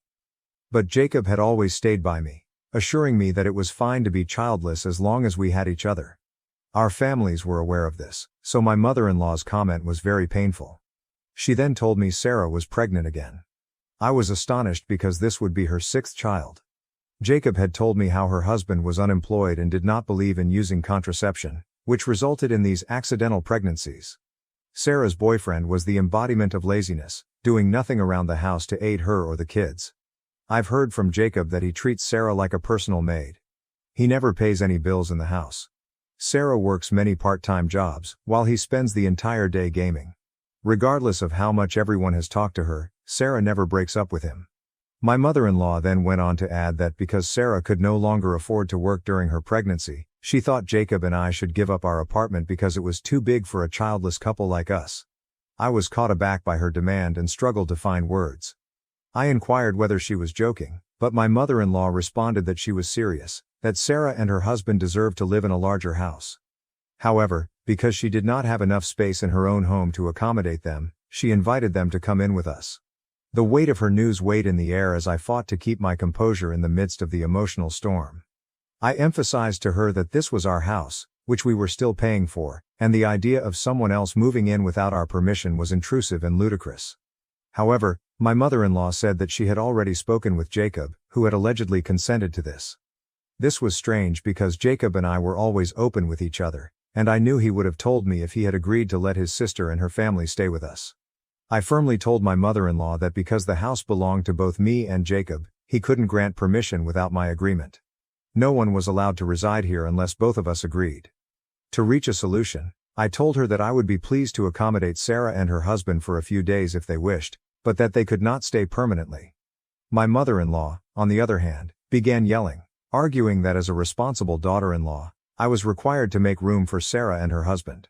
She also assured me that if I complied with her demands, all previous troubles would be forgiven. In rage, I cynically said, "Sure, I'll be pleased to let them take our place. But you see, we're still paying for it, and I'm confident that if Sarah and her husband move in, they will not assist with the mortgage or bills. So how about you take some responsibility and contribute to their living expenses? I'd be grateful if you could just cover the mortgage, and we'll manage the rest. Of course, with only one job, you'll definitely need a second one to cover the home payments. Please let me know when you intend to get that second job." Hearing this, my mother-in-law exploded in wrath, shouting and voicing her dissatisfaction. She said it was crazy of me to want her to pay the mortgage, and I responded that it was equally ridiculous for her to expect us to care for Sarah's family and allow them to move in. This infuriated her even more, and she continued to yell, while I smiled with satisfaction. She eventually disconnected the call when she saw I wouldn't give in to her demands. Soon after, Sarah called and yelled at me for daring to ask her mother to pay our mortgage. She went on to add that she had always known I was a gold digger. I informed her that she was the gold digger, attempting to live with us without contributing. I added that if she wanted to know who the true gold digger was, she could look at her own partner, who did nothing to assist her. This appeared to silence her. I firmly told Sarah that she could argue with me all she wanted, but I would never let her family into our home unless they agreed to help with the mortgage. She accused me of being cruel and putting money before family. The tables had turned and I was relieved at the thought of sticking up for myself and refusing to back down, taking control of my home. However, I feel a little awful thinking about my ex-husband, and I'm here on Reddit wondering if what I've done makes me the villain. Update 1. Thank you to everyone who has expressed their support. To answer the most crucial question that everyone keeps asking, why would my mother-in-law demand such a stupid thing of us? It's because she has always been so entitled. Clearly my husband has tolerated this charade for far too long, and he and I need to sit down and have a serious discussion about it. It's heartbreaking how my mother-in-law can lie about her own kid in order to get her way. My sister-in-law is a pawn in her game, doing whatever her mother-in-law wishes because my mother-in-law has always favored my husband. Sarah simply listens to what her mother says in the hopes of garnering favor as well. In this situation, Sarah stood to benefit because she could rely on us to pay her expenses and care for her children while her useless husband did nothing. I'm waiting for my spouse to return from his business trip so we can discuss. I do not want to discuss this over the phone since it is too important. Update 2. It's been 3 days since I last updated. As I indicated earlier, I was waiting for my husband to return. When he returned, we finally sat down and talked. I told him how his mother had called and demanded that we give up our house to his sister and her family. Jacob was definitely taken aback, so I gave him the whole story. He subsequently said that he had no idea about any of it. Prior to his journey, his mother had only told him that his sister was pregnant. That was all he knew about the situation, and he had no idea his mother would make such unreasonable demands. I informed him forcefully that I expected him to speak with his mother and deal with the matter because I couldn't bear his family anymore. He agreed. Jacob confronted his mother and questioned why she had lied to me about him. When caught red-handed, my mother-in-law attempted to backtrack, claiming that she had not actually lied. She said that she knew Jacob would have no objections to his sister staying with us, so she took matters into her own hands and approached me personally. Jacob stopped her off and questioned why she thought he would be fine with Sarah and her entire family coming in. My mother-in-law explained that because Jacob and Sarah were close, he would naturally want to support her by allowing her family to come in. Hearing this, I closed my eyes in disgust, but remained silent, allowing Jacob to handle his mother. Jacob then firmly told her that he was not going to let Sarah, her unemployed husband, and their 6 children move in with us. He also stated that she had no authority to compel us to take care of them. My mother-in-law started yelling, stating Sarah desperately needed aid at this time. But Jacob informed her it was not our job, and if she wanted to help, she could care for Sarah herself. My mother-in-law then said that Phil didn't want them in their small house, although we lived in a larger house and could easily help out. She even had the audacity to suggest that, since I was childless, assisting Sarah's children would make me feel fulfilled. My eyes widened with surprise, but for the first time, I noticed Jacob's face shift color. He raged at her, stating she had no right to say such rude things about me and couldn't use it to compel me to care for Sarah's children. Jacob went on to say that Phil didn't want anything to do with Sarah since she had turned into a child-birthing machine and that he was over both of them. My mother-in-law tried to backtrack again, but Jacob would not have it. He informed her that he had done his best to keep a positive connection with them, even after they had repeatedly disrespected me, but he couldn't take it any longer. My mother-in-law begged him, but Jacob assured her that this was our home and I was his wife. Anyone that offended me disrespected him as well, and they did not deserve to be in his life. Jacob ended the call with those final words. Since then, he has not spoken with Sarah or his mother. Phil summoned Jacob to speak, and after hearing the entire story, he understood why Jacob had made such a severe move. Phil apologized to me on behalf of his wife, but I informed him that it was not his responsibility. Update 3. It has been an interesting 2 weeks. A lot of people suggested that I install cameras around our house in case my mother-in-law and Sarah wanted to show up and cause a commotion. So I purchased several cameras online and installed them. As luck would have it, they showed up last weekend, banging on my door while I was alone at home. When I saw them through the camera, I quickly called Jacob, who told me he was on his way. I answered the door, and there they were, my mother-in-law and Sarah, both furious. They requested that I let them in, but I refused and told them that if they had anything to say, they could do so from the outside. My mother-in-law began ranting at me, accusing me of being callous, greedy and selfish. I politely informed her that this was our home, and they had no right to enter uninvited. She continued her tirade, unknowing that the cameras were recording every moment.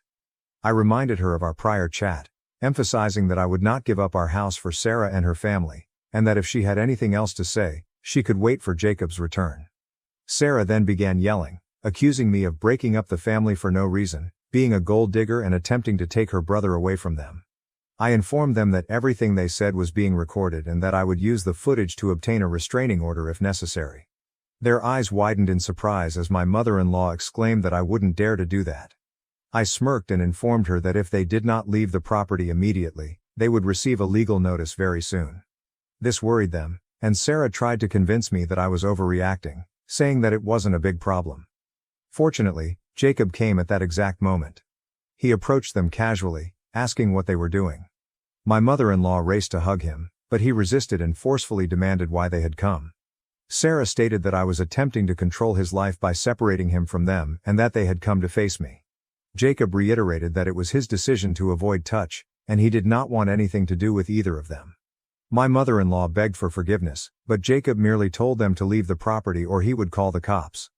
They were visibly taken aback, apparently not anticipating this reaction from him. Jacob went on to say that if they ever came up at our house again, we would contact the police and have them removed forcibly. They fled, devastated, but Jacob no longer cared. I was relieved that my spouse had finally spoken up for me. Jacob has now spoken with Phil, who was as surprised as we were that my mother-in-law and Sarah had gone behind his back to show up unexpectedly.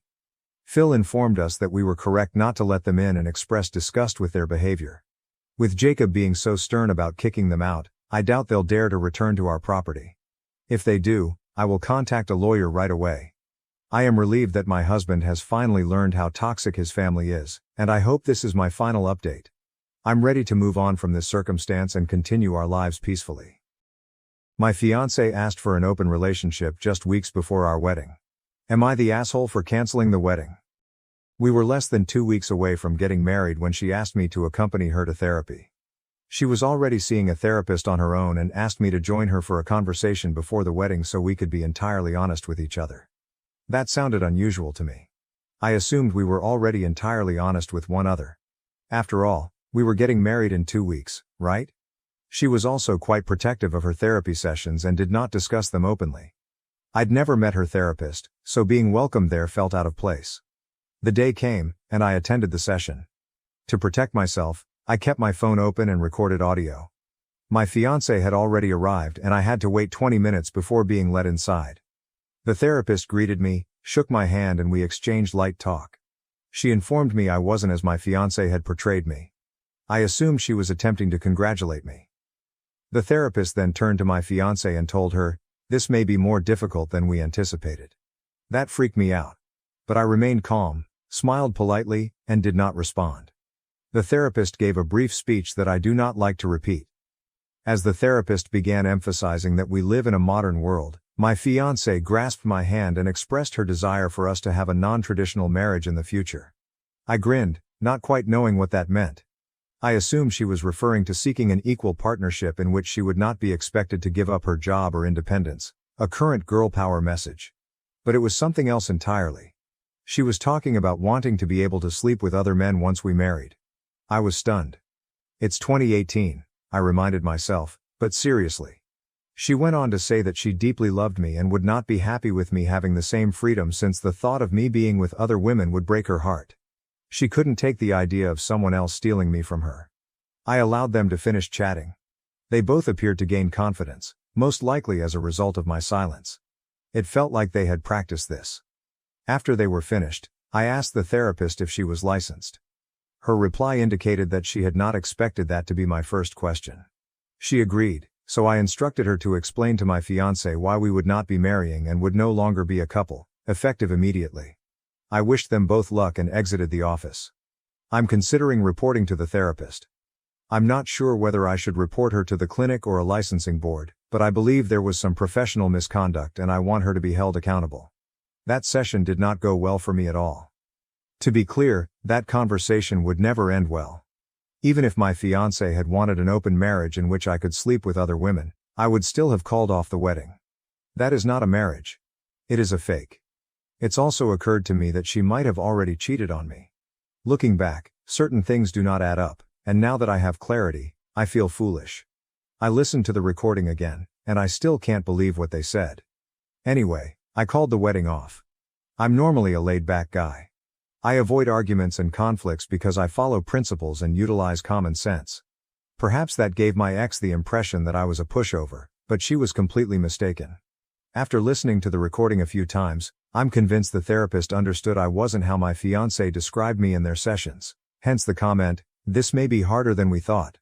Now that the wedding has been cancelled, people are starting to ask questions, and I'm not sure how to handle it. I'm sure my ex is conducting damage control, but I have the video, and if she goes too far with her version of events, I won't be afraid to tell others what she was truly proposing. My parents and family also want answers, but I'm not sure what my ex has told them. I don't want them to think I was a fool for allowing things to progress to the point where she felt comfortable enough to tell me she wanted to sleep with other guys. She has also been blowing up my phone, my best friend's phone, and my brother's phone, saying, "We can work on this." She believes she did not understand what was stated during the therapy session and is willing to do whatever to make things right. This was the therapist's suggestion. She was opposed to it, etc. The final shriek of a dying siren. Her cries fell on deaf ears, and I owned those ears. We were also working on obtaining a loan to purchase a home, but I canceled everything. I effectively severed any ties we had, monetarily or otherwise. Her present appeal is that during treatment, she revealed her worries regarding our sexual history. I had much more partners than she did, and the therapist purportedly suggested that we level the field. Regardless of the truth, I'll report that therapist as soon as I figure out where and how. This post is largely a rant, but I'd like to know how you would handle questions from friends and family. My ex is definitely conducting her own damage control, and I don't want this to become a he said she said issue. I have the recording and was wondering if I should share it with the relevant parties. My ex does not know I have the recording. Small update, I'm at work and just received confirmation that the journal has been returned to my ex. I sent it early this morning via courier from our office, and she had to sign a confirmation that she received it. As several have suggested, I concluded that reading it would be ineffective because she never accepted responsibility for the incident. Update 1. Aside from the jokes, the 2 weeks after my initial post have been intriguing. Last Monday, I spoke with a lawyer at work about my problem with the therapist. At first, he assumed I was joking and inquired about the prank. I offered to play the recording for him and he accepted. The next day, we reviewed the recording together, and he pointed out stuff I hadn't observed. The therapist consistently used language such as "we think," "we want," and "we decided." She never once said, "Your ex asked me to talk with you," or "Your ex wants you to know." It was always either "we this" or "we that." The lawyer inquired as to my ultimate goal, whether I intended to file a lawsuit. I informed him I wasn't going to sue, but I wanted to report the therapist to the relevant authorities. We decided to write 2 letters. One to the clinic where the therapist works and another to the American Psychological Association, APA, which validated her accreditation. By Wednesday, a few more people at work had become aware of the problem, including one of the case researchers. She looked up information about the therapist, including internet ratings and contact information for 2 of her prior clients. The therapist did not have the best reviews. Several people were furious with her, and we were able to reach 2 of them via social media. When we described the scenario, they were eager to assist. Their stories were not any better than mine. The letters expanded in length as we included signed reports from the other 2 people, as well as my personal explanation of how my ex changed after starting therapy and a thorough account of my session with the doctor. Last Friday, I met with my ex's parents. They arrived at my parents' place and we had a conversation. My ex was also present and further material was revealed, which was then included in the report on the therapist. This week, reports were sent out and the clinic responded. They called our office Thursday morning, most likely to see if the allegation was legitimate. We spoke with one of their lawyers over the phone, and after we determined it was serious, someone on the other end was heard saying, "Well, crap." They stated that they were treating the situation extremely seriously. One of my coworkers noted that the clinic had received prior complaints, but never one this well documented, which could explain their prompt response. Their letter also stated that they were notifying the APA, which could have additional pressure. I'm not sure what will happen, but I consider my problem to be resolved. However, after speaking with the other 2 former patients, I strongly hope that the therapist will be probed. She sounds insane and certainly has a plan. She also wrecked their relationships, of whom one was a woman. Finally, my ex and her parents. My folks contacted last Friday and invited me to visit after work. When I arrived, I was surprised to see both my ex and her parents there. My initial thought was to go. This meeting was meant to be on my terms, but it appeared that she was attempting to control the situation. Let me tell you, it was not going to happen. My ex waited for me outside. She looked great. If there was ever a girl you wanted your parents to meet, she was it. She informed me that they were coming to speak with me and see if we could resolve this. They did not refer to her parents. Either she never informed them what happened, or she told them a version of the story that they did not believe. She had a journal with her and stated that she began writing in it before treatment and continued until Friday morning. She said I should read it since it will clear up all the uncertainty. I informed her it wasn't a book club. I wanted to go inside and start the chat, but she requested for 10 minutes to talk before meeting with her parents. She continued handing me her journal and began crying. Then my sister arrived, followed by my ex's sister. They had been there all along and came out to check on us. So I took the diary, walked inside, said hello to everyone and then left my ex in the back of the garden, in the most remote part of my parents' yard. They have a spacious garden with plenty of trees and benches. She left her job owing to the stress, which resulted in a breakdown that never improved. She was no longer visiting her therapist. Initially, she began treatment for work-related issues, but it gradually turned to focus on our relationship, which appeared to be the only thing the therapist was interested in. She never explained to her folks why she became my ex. Now she was seeing a different therapist. I just listened. She shifted the subject to us, informing me that I would be in charge. I'd handle the funds, have access to all of her devices, and be able to track her activities. Any property we owned would be in my name, and she would do everything I asked to win my trust. She basically reaffirmed what she had been expressing in her messages throughout the previous weeks. She listed far more items than I can recall. I'm not sure how she believed this was a healthy way for either of us to live. I asked if she had cheated. She told me that she had the opportunity to cheat but never did. I believed her, but it made me angry. What exactly did she mean by opportunity? If you are in a committed relationship, you do not place yourself in a position where infidelity is even a possibility. You do not want the opportunity. It's similar to stating, I had the opportunity to kill someone today. Why? What were you doing that resulted in such an opportunity? And why term it an opportunity, as if it were something good? That pretty much concluded our 10 minutes. I told her we should go talk to our parents, and we did. I requested our sisters to leave us alone since what we were about to discuss was not their concern. My sister huffed and puffed, but a stone home can withstand hurricanes, and she wasn't one. I detailed what happened. How the therapy session went and what I decided. I didn't say I had a recording since I didn't have to. My ex corroborated everything I had said, which astonished me. Her father had teary eyes, which shattered my heart. Her mother inquired if this was how she felt they had raised her and requested an explanation. My ex basically told them the same story. Work-related stress, depression, a breakdown, therapy focusing solely on our relationship. The therapist convincing her that our relationship was the source of all her stress, that she needed an open relationship to avoid losing me, and that she needed to level her sexual experience with mine. She said my reply jolted her out of her slump. She has quit her job and is seeking something less demanding. She'll do anything to get me back. My ex referenced the diary again, saying that if I read it, it would explain everything, and that while she disagreed with the therapist's opinions, she went along with them since the therapist was an authoritative figure with experience. Our parents glanced at me and I said, someone's private journal is not the type of literature I read, unless they're a dead poet. A big mistake. My purpose was to convey that private journals only become literature when written by a writer or a leader, and that they are typically published after the author's death. I was also hoping they'd get the message that I didn't want to read her notebook since it wouldn't change anything. What had been done was done. Everyone looked at me as if I had wished death on my ex.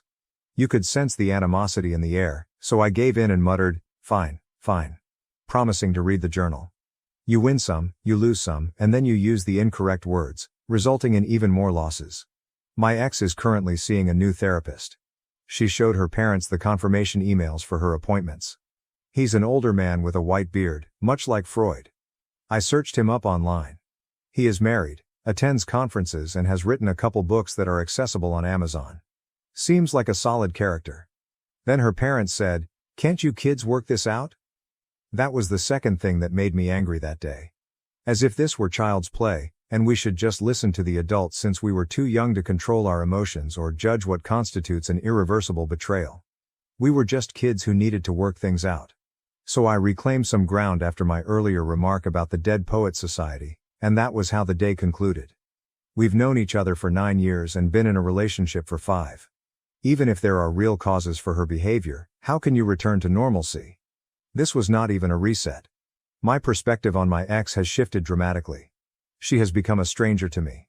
Yes, I still find her appealing. Very attractive. There's no disputing how great she looked last Friday. But it was also calculated, I won't lie. Her hair was styled the way I like it, and she wore a dress I got for her as well as the shoes I prefer the most. I could even detect a bit of the perfume I had given her. The journal is on my nightstand. I have not read it and I doubt I ever will. I looked through it to see if it was actually a year old, and it is. As you work your way through the entries, you can see how the pages are folded and how the ink has aged. The pen she used was attached to the journal. When I examined it, it matched the ink, and the ink level appeared to be consistent with a year of use. It's not a forgery. Everything about it is compatible with a year of wear and tear. I don't see how reading it would help. It feels like a tool for playing with my psyche. Not really. I don't think she started writing it a year ago with the intention of using it for manipulation. If what she told me is true, her new therapist advised she share the journal with me. When people ask why the wedding is off, I tell them, we had a huge difference of opinion that we couldn't resolve. More or less. But if her sister discovers the true reason, which is likely given her tight relationship with their mother, everyone will find out soon enough. Our parents want us to meet again next week. They told me to read the journal, which might assist. Given our extensive history, perhaps we can work on it and start over. They believe she will receive therapy, recover and remain the lady I fell in love with, just not right now. They can see I still adore her. Otherwise, I wouldn't be so theatrical. I don't think I'll meet them next Friday, but she did look stunning. I'd like to thank the community for their support and assistance. It's been enough to help me develop a strategy for dealing with the therapist. Thank you to everyone who shared resources and information about what to do next. What do I do with her journal? Return it, keep it, or read it 90 years from now? Update 2. The therapist no longer works at the facility. The clinic's lawsuit is most likely the primary motivator for this decision. Someone unrelated to my case has sued them. I don't have any other information. The therapist attempted to reach me but was unsuccessful. I believe she learned about my report on her and requested more information, but who knows? I didn't interact with her. She was blocked and her questions remained unanswered. A faint voice in the back of my head suggests that filing that report may not have been the best move. It could attract unwelcome attention, and the persons behind the lawsuit could approach me for assistance. Despite this, I can't keep a satisfied grin off my face, knowing that the therapist is in trouble. To those who have questioned whether I have emotions, if this isn't proof enough, I'm not sure what would. And I hope you understand sarcasm. Mela, on the other hand, complicates matters considerably. I added a brief update to my previous post concerning her journal. I decided to return it, and I was quite clinical in my approach. On Monday morning, the courier we use at work handed the journal to her. I attached a note explaining why I had not read it. Everything came down to her refusal to accept responsibility for the situation. By giving me the journal, I felt she was washing her hands of the situation, putting the duty of finding solutions on my shoulders. In return, I washed my hands of it. To be honest, I felt a pang of sadness the moment they told me the journal had been returned. Perhaps I should have read it. Later that day, Mela arrived at my workplace. She didn't cause a scene, nothing like that. She waited patiently in the lobby. Her goal was to wait until I ended my workday and then talk to me. Naturally, I discovered she was present quite quickly. My options were to send her away or talk to her. So we talked. Several architects planned the end of our relationship. 1. Stress. This was something I was aware of, but I had never recognized how serious it was. In retrospect, when she began seeking for a therapist to help with work stress, I should have been more conscious of the issue. But she always said everything was all right, so why shouldn't I believe her? Whether she was seeing a therapist or not, she had a breakdown at work that she kept hidden from me and her family. 2. Miscarriage. I may have become a father. She miscarried. She told me she was a few weeks pregnant and wanted to make it special. However, a few days later, she began bleeding and that was it. She never told me about it because she was worried I would think she was unworthy. She knows how badly I want to be a father, and she assumed this would lead me to believe she couldn't bear children. This idea is completely ludicrous. 3. Friends. I made it clear in the comments that we had friends in open relationships. One such acquaintance phoned Mila over a year ago and invited her to lunch. She quickly began venting her feelings over her broken marriage onto Mila. Her husband, like me, had far more lovers than she did. In my situation, there were 26 previous partners, her husband had 70. He demanded an open relationship from the day they married, and she has been miserable ever since. Apparently, Mila would face the same fate if she did not take care of me. This friend informed Mela that I exhibited the same symptoms as her husband before they married. 4. Family secrets. Those we love are not always who we believe they are. Our fathers work in academia and have known each other for 30 to 35 years. They routinely go to work-related gatherings and parties, usually with their wives. I met Mila at one such occasion. I went with my father to meet a professor who could aid me with my career. Mela was there instead of her mother, who had a scheduling conflict, or so she was told. Her parents were having a difficult time as a result of her father's infidelity. Mela just learned about this recently, when she discussed the concerns raised by the previously mentioned friend with her mother. This was a great shock for her. Her parents always appeared to be the ideal couple, a role model. They certainly patched things up and maintained the appearance of a wonderful marriage throughout. The 4 horsemen of the apocalypse combined with a therapist with questionable objectives, and that's how you end a relationship. The therapist was excited to plan my open relationship and validated what my friend had said. Men like me would never be pleased with only one woman. I would eventually seek more, and the only way to cure my cheating impulses was for Mela to sleep with other men until we evened out the numbers. Of course, I would be opposed to it, but that was okay. If I loved Mela, I could understand. This was a multi-layered concept. It would not only cure my alleged cheating conduct, but it would also affirm my love for her and enhance our bond. Naturally, this approach would have failed, and I believe that is precisely what the therapist was going for. Our relationship would not have survived. What the therapist did not foresee was how quickly I would react, or so I believe now. Mela and I met every day for the rest of the week, and she answered every question I asked her. One thing was clear, she was willing to fight for our relationship, whereas I was ready to leave things. At the end of the week, I had to depart for another city for work. The trip was intended to be 2 weeks, but it was extended to 4 weeks, more billable hours, heh. Before leaving, I gave Mela a copy of the therapy session tape. She knew I had it. It was one of the first things I discussed with her when she arrived at my employment on Monday. Listening to the recording rattled her to her core. What she remembered about the treatment session differed significantly from what was on the recording. I believe she finally understood where all of my acts and conduct towards her originated from. During those 3 weeks, I had little interference from anyone and was left to my own devices. It was wonderful. Several individuals in the comments offered me a beer if I ever visited their city, and I accepted. It was my first time meeting another Redditor, and surprise, he was not a weirdo. He and his wife were excellent individuals. Mila paid a visit in the 4th week. We had been in communication for the preceding 3 weeks, discussing a variety of things, most of which were about us. One important concern was finalizing our honeymoon plans. We were meant to go to France for 2 weeks following the wedding, but neither of us could go right away, so it was scheduled for 3 months later, and it was quickly approaching. We already had non-refundable travel tickets and hotel reservations, but we no longer had us. That 4th week, we chatted more and decided to go to France as friends. I can already imagine eyes rolling. But France was incredible. Visiting a place like that reminds you that the United States is medieval in comparison. Americans are easily identifiable in museums. To be honest, learning how to act in foreign nations should be required in our schools. We returned from France as a couple again. It wasn't due to the magic of Paris though. We're not back to our previous selves yet and there's more work to be done. Several points we agreed on, in no particular order. 1. Mela is seeking for a new work that is less stressful. 2. Our friends in open marriages have been branded a toxic influence, and we will no longer socialize with them. 3. We both like the name Mela, and it will be used for our first daughter, thank you France. 4. Never hide anything from your partner, such as a miscarriage. I'm quite upset about this one. 5. We'll acquire a dog and a cat. 6. Mela will keep seeing her current therapist for a time. 7. When we do marry, it will be a simple wedding with only our immediate family. 8. We'll probably visit Italy next. I suppose this is not the thrilling update everyone was hoping for.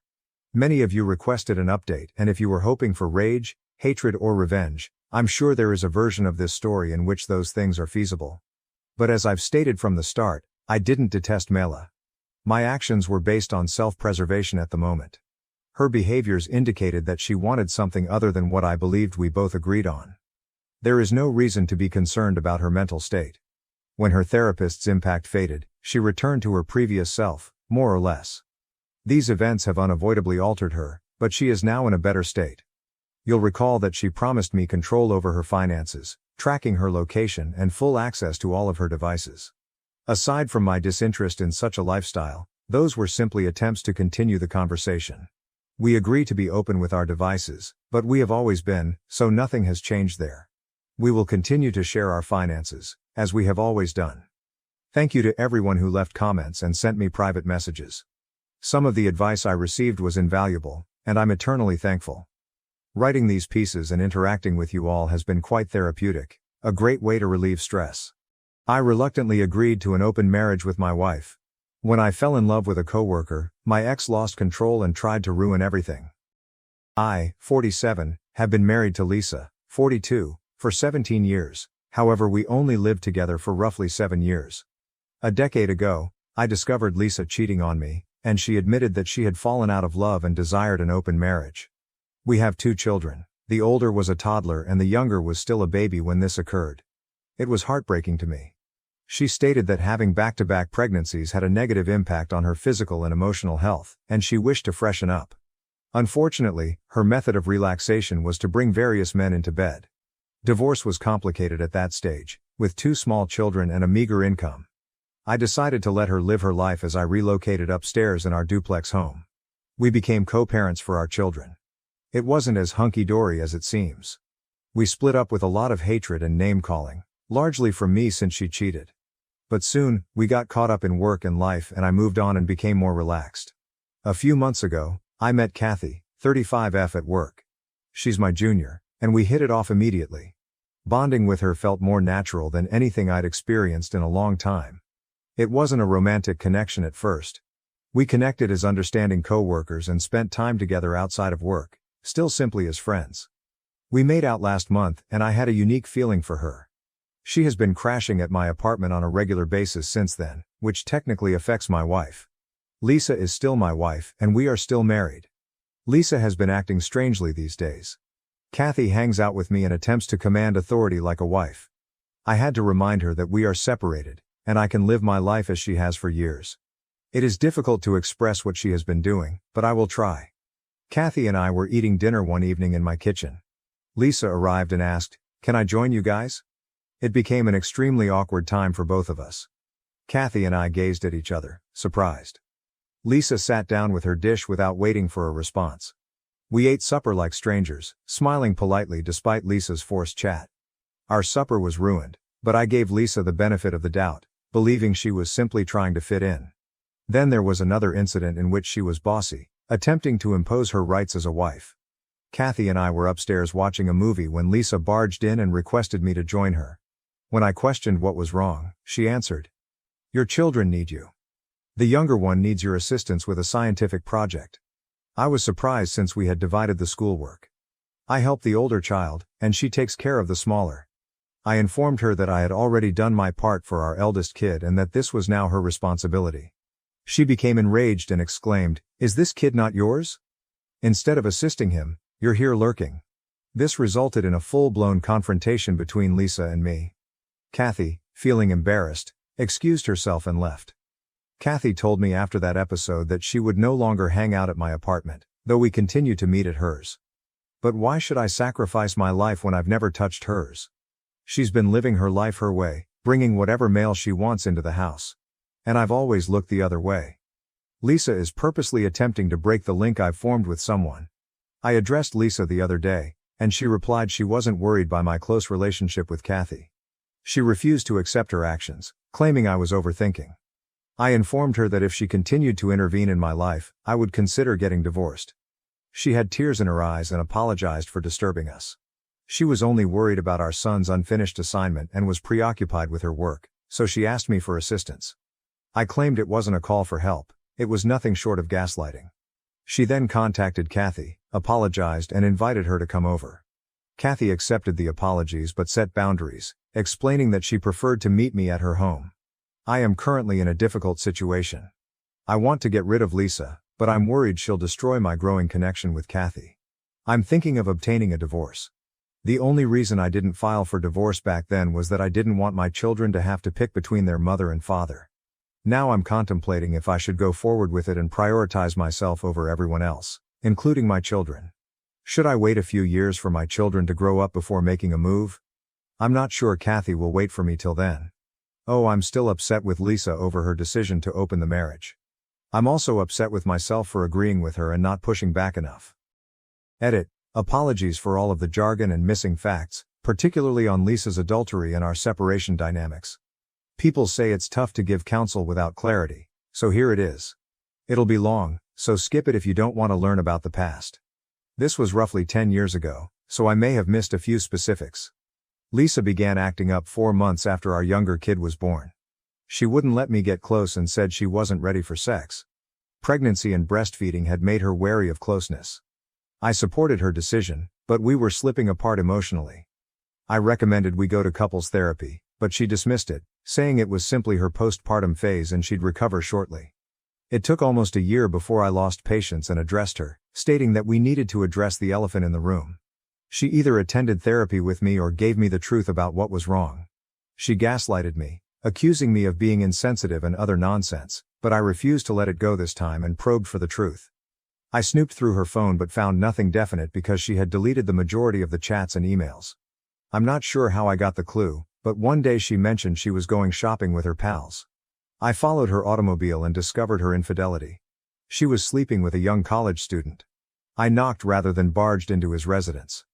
Lisa was on the couch in her lingerie, trying to cover herself, when a shirtless guy responded. I grabbed the guy by the neck and was ready to strike him when Lisa interfered, pleading with me to leave him alone. She cried, saying it wasn't his fault. He was only one of the guys she was hooking up with. It blew my mind. What the heck, one of the guys? She admitted to hooking up with several guys. The guy standing in front of me had no idea what was going on, or that she was married with children.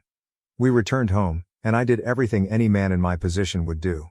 No, I don't hit. I'm not a violent man. I contacted her parents and confessed the facts in front of everyone. I insisted on the divorce. I even engaged a lawyer and discussed the case, but as things went, the lawyer revealed the truth, which shook me. There was no genuine benefit for me, only loss. Because the kids were so young, they'd require their mother. At most, I could gain joint custody, but Lisa would have to allow me to meet with them and dictate the terms. Yes, I could take her to court if she didn't follow the court order. But how often does a regular man want to become engaged in legal battles? We live in a no-fault state, so there is no moral policing for her. I still have to pay alimony, and child support is required. So basically, I handle all of the tasks of a father, but I rely on Lisa to spend time with my children. Lisa, on the other hand, was opposed to divorce. She proposed that rather than divorcing, we open our marriage and return to each other whenever we wanted.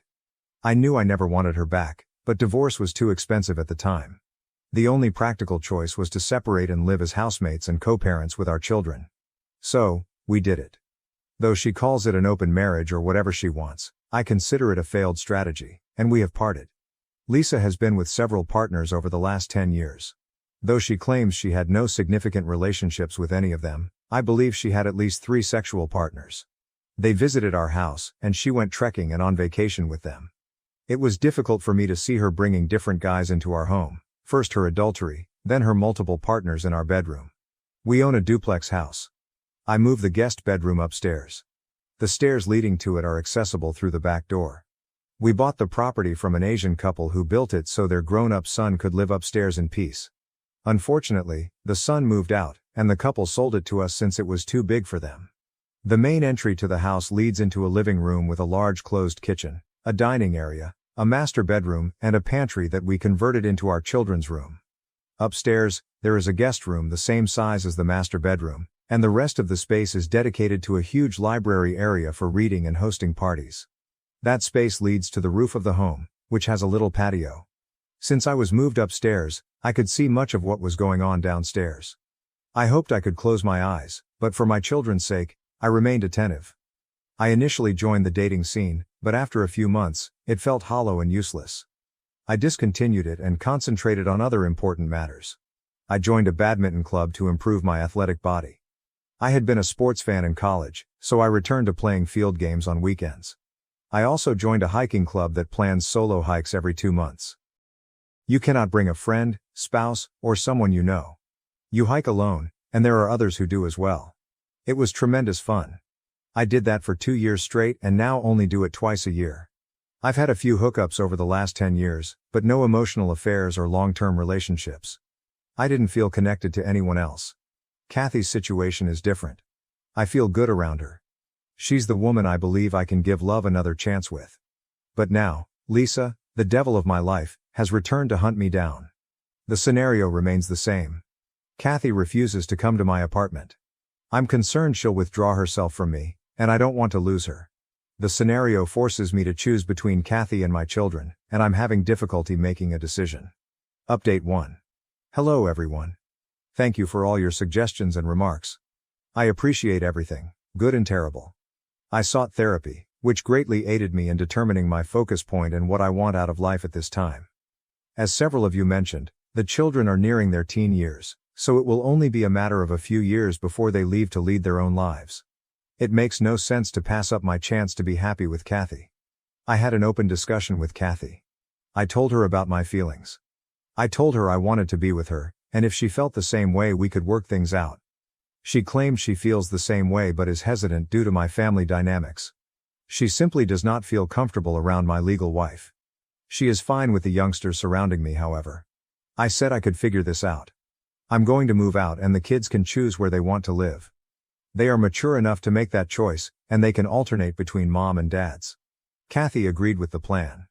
My therapist proposed counseling for the children, in which they might be informed of our marital status in an age-appropriate way. Lisa flipped out when I informed her about the counseling. She stated I was being selfish and damaging our children's life by getting serious with Kathy, and that I should put my family first over my own selfish goals. I lost my cool at that. I asked, "Really, Lisa? Are you the one advocating family values and morality?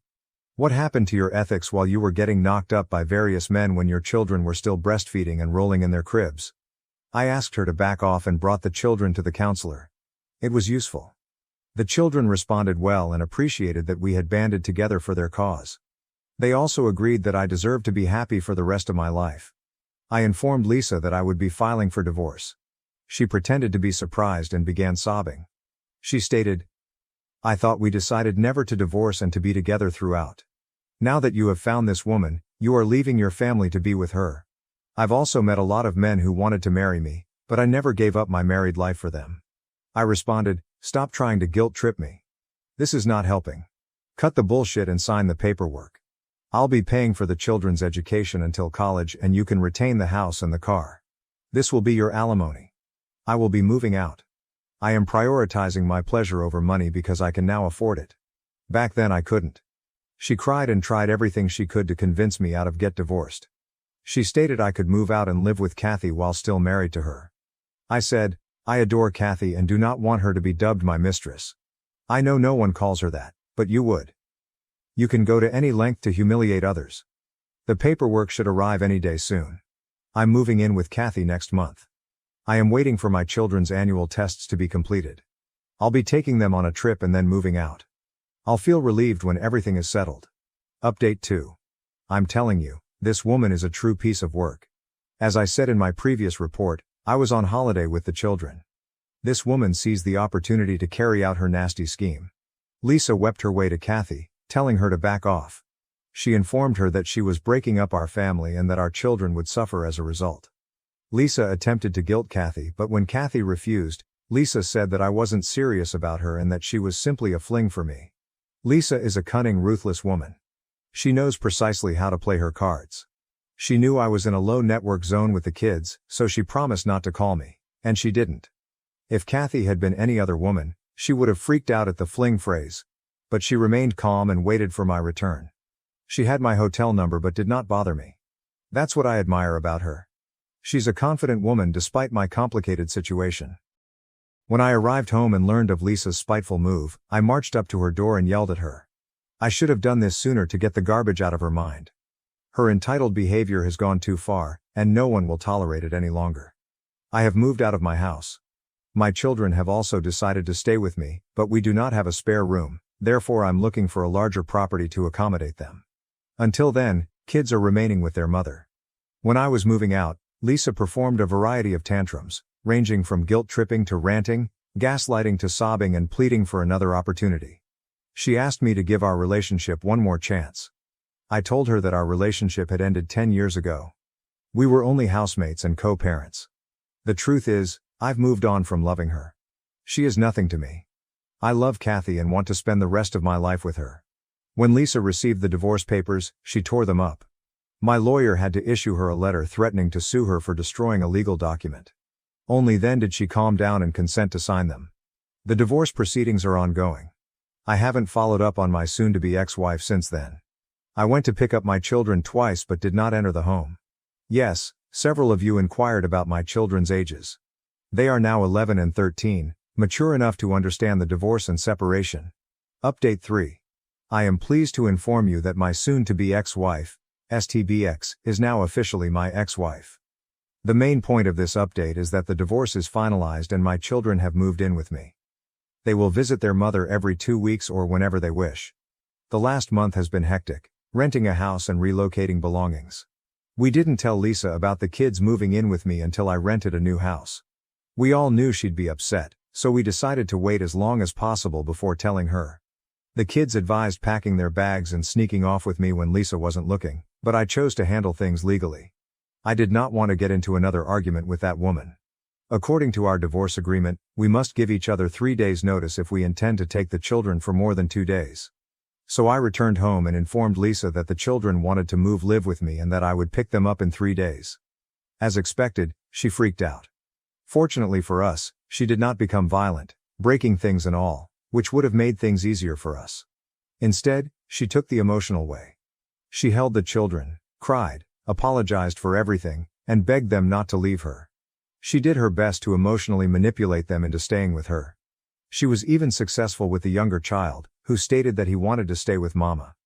Kathy had warned me that circumstances like these may occur, so I was expecting a last-minute change of heart. When my younger kid called, I told him, "Cool, Dad loves you no matter what." But my oldest son was strong in his choice to move out, so I answered, "Sure, I'll pick you up." I'm not sure what happened in the meantime, but when I went to pick him up, both boys were prepared with their luggage. I hugged both of them and led them away. I didn't inquire as to what had occurred. It was already upsetting enough for them, and I didn't want to further the situation. Kathy and I are attempting to make them feel at ease in our new home. We're involving them in the process of setting up their rooms, ensuring that everything matches their preferences. I expected Lisa to make one more effort to stop the children from leaving the house, but she had already given up. She simply sat there, crying and screaming. She hugged the boys firmly, apologized for her actions, and assured them that she loved them. She stated they were welcome to return to Mama's whenever they pleased. Before I departed, she asked if I had time for coffee. Her appeal sounded innocent and sincere, so I accepted. Her tone conveyed regret and she apologized. This time it did not sound false. She confessed, "I was delusional all along, thinking you would never leave me. When Kathy entered your life, I did not see her as a threat. I assumed she was simply one of those flings that will die out in a month. I believe I took you for granted because of the safety you gave for me and the kids, despite everything I did to you. I didn't realize I was mean and narcissistic until it was too late." I simply smiled and hid my emotions. I rose up to leave and she approached to hug me. I hugged her back. This was our first hug in 10 years. I can't really absorb how I felt about it, and I can't describe how I feel today following our final talk. I'm not pleased or sad, just numb. That's how it is. My life has changed dramatically during the previous 6 to 7 months. I suppose it will take time for me to process everything. Thank you all for your help, you've been the best. If anything changes from here, I may update the thread. My wife's affair was exposed by her own parents, now they want to disown her and leave me their $2 million inheritance. Should I accept it? My wife, Nicole, 27F, and I, 29M, had been married for a year before I filed for divorce after discovering she was cheating on me with one of her coworkers. Interestingly, It was my in-laws that revealed the affair to me and advised me to file for divorce as soon as possible. Nicole is the sole child of her rich parents, who run a large pharmaceutical firm. Nicole and I met on a dating service around 3 years ago and hit it off on our first date. After 1 year of living together, I proposed, and we married shortly thereafter. Her parents, whom I'll call Frank and Leah, were always quite nice and seemed to like me. Nicole always joked that I was the son they never had, and it truly seemed that way. They treated me like family from the moment I met them. They were warm, friendly, and grounded despite their affluence, which I greatly respected. I grew up in an emotionally unstable home. My parents did not love each other, but stayed together for my sake, resulting in regular arguments. Neither were affectionate, and while we are still in touch, family dinners feel more like chores. But Nicole's family was different. They felt like my own people, and I instantly relaxed around them. While I knew they liked me, I never dreamed they would support me over their daughter. My difficulty now is that Frank and Leah want to make me the successor to their inheritance as a result of Nicole's adultery. They want to compensate for what happened by paying me $2 million, while disowning Nicole in the process. I'm not sure if I should accept it because, in the end, the money is rightfully Nicole's, and I'm only being offered it because of her betrayal. Nicole is outraged at the scenario, and I am emotionally heartbroken. I had a lawyer look over everything, and it's a substantial sum of money that I would be taking away from Nicole if I accepted their offer. Despite how hurt I feel, I'm not sure if this is the appropriate thing to do. I obviously want the money, but I am conflicted. Nicole and I have always had a smooth and loving connection. We had little fights, as any couple would, but we worked them out. So when my in-laws invited me over to their house to talk about something important, I had no idea they'd reveal Nicole's infidelity. Nicole works for her father's company and is in charge of recruitment. Because it was a family business, they could easily keep an eye on her and observed she was spending a lot of time with one of the new hires. What made it even more horrible was that the man she was having an affair with was much younger than her. He had recently graduated from college and he was just 21. It was legal, but it seemed unusual that Nicole, although being happily married, felt compelled to pursue love outside of our marriage. Her parents had seen the growing intimacy between the two of them and even asked Nicole about it to be sure. She assured them that they were just close friends and that nothing untoward was happening. This worried her parents, not only because it would have an impact on our marriage, but also because it could lead to legal action. Nicole was in a higher position than the guy she was associated with, and if things went wrong, he could use it against the company and sue them. Despite her parents' persistent questions about their relationship, Nicole argued that it was entirely professional and that there was nothing else to it. Unfortunately, her parents found it difficult to trust her. Despite their cautions, Nicole continued to see him outside of work. They initially refused to notify me because they did not believe it was their responsibility. It was plausible that this was a harmless friendship. However, things escalated, prompting her parents to intercede. They hired a private detective to keep tabs on Nicole. They had no money issues and were able to hire a professional for the work. The detective discovered that Nicole was frequently visiting the other person after work hours. She would tell me she was with friends or at work, and I believed her, but her parents later disclosed that this was not the truth. Every day, once her workday finished, she would go over to his house and spend a few hours before returning home. We all knew that if she was lying to me, something was wrong. When I found out, I was devastated. I sincerely loved Nicole, and a part of me still does, but finding that she had been cheating and lying for months devastated me. This news came about a week and a half ago, and I still remember how upset I was during the meeting with my in-laws. They too were very saddened when they told me the truth, knowing Nicole would never confess.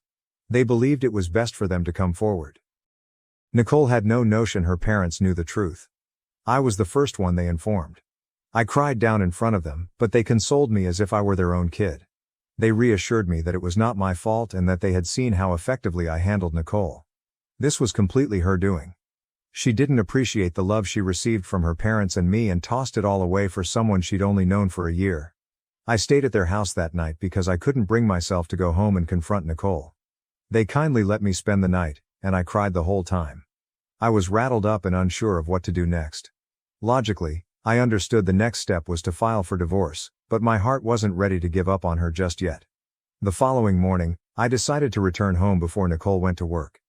I hadn't returned any of her calls or texts the night before, so she was astonished when I walked up just as she was ready to leave. I was plainly in horrible shape and she was concerned. I sat her down and asked her about the affair, as it was the most pressing issue on my mind. She hesitated and attempted to dispute it at first, but then I showed her the photos her parents had given me, shots showing her car parked outside her coworker's house on the night she had told me she was working late. She tried to say they were just pals hanging around, but there was no reason for her to lie. Eventually, she was forced to reveal the truth. She had been cheating on me. I broke down as soon as she admitted. This time it was worse than previously since, when it was only her parents informing me, I still hoped it was a misunderstanding. Hearing that from Nicole herself shattered any denial I had. I was hysterical, and while I don't remember all I said, I do recall there was a lot of screaming and shouting. Nicole began to cry, confessing that she had been silly and lost sight of what was important since she had grown bored in our marriage. She stated that the affair meant little to her and that she never expected me to find out. It simply made matters worse. If it didn't mean anything, she had no reason to do it. I was shocked to learn that she had wrecked our marriage because she was bored. I recall yelling at her about how much I trusted her, how I had always been there for her, and how she had given it all up for someone she hardly knew. I yelled until she collapsed into a pool of tears.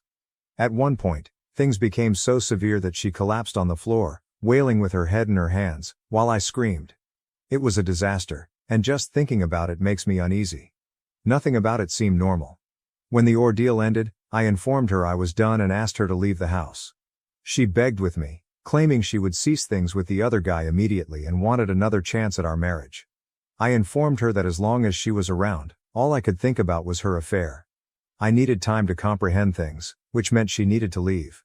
More disagreements ensued, with her claiming that we could work things out and that remaining together was the proper thing to do. At the time, I was still battling to understand that she had cheated on me. The decision to work things out or leave her was secondary. First, I wanted to digest what had happened, something I couldn't do with her around. I didn't want to breathe the same air as her because she repulsed and irritated me so much. However, she refused to leave, which infuriated me to the point that I informed her I would leave instead.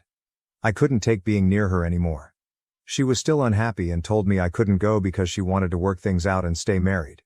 She claimed it was all a mistake and I couldn't leave her for something like this. I didn't even respond, just left. I didn't bother packing anything and instead began driving aimlessly, unsure where to go. I didn't realize I'd have to stay there overnight until I ran out of gas. I drove to the nearest motel and have stayed there ever since. Despite my best efforts to forgive and forget what Nicole did, our relationship has not improved. I simply can't. So last week, after 3 days of deliberation, I filed for divorce. I hadn't spoken to Nicole since leaving the house, despite her attempts to contact me. The reality is, I have nothing else to say to her since what she did is something I can never forgive or forget. However, my in-laws have been in close communication with me, checking in on me on a daily basis to ensure my well-being. I've been talking to them since when I asked my own parents for aid. They weren't very helpful. They gave non-specific suggestions, such as do what feels right, which was neither comfortable nor useful. Feeling emotionally separated from my parents, I confided in my in-laws. I haven't told my pals yet, but I do need emotional support, which is why I've stayed close to them. Some people may find it unusual, but I'm extremely close to them and don't believe it's wrong. Nicole began messaging me more frequently after being served with the divorce papers, but I have yet to read any of her texts. I silenced her alerts so they wouldn't annoy me, but that doesn't mean I'd moved on. Everything still hurts. To make matters worse, I am also struggling at work. I had to take an unexplained leave of absence since I was unable to commute from the hotel, which is in the middle of nowhere. I am almost out of paid leave, and my employer recently called me to inform me that if I do not return to work soon, I will be terminated. This added to my worry because I have huge bills coming up. Divorce is expensive and I'll need to start looking for a new home to live. I had been discussing all of this with my in-laws in conversation, expecting little support. But they shocked me. They told me that Nicole had put me in this situation, and they would rectify it. I had no idea what they were going to do, but a few hours later, they requested me to come to their house right away. Nicole was present and they wanted us to sort things out, not necessarily about the divorce, but at least about who would reside in the house. They proposed Nicole stay with them, while I required the house to keep my work. I was hesitant to go because I did not want to confront Nicole, but my in-laws persuaded me, and I eventually accepted. When I arrived at their house, I was frightened to meet Nicole after such a long time, but I tried not to let it show. For the first several minutes, we avoided looking at each other. We didn't notice each other's existence until my in-laws began conversing. My in-laws offered that I take over the house so Nicole could live with them, which made sense given that they all worked in the same place. Losing the house would be a significant issue for me because it would mean losing my work without a solid place to live. Then, something unexpected occurred. Nicole began protesting that she did not see why she had to be the one to make such sacrifices.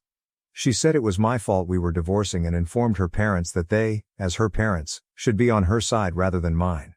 She accused them of supporting a cheater, which baffled us all. We stared at her, waiting for her to clarify what she was saying. Her tone was furious and full of conviction, and I began to believe she might have something to say that made sense. Unfortunately, she began spewing total rubbish, and I immediately knew she was just trying to make me look terrible in front of her parents so they wouldn't support me again. Nicole had no idea her parents had told me about the affair, so she probably assumed I had hired an investigator to collect those images myself. Nicole, completely oblivious of her parents' involvement, began fabricating a story, alleging that I was having an affair with a mutual friend. She stated she had noticed how cozy the two of us were whenever we hung together, and she even supplied manipulated images to make it appear as if I was romantically involved with my friend. Nicole stated that her own affair occurred because she was hurt after discovering my alleged adultery, and that she only went out with her coworker as a form of revenge. She explained to her parents that now that everything was out in the open, she expected them to kick me out of the house and cut relations with me. She insisted that they discontinue their friendship with me because she was convinced I had duped them into thinking I was the victim. Nicole also accused me of planning the meeting with her parents in order to portray myself as innocent and place all of the responsibility on her. At that point, I knew Nicole had made a serious mistake. She had just dug herself a hole with her lies, hoping to expose me and regain her parents' support. Given the circumstances, that was an extremely poor decision. Sure enough, her mother began ranting at her almost immediately, claiming she couldn't believe Nicole believed they'd fall for her falsehoods and badly altered images. Nicole was visibly moved by her mother's reaction, as she had clearly not expected it. Her parents indicated that they had expected her to be honest after being caught, but she had instead become a lying cheater. They even apologized, claiming that they had failed to raise her correctly if she had become this person. Then came the big reveal. My in-laws revealed to Nicole that they had informed me about her affair and handed me the images. There was no point in lying anymore because everyone knew the truth. Nicole's expression at that moment was priceless. A massive battle erupted, which was unavoidable. Nicole felt betrayed and despised the fact that her parents had always treated me as if I were their own son while willing to sell off their own daughter for my sake. Her parents, understandably outraged, called her stupid for not realizing sooner that they were the ones who informed me about the affair. After all, they had asked her about it several times, asking if she had a relationship with her coworker, which she had continuously denied. Nicole said that it had crossed her mind that her parents might have notified me, but she disregarded the possibility, feeling that as her parents, they would show her loyalty regardless of what she did. The dispute lasted a bit before Nicole rushed out, claiming she didn't want to speak to any of us anymore. She stormed out, plainly agitated because she'd had enough of everyone. I felt sorry for her because I could imagine how difficult it must be not to have your own parents on your side. After things had settled down, my in-laws informed me that they had made up their minds. They intended to modify their will and make me the sole successor to their inheritance, believing Nicole did not deserve it and that I was a better choice. It was a big decision, and I was hesitant to accept such a significant quantity of money knowing that it would essentially be stolen from Nicole. I told them I needed some time to think it over because it was a huge deal and I couldn't just agree without thinking about the repercussions. I wanted to make sure I was making the proper decision, so I requested time, and they obliged. They promised me that I would have plenty of time to make my decision. It's been a few days, and I'm still unclear whether it's the moral and ethical thing to do. While Nicole did break our marriage by infidelity, the amount I would inherit from her is significant, and I am not sure if it is fair. I've been thinking about it and am at a loss. That is why I am here. To determine whether it is okay for me to accept my cheating soon-to-be ex-wife's $2 million inheritance. Update 1. Thank you for your helpful feedback and support. I'm doing well emotionally, thanks to God. I've also talked to my friends about it, and they believe I should accept the money. After all, Nicole messed up, and if her parents want to make up by leaving me the money, I should let them. My buddies reminded me that Nicole not only cheated, but she also used false images to make it appear as if I was the one cheating. Her parents might have believed her if they hadn't already learned the truth. Nicole was ready to go to such efforts to avoid culpability, so I have no need to feel terrible about accepting the inheritance. I have made up my mind that I will not reject it. Nicole didn't care about my sentiments when she was out there destroying our marriage for a guy she barely knew. If she is going to be angry with anyone, it should be her parents, not me. Update 2. Today, I contacted my in-laws and informed them that I was willing to accept their offer. They were overjoyed and expressed gratitude for the opportunity to make things right following Nicole's actions. They informed me that Nicole had ceased contact with them and blocked them on all platforms following our argument at their place. She had also submitted her 2-week notice and quit her work, as had her affair partner. I was shocked. I knew Nicole enjoyed her profession, and I suspected her father was grooming her to take over when he retired. Now he must find someone else. Nicole is clearly eager to give up everything because she refuses to accept responsibility for her own acts. My father-in-law's voice seemed disappointed. Despite Nicole's mistakes, she remains their daughter and only child. It fascinated me that my in-laws emphasized doing the right thing over catering to their daughter's desires, which very few parents would do. I attempted to console them, but words weren't enough, so I decided to go see them tomorrow and spend some time with them. I know they must be lonely and hurt. Update 3. I've been staying in a motel for a few weeks now, after leaving my residence. Unfortunately, I was dismissed from my work, but the good news is that my father-in-law spoke with a friend and found me a far better job at his buddy's company. So I guess it's all okay in the end. The divorce proceedings have begun, and Nicole and I are pretty tense whenever we meet with the mediator. It's difficult for me to ignore her, but I need to. Nicole has already started dating and moved in with the other guy, which I know for a fact. I'm not shocked, but I am rather disappointed. I expected her to take longer to move on from me given how long we had been together. But it plainly didn't mean much to her, and I'm now trying to make sure it doesn't mean anything to me either. However, things with my in-laws are going well. We no longer speak to Nicole, nor does she speak to us. We try not to bring her up because it's a delicate subject for all of us. It's sad, but at least we're a family now. My in-laws haven't amended their will yet, but they intend to do so when the divorce is finalized, and they'll make sure Nicole isn't aware until after they're gone. We try to meet up frequently because we know we're all going through the same thing and can help each other. I hope it improves over time, and maybe someday it will. Family betrayed me in court for my son's custody, now they beg for help after my ex turned on them. I secretly recorded their confession. Hello, so this is going to be a little long because I need to include a lot of context for it to make sense. I, 33F, got divorced a few months ago, but it had been planned for over a year. I met my ex-husband James through friends when I was 25, and after 2 years of dating, we decided to live together and marry. His family was quite conservative and traditional, and they did not approve of live-in relationships, so we had to marry if we wanted to be together. I genuinely liked James, so I didn't mind marrying him. My parents supported our decision, so we married. Within a year of living together, I discovered that I was pregnant, and we were ecstatic. It seemed like our family was finally coming together and everything was falling into place. Unfortunately, after I revealed my pregnancy, my in-laws began pressing me to quit my career and focus on being a mother. It didn't help that my job was not very generous about maternity leave, and because I hadn't been there long, my leave would be especially brief. So at the time, I considered the advantages and cons and decided to leave my work. I didn't make this decision alone.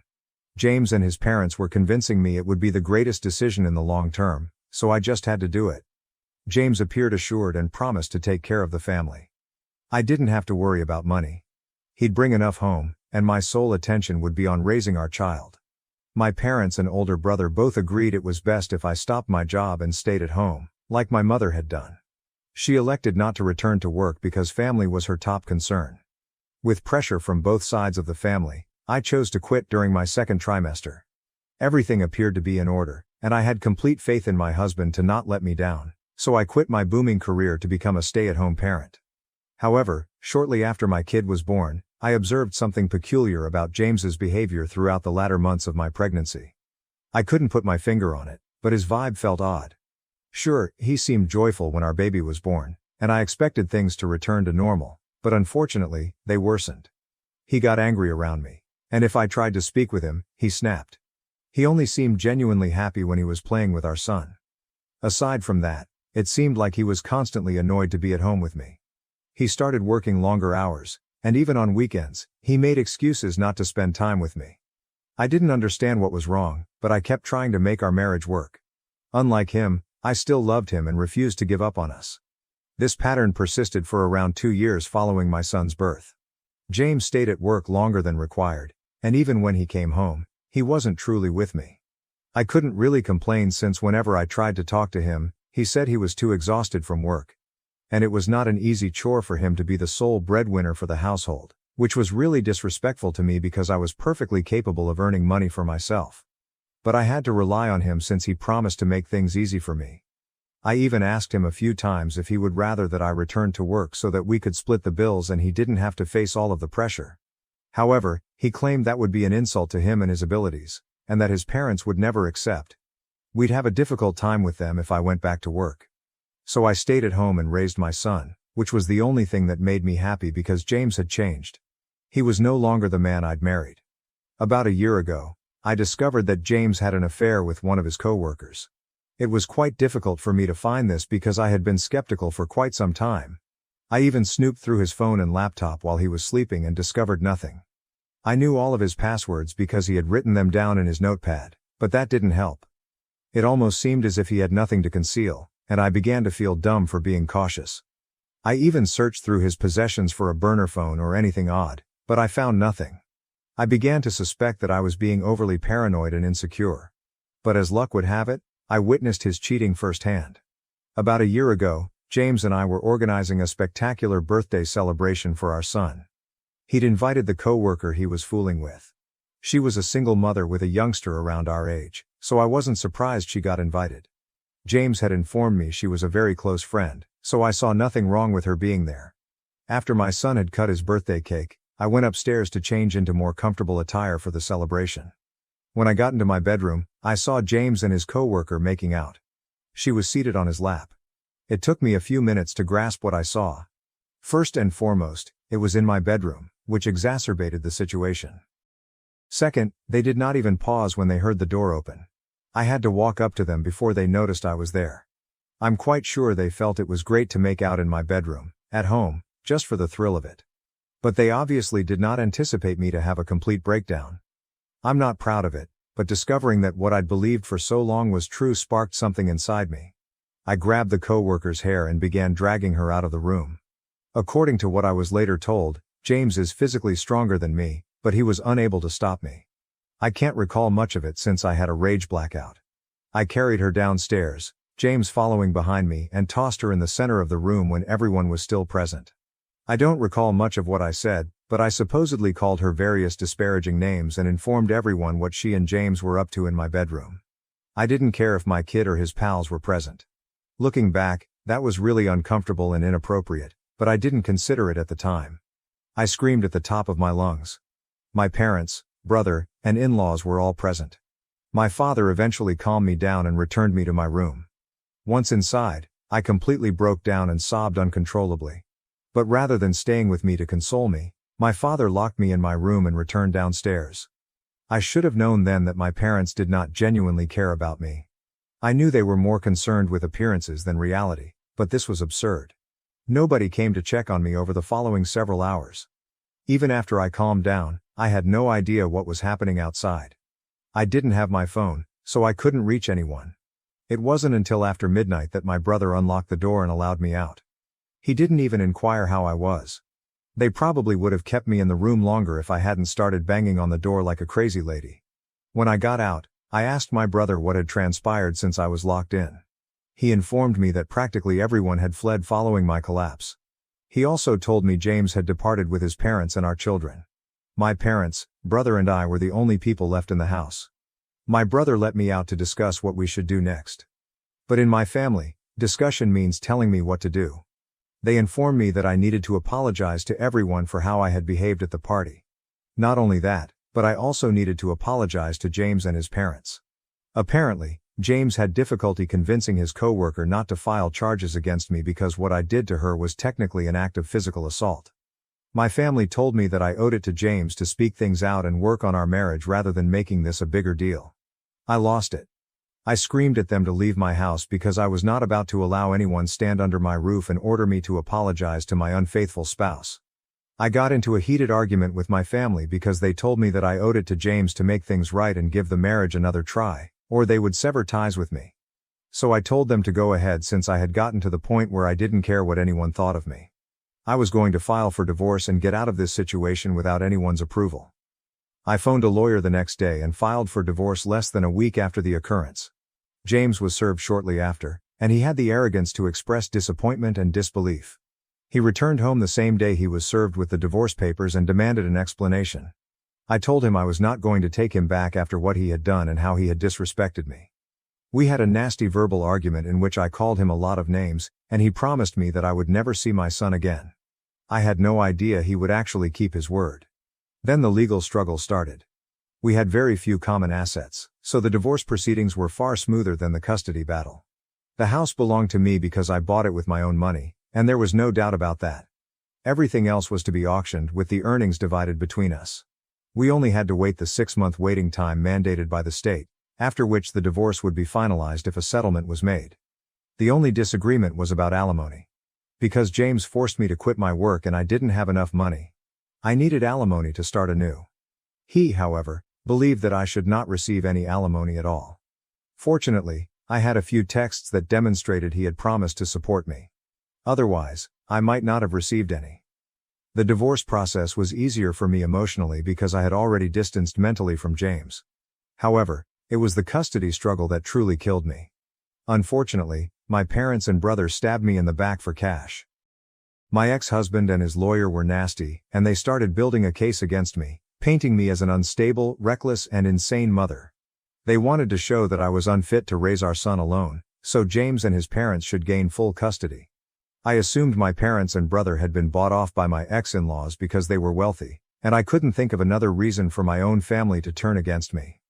I'm very sure my family warmed up to my in-laws from the start because of their money. James accused me of being a functioning alcoholic with serious rage issues. They made up situations in which I allegedly lost my temper and endangered my son, even though none of this had actually occurred. They needed to portray me as the villain. I expected some people to side with me, but all of my friends supported James, which I believe was owing to my breakdown at my son's birthday party. The worst betrayal, however, occurred when my parents and brother testified against me in court, stating I needed rehab and intense therapy before being permitted to see my son. They even suggested that James cheated because he was tired of coping with my unpredictable behavior. Despite a good fight with my counsel, I was unable to win custody of my son. The odds were stacked against me, and there was little I could do to prevent the inevitable. My lawyer and I worked hard to gather proof to prove I was a decent mother, but it all went to waste. The decision was revealed a few months ago, and it was the last time I saw my kid in person. I was granted supervised visiting privileges, but James never let me see him. It was pointless. My son is now 4 years old, and I'm constantly concerned that he'll forget me. According to a few relatives that remain on my side, my family continues to see my son. They routinely publish images with him, but I can't see him. James and my son live with my in-laws, and it appears that everyone but me gets to spend time with him. I cannot imagine something more heartbreaking. I've been living on memories of my son, thinking James was taking excellent care of him. I don't think I could have provided a comfortable life for him on my current pay, given I've only lately resumed working. I got a job at a friend's startup, but it doesn't pay well. Most of the employees are in their early 20s, working for experience and expecting to advance to better chances. Although I receive alimony, it is insufficient to maintain my previous lifestyle. I can't cut expenditures like a bachelor, but it's all I have right now. I had wanted to reapply for joint custody once my life was in order, but an unexpected chance presented itself a few weeks ago. My parents contacted me after months of silence to ask for assistance. It turned out that James was not the fantastic man they thought he was. My brother sent me an email requesting that I come over to their place since they had realized something crucial and wanted to come clean. They were tired of keeping secrets from me and wanted to be a part of my life again. I tried to ignore the email, but I couldn't quit thinking about how this might help me get my son back. So I went to their place that evening. I anticipated them to be living like kings after selling me out for money from my ex-in-laws. However, they were actually living in worse conditions than previously. My son, on the other hand, was overjoyed to see me, which added to an already wonderful evening. When I visited my family that day, they practically began pleading for forgiveness as soon as I walked in the door. Apparently, they recognized how severely they had messed up and there was no turning back, yet they still wanted me to forgive them. After the divorce, when my ex-in-laws and James were approached about the money they had been promised, James informed my family that it was no longer occurring. Apparently, they had just been told that they would be well compensated if they turned on me and testified in their favor. However, there was no written evidence to support it. If my relatives tried to go back and inform me about everything, James and his family would make sure they never saw my son again. So, for the protection of my son, they agreed to keep their mouths hidden, even though they had not been paid as promised. But things grew worse. They were not only pushed into testifying against me, but they were also treated as free babysitters. Every day, James would drop off our boy at my parents' house and they had to watch him while giving up their own time. It was really inconvenient because both my father and brother had jobs to attend to, and my mother couldn't handle all of the housework and caring for her grandchild on her own because she was getting older. So either my father or brother would have to work from home every day, which was growing increasingly tough for them, which is why they approached me to finally put an end to it. Apparently, they wanted to make a deal with me. They told me that if I provided them the money my ex-in-laws promised, they would represent me in court and ensure that I got custody of my son. I was going to recommend it myself, but it wasn't unexpected that they did. My family had always been materialistic, and this was especially true now that my father's business had failed and they were back to working for other people. Obviously they would want money more than ever now because my father wanted to retire but didn't have enough saved because he had invested all of his money in the firm, which eventually failed. They claimed they could make up a tale about how they were forced and coerced into testifying against me so they wouldn't be charged with perjury while under oath. They were unaware that I no longer required their assistance. I had been recording everything they said since the moment I came inside the house since I suspected something was wrong and didn't want to take any chances. So I had already recorded everything. Nonetheless, I encouraged my family to give me screenshots if they had any to prove they had been used and lied to, and I promised to help them. Following that, I departed. I'd already seen my son, and I had more than enough evidence to seek custody again. So that's what I did the next day with my lawyer. This time, I was ready. The custody lawsuit is still ongoing, but one thing is certain. I will be able to prove that none of the accusations James made against me were accurate, and that my family had been lying about everything all along. I've already listened to the recording, which has greatly influenced my decision. James and his lawyer are literally rushing for evidence, while I take it all in and enjoy the show. This is what they made me go through the last time, and now I get to do it to them. It's karma at its best, and I couldn't be happier. The only thing that hasn't been ideal is that my family has said I used them, just like James did, and that I had no right to record them without their permission and use it against them. However, in my state, that is perfectly legal and acceptable in court. I had no idea what they were talking about until they told me I had broken their trust by recording them. Bold statements from those who broke my confidence by siding with my ex-husband in the custody dispute. They believed that what I did was wrong because what they had done was out of necessity. They needed the money. But I didn't need to screw them over and expose them to perjury. They stated they had already committed to assist me and testify against James and his family, so I didn't need to go behind their backs. They keep contacting me, and it's becoming increasingly difficult for me to ignore. So am I a jerk for going over my family's back and putting them in danger of being charged with perjury? Update 1. Hello everyone. The custody dispute is still ongoing, and James and his lawyer are working tirelessly to show that they have been speaking the truth. Of course, they might be charged, and since it is a criminal, they could face jail time. But it is not my business right now, and it should not have been at any time. I'm not sure why I was worried about my parents when they obviously weren't concerned about me when it was my turn. So it's basically tit for tat right now. The comments section made me realize how entitled my parents were. Anyway, I've terminated connections with them. They can all go wherever they choose. I want my son to be okay and with me. I've waited long enough for this, and I'm not going to allow my family's victimization of themselves to stop me. If they can sell me out for money, I don't think I need to be loyal to them. I am done now. Update 2. So the good news is that I've finally gotten custody of my son. I don't think I've ever been this happy in my life. The second good news is that my in-laws, James and my family have been charged with perjury and they may face jail time. I'm sure they're regretting everything now, but I don't care since I got what I wanted. My son back, which was all I ever asked for. According to what I know, James is still attempting to fight it and avoid jail, but I don't think it will work. I've already applied for a restraining order against all of them because I've been receiving extremely frightening text messages, and I'm certain it's from these folks. Nobody else would want to hurt me, unless it was them. Things have been really busy and crazy over the last several weeks, but I'm finally learning to slow down. I badly want to spend more time with my son, therefore I chose to shorten my working hours. I've also considered selling my property and moving to a smaller apartment to save more money. I still have a lot of work to do. Repairing my relationship with my son will not be an easy process. Even though he is glad to be with me, he continues to inquire about his father and grandparents, and I am at a loss for words. He's told me a few things about them, such as how he spent the majority of his time with his grandparents and how his father and my in-laws were only available for a portion of the day. When I ask him how it was living with his grandparents, he makes a face and says it wasn't very good since everyone was continuously fighting. I completely get that. It sounds like they treated him poorly because they refused to accept responsibility. I can't comprehend why they'd treat a youngster that way, but I wouldn't put it past them.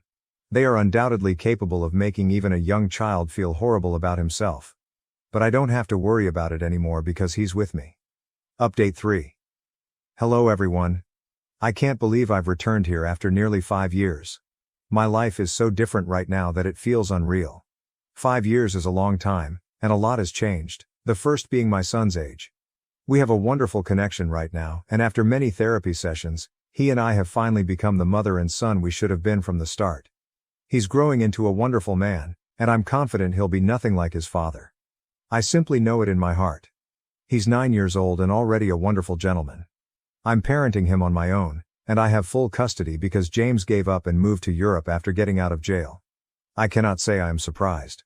He left with his co-worker, who he had been cheating on me with, and they are now married. I guess he merely replaced his biological son with another child. It's terrifying, but that's the type of person he is. My parents and my brother were released from jail after 6 months of good behavior. We haven't communicated, and they didn't try to contact me when they were freed, which I appreciate because I doubt I would have had much to say to them anyway. I have no news regarding my in-laws. I haven't heard from them in years, and that's for the best. I believe I am living a life now. God has blessed me with a solid job and a consistent salary. I'm still working at the company I started with, my friend's business, and it's doing pretty well. So life worked out beautifully for me and my son, and it was more than I could have hoped for. I am very appreciative of everything. I couldn't give them grandchildren, so my parents convinced my husband to leave me. They were shocked when I had a baby girl 3 years later. So, I, 30F, recently ran into my parents and ex-husband Scott, 33M, and I'm not sure how I feel about the encounter. For reference, my parents and I have not spoken in almost 3 years, and neither has my ex-husband. We split 3 years ago and have not communicated since then. In fact, I've done all in my power to avoid seeing them again because they devastated my life and mental health while I was still with them, to the point that I felt like I didn't deserve to exist. After my divorce, I went to the suburbs and sought to create a different life for myself, away from everyone and everything associated with my past. So running into them recently was a great surprise for me, and I said some things to them that I'm not sure were the best move for me. My parents had always desired a boy. It's not that they mistreated me growing up, but it was clear to me that they would have treated me differently if I had been a boy. My mother had even mentioned it on multiple occasions, and I had tried my hardest to be the son they never had, but I was unable to achieve. After graduating from college and moving out, I tried to stay in touch with my parents because, no matter what, they were still my family and the only family I had. I wasn't really close to my grandparents, and I didn't have any uncles or aunts who would look after me. So I accepted my fate. No matter how much they pushed me away, they were still my sole family, and even if they did not appear to be interested in staying in touch with me, I attempted to retain contact. When I was about 23 years old, I began dating Scott. We met at a concert and had an instant connection. After 6 months of dating, I introduced him to my parents, and they began to make more of an attempt to communicate with me. They would call me more frequently, inquire about my relationship, and generally show more interest in my life. I had noticed the difference, but because it was welcome, I didn't give it much thought and simply accepted it. The longer I dated Scott, the more involved my parents were in my life. At one point, it seemed like we were all one big happy family. I was overjoyed since it was everything I had ever desired, so I didn't question it, even though I should have. After a little more than 2 years of dating, we became engaged and married after 3 years together. After we married, things were going well for a time, and I was enjoying my life as a newlywed. However, 6 months after my wedding, my parents began hinting that they wanted a grandchild. I was only 26 at the time, and I wasn't quite prepared. I wanted to wait a few more years before trying for a kid, but at their suggestion, I spoke with Scott, who was all for the notion of establishing a family. Because of his eagerness, we decided to begin trying for a baby immediately after our wedding. We tried for a long time, but after several months, we were still unable to conceive. We began to suspect that anything was wrong and opted to be tested. Unfortunately, I found out that I was infertile. It was a great shock for both of us, but my parents were even more disappointed, and they didn't even try to hide it. My father went away instead of comforting me when we told both of our parents.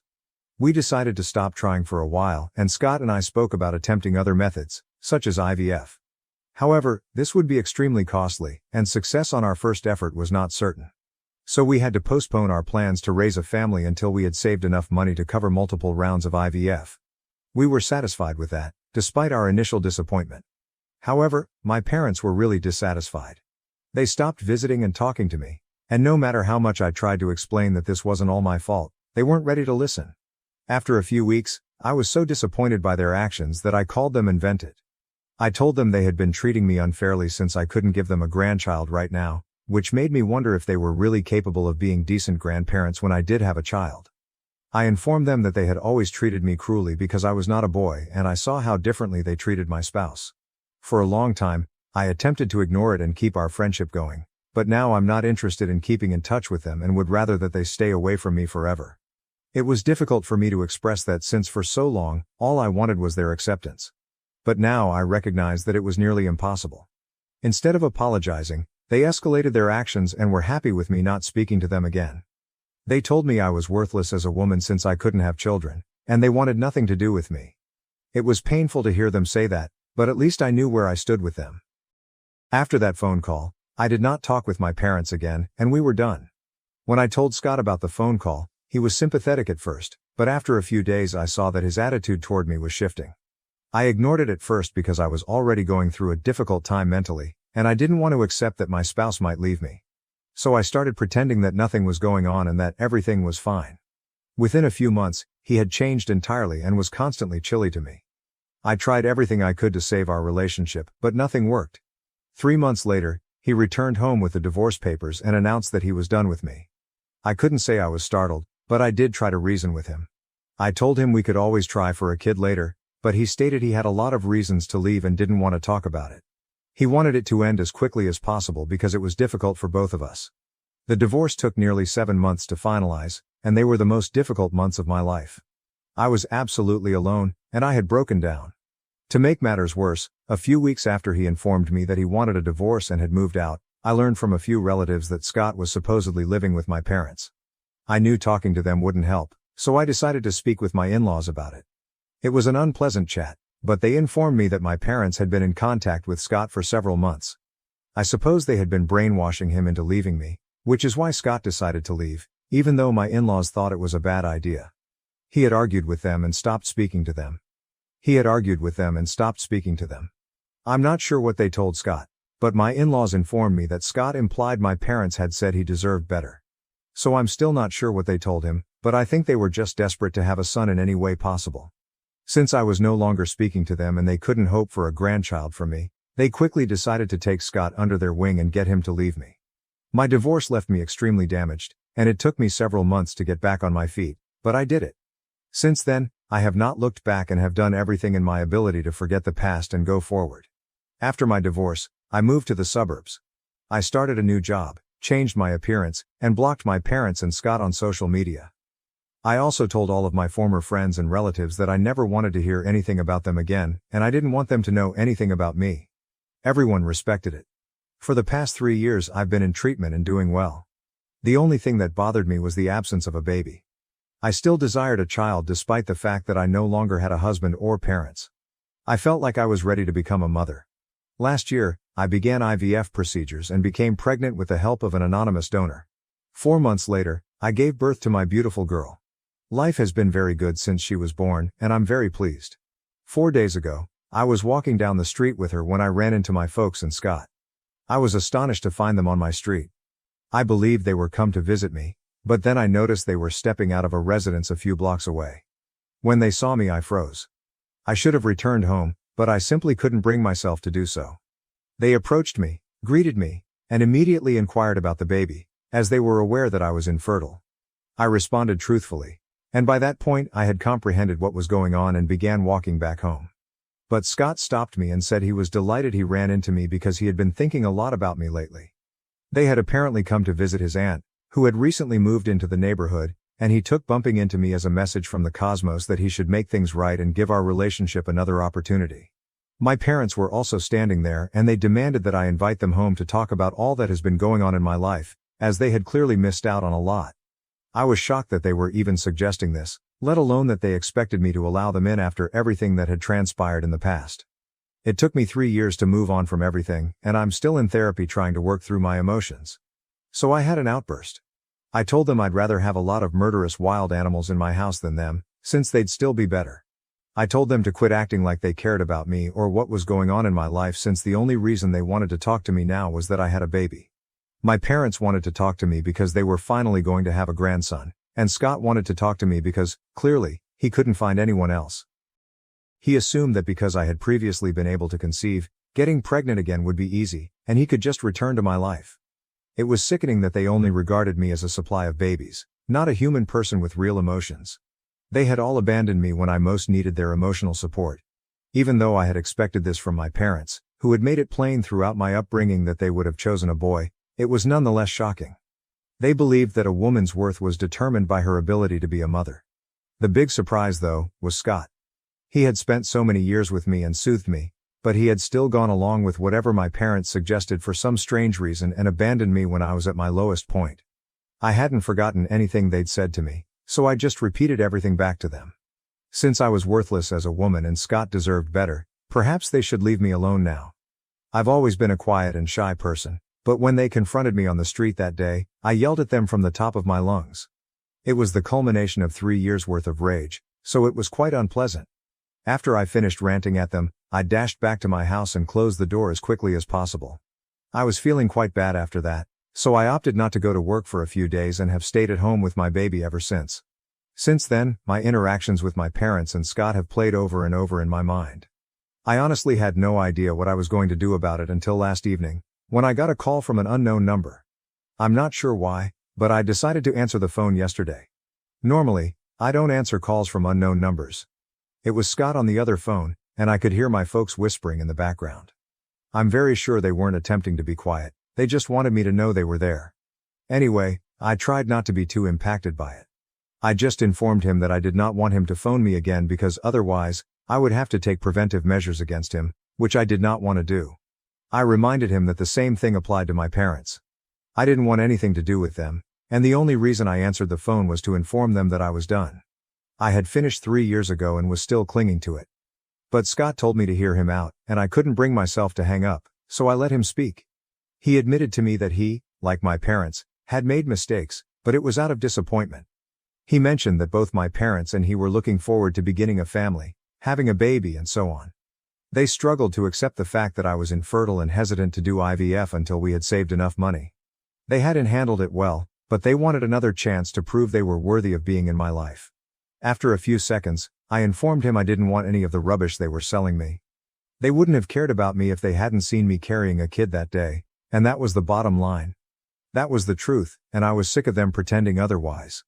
I was about to hang up when my parents spoke out from the background, saying that this was exactly the type of behavior that had caused them to cut me off in the first place. Apparently, they thought I was selfish and just concerned with myself when I discovered I was infertile.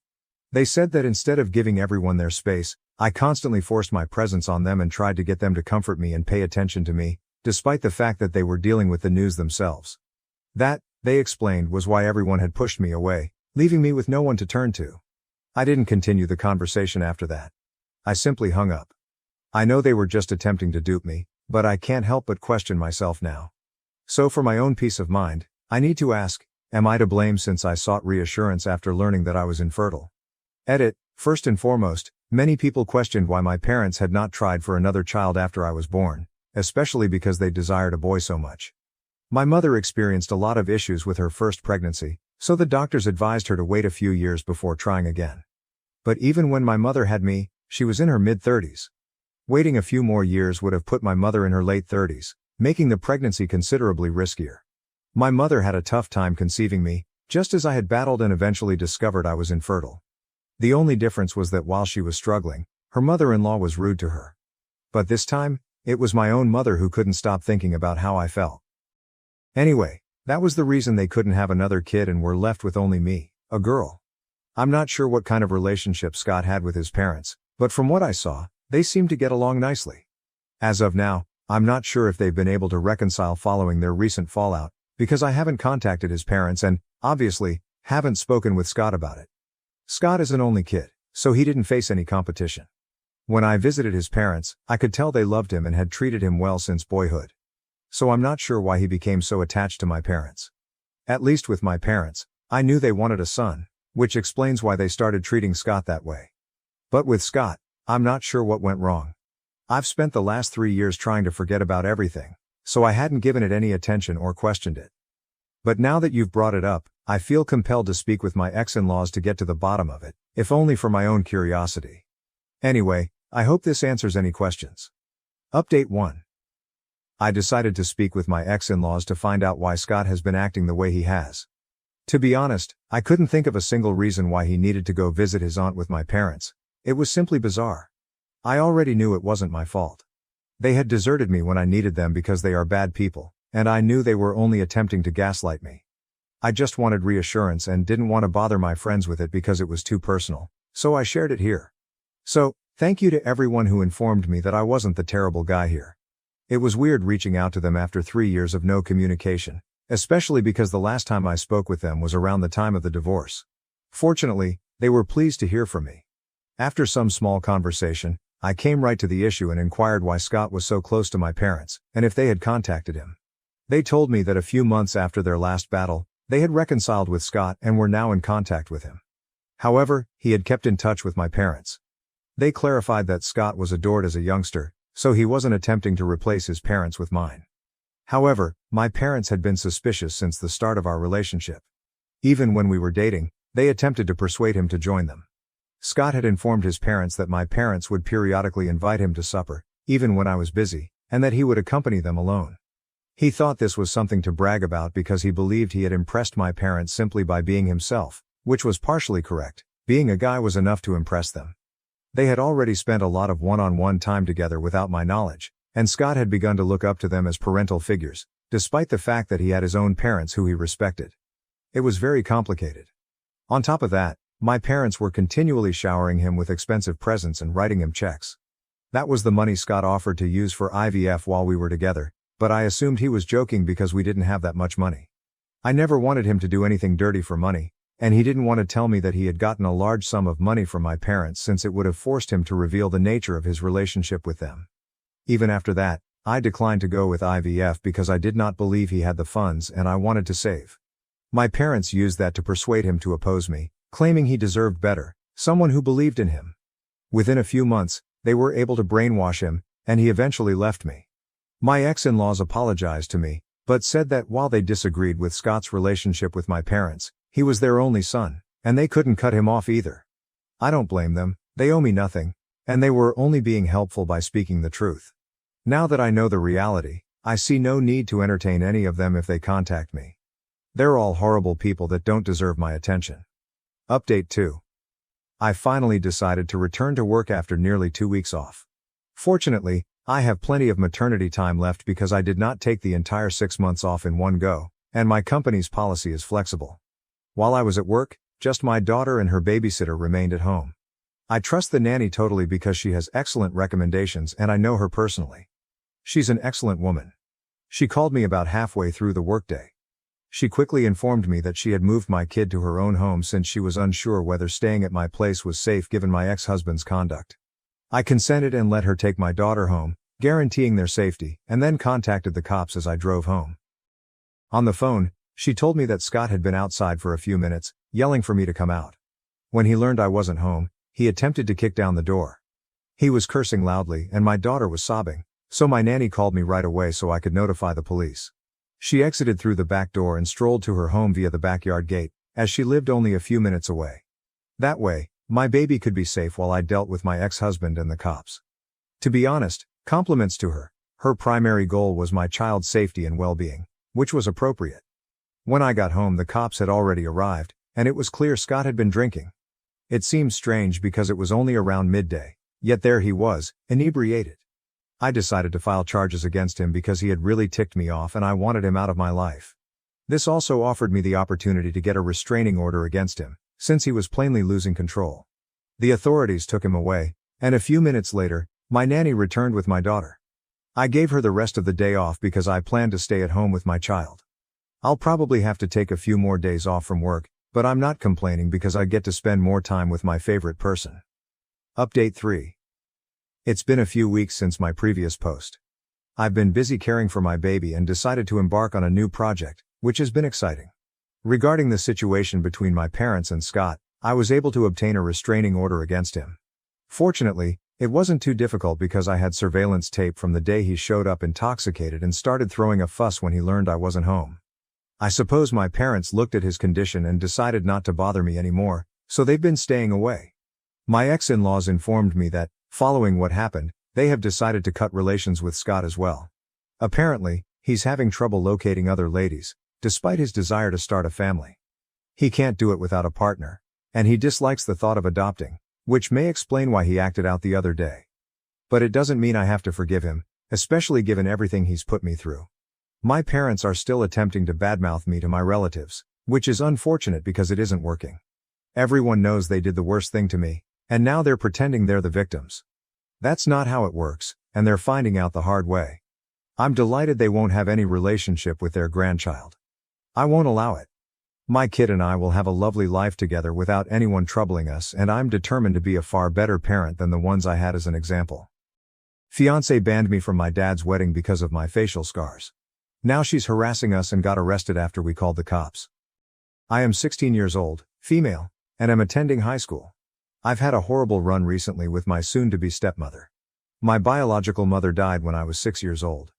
Even though I was very little and my recollections of her are foggy, I recall that my father and I adored her more than anything in the world.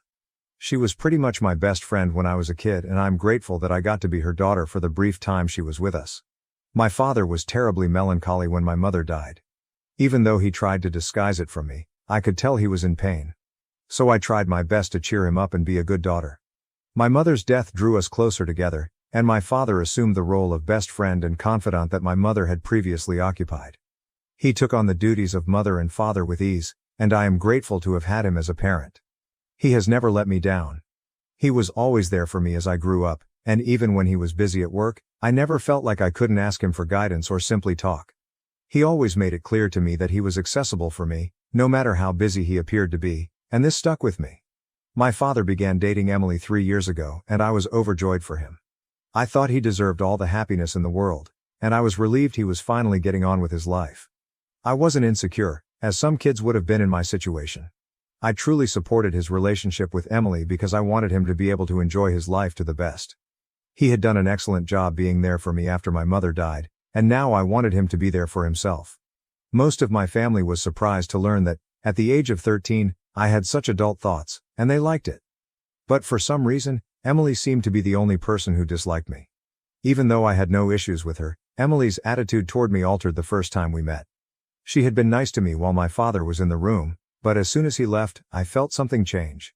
I didn't realize it at the time, but looking back, I can see that her demeanor toward me turned uncaring when my father was not present. When he returned, she was friendly again. I thought that was strange, but at 13, I assumed I was just overthinking things. This pattern persisted for several years. I never spoke up because I didn't consider it a big problem. When my father was not present, all she did was act apathetic, which was not necessarily terrible but also not good. My father appeared happy, so I didn't say anything. After a year of dating my father, she moved in with us and things changed dramatically. She moved in with us after a year of dating my father, and it felt strange living with her. She worked from home, and as soon as I returned from school, things became unpleasant and tense. Despite the fact that we shared a home, it felt as if she was purposefully ignoring me, pretending I wasn't there. She limited her interactions with me to a minimum, but as soon as my father arrived from work, she transformed into a completely different person, behaving like my best friend. I thought it was unusual, but because it had no detrimental effect on my life, I just went along with it and never brought it up again. We had an unwritten agreement not to bring it up for the sake of my father's happiness. I quickly understood that she and I were not close and would never be, which I was perfectly happy with. That's how we spent the previous few years living together. And my father had no idea we didn't really have a relationship. He thought we were close because of how she described our connection while he was present. They got engaged a few months ago and planned to marry last week. However, the wedding did not take place, and I feel somewhat sorry about this. Emily approached me around 30 minutes before the wedding and informed me that she did not want me to attend. She claimed I appeared too distracting and would detract from the beauty of the event. Emily said that she had hired experienced photographers and didn't want me to damage the images, thinking I would understand. I was meant to be a bridesmaid, but she simply appointed me to please my father. I knew she didn't want me to be a member of the bridal party, but I consented since it would please my father. I also knew why she didn't want me to attend the ceremony. A dog had attacked my face a few months before. It was a tragic situation, but I was responsible for it. I have a habit of caressing dogs, so when I noticed a woman walking her German Shepherd, I crouched to pet him. I must have startled him, because he attacked me. My nose and cheeks received the brunt of it because they were at the same level as his mouth. I had to be hurried to the hospital, and while it was traumatic, I am well today. My face still has a few surgical scars, but they are mending. I'm not sure if they'll ever go away completely, but they're fading gradually. I had a difficult time accepting the notion that these scars would remain on my face for a long time. I was quite insecure, but my father convinced me that I looked great, and the scars were a sign of strength. His encouragement helped me accept my new appearance. Most people have been supportive and attempted to make me feel better, but Emily was not among them. While I knew she was superficial, I didn't anticipate her to intentionally make me feel horrible about myself. I was really hurt when she informed me that she did not want me at the ceremony. I questioned her right immediately if this was related to the scars on my face. She didn't even hesitate to tell me that she thought my face was distracting and hideous. She didn't want that in her wedding photos 10 years from now since it was unattractive and would mar the photos. As a result, she asked me to move out and requested I not tell my father about it since he would be angry at her, which was the last thing she needed on her wedding day. She explained that she was already anxious from organizing everything and ensuring that everything went smoothly and correctly. She honestly expected me to leave and not attend my own father's wedding because she thought I wasn't attractive enough. She was so entitled and inconsiderate that I resolved to finally tell my father everything that day. I didn't care if it was his wedding day. It was evident to me at that point that Emily was not the type of person who belonged with my father. However, I did not want to confront her directly, so I told her I understood and vowed to remain away from the ceremony. I also assured her that I would find an explanation to explain my absence to my father without getting her in trouble. She was naive enough to fall for it and even thanked me, saying I was doing her a tremendous service and that she hadn't expected me to be so understanding about everything. She claimed I was really mature for my age. I simply laughed it off and exited the room.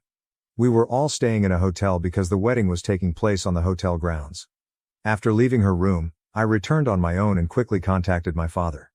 He was already downstairs, where the wedding was scheduled to take place, and I did not want to waste time looking for him. Even though the wedding was only half an hour away, I knew I was the only person whose call he would answer. As expected, he responded on the first ring. I instantly began my story, telling him everything without halting. I recounted how Emily had treated me over the last few years, how she pretended to be in a relationship with me solely to keep him happy, and how she clearly didn't care about me or being a member of a family. I told him that even if he went forward with the wedding, I needed to give him the truth before he made a decision. He did not say much during the call. All he said was that he was glad I told him the truth, even if it was only minutes before the wedding. He said he understood what he had to do and hung up, telling me to wait in my room until he told me to come out. For the following several hours, I had no idea what was going on. People were contacting me to ask what was going on and why the wedding was delayed, but they stopped after about an hour. Everything became silent. I tried calling my father, but it went to voicemail. I also called some of his pals, who indicated they had no idea what was going on either. Apparently, after my phone conversation, my father went up to Emily's room to speak with her and did not return. The only thing he told his buddies was that the wedding was no longer happening, and that was the message they spread to everyone, so people stopped inquiring about it. I was quite scared because I thought my father would be upset with me for ruining his wedding. I cried in my room for over 4 hours before he arrived to collect me. When I asked him what was going on, he said I didn't need to worry because we were going home. Naturally, I inquired about Emily, and he informed me that she would not be accompanying us and that their relationship had ended. He said it without emotion, so I'm not sure if he was upset about it at the time. Even now I have no idea because he refuses to discuss it. I'm guessing he's upset, but he's not ready to talk about it with me. I'm guessing he's plainly upset but refuses to discuss it so I don't feel guilty. However, it is not working because I'm not feeling well, as Emily has confirmed. She's been speaking negatively about me, and I can't believe a woman her age could say such things about a 16-year-old who was only trying to protect her father. Emily has made multiple Facebook postings, but she does not mention me by name, so I can't really point them out and claim they're about me. But I know they are, since she paints me as a crafty and evil person. It's incredibly upsetting because I don't believe I'm like that at all. She claims that I purposefully chose the last few minutes before the wedding to speak with my father in order to embarrass and disrespect her in front of the guests, alleging that this was always my intention. This could not be further from the truth. The only reason I spoke with my father was because she stated that she did not want me at the wedding because of my scars. She's also claimed that I was the one who faked our relationship and never made an honest effort to connect with her on a human level. There may be some truth to that. When I saw she wasn't the same person around my father as she was with me, I gave up trying to understand or get along with her. I simply ignored her in return. But I assumed that was because she showed no desire in developing a connection with me. I can tell she's unhappy, and I feel responsible for ruining the entire wedding. Even though I know I have no reason to feel bad, I am unsure about what I did. A part of me believes I owe both Emily and my father an apology. Maybe I should have spoken up sooner. Keeping everything to myself until the wedding made everything worse, but I'm also worried I'm behaving out of emotion. I wanted to be sure I wasn't in the wrong before doing anything. Am I the asshole, AITA, for informing my father about my stepmother's behavior half an hour before the wedding, leading it to be cancelled because she made a comment about my scars and stated that she did not want me at the ceremony for the purpose of flawless pictures? Update 1. Thank you so much for your comments on my initial post. I appreciate what everyone has said. You are all so kind. I have determined that I will not apologize. After what has transpired, I genuinely do not believe I should, and I certainly do not owe anything to Emily. Everything she accuses me of is precisely who she is in reality. My father has blocked her everywhere, so she can no longer reach him. However, she can still text me, which she did. She contacted me a few days ago and went off on me about what had happened prior to the wedding. It has been over 15 days since the wedding, and this occurred around 4 days ago. It began with a routine text in which she requested if we could speak. I figured, why not, while I was still feeling responsible and bad for spoiling the wedding. That proved to be a terrible error. As soon as I informed her she could call, she called me, and when I answered, she and several of her friends began yelling at me, calling me the most awful insults they could think of. This lasted for almost a minute and a half. I was so shocked that I couldn't grasp what was going on. This was a woman in her 30s, and I understand why she didn't like me, but this was literal bullying, and I wasn't expecting it after all her posts. I suppose I should have known better and avoided interacting with her at all, but my guilt clouded my judgment. Anyway, once I came to my senses, I hung up the phone and went straight to my father. I informed him about the Facebook posts and phone call. I also apologized for keeping it from him, explaining that I didn't want to make him any more angry than he was already. Attempting to keep things from getting worse simply made matters worse. We had a serious discussion about my behavior, and he informed me that I could come to him with whatever difficulty I was having, whenever I needed his assistance, because that's what he was here for. He emphasized that he is here to protect me and that he, not I, is the parent, therefore I do not need to worry about protecting him from anything. He also informed me that I am the most important person in his life, and nothing will ever change that, so I didn't have to worry about trivial matters like him being unhappy about something so significant. He stated he was glad I came clean just in time so he didn't marry Emily, because things may have turned out a lot worse. That encounter taught me that I should quit second-guessing myself and, at the very least, be honest with my father. If anything, he is the one guy who can always get me out of trouble, and I need to be honest with him for both of our sakes.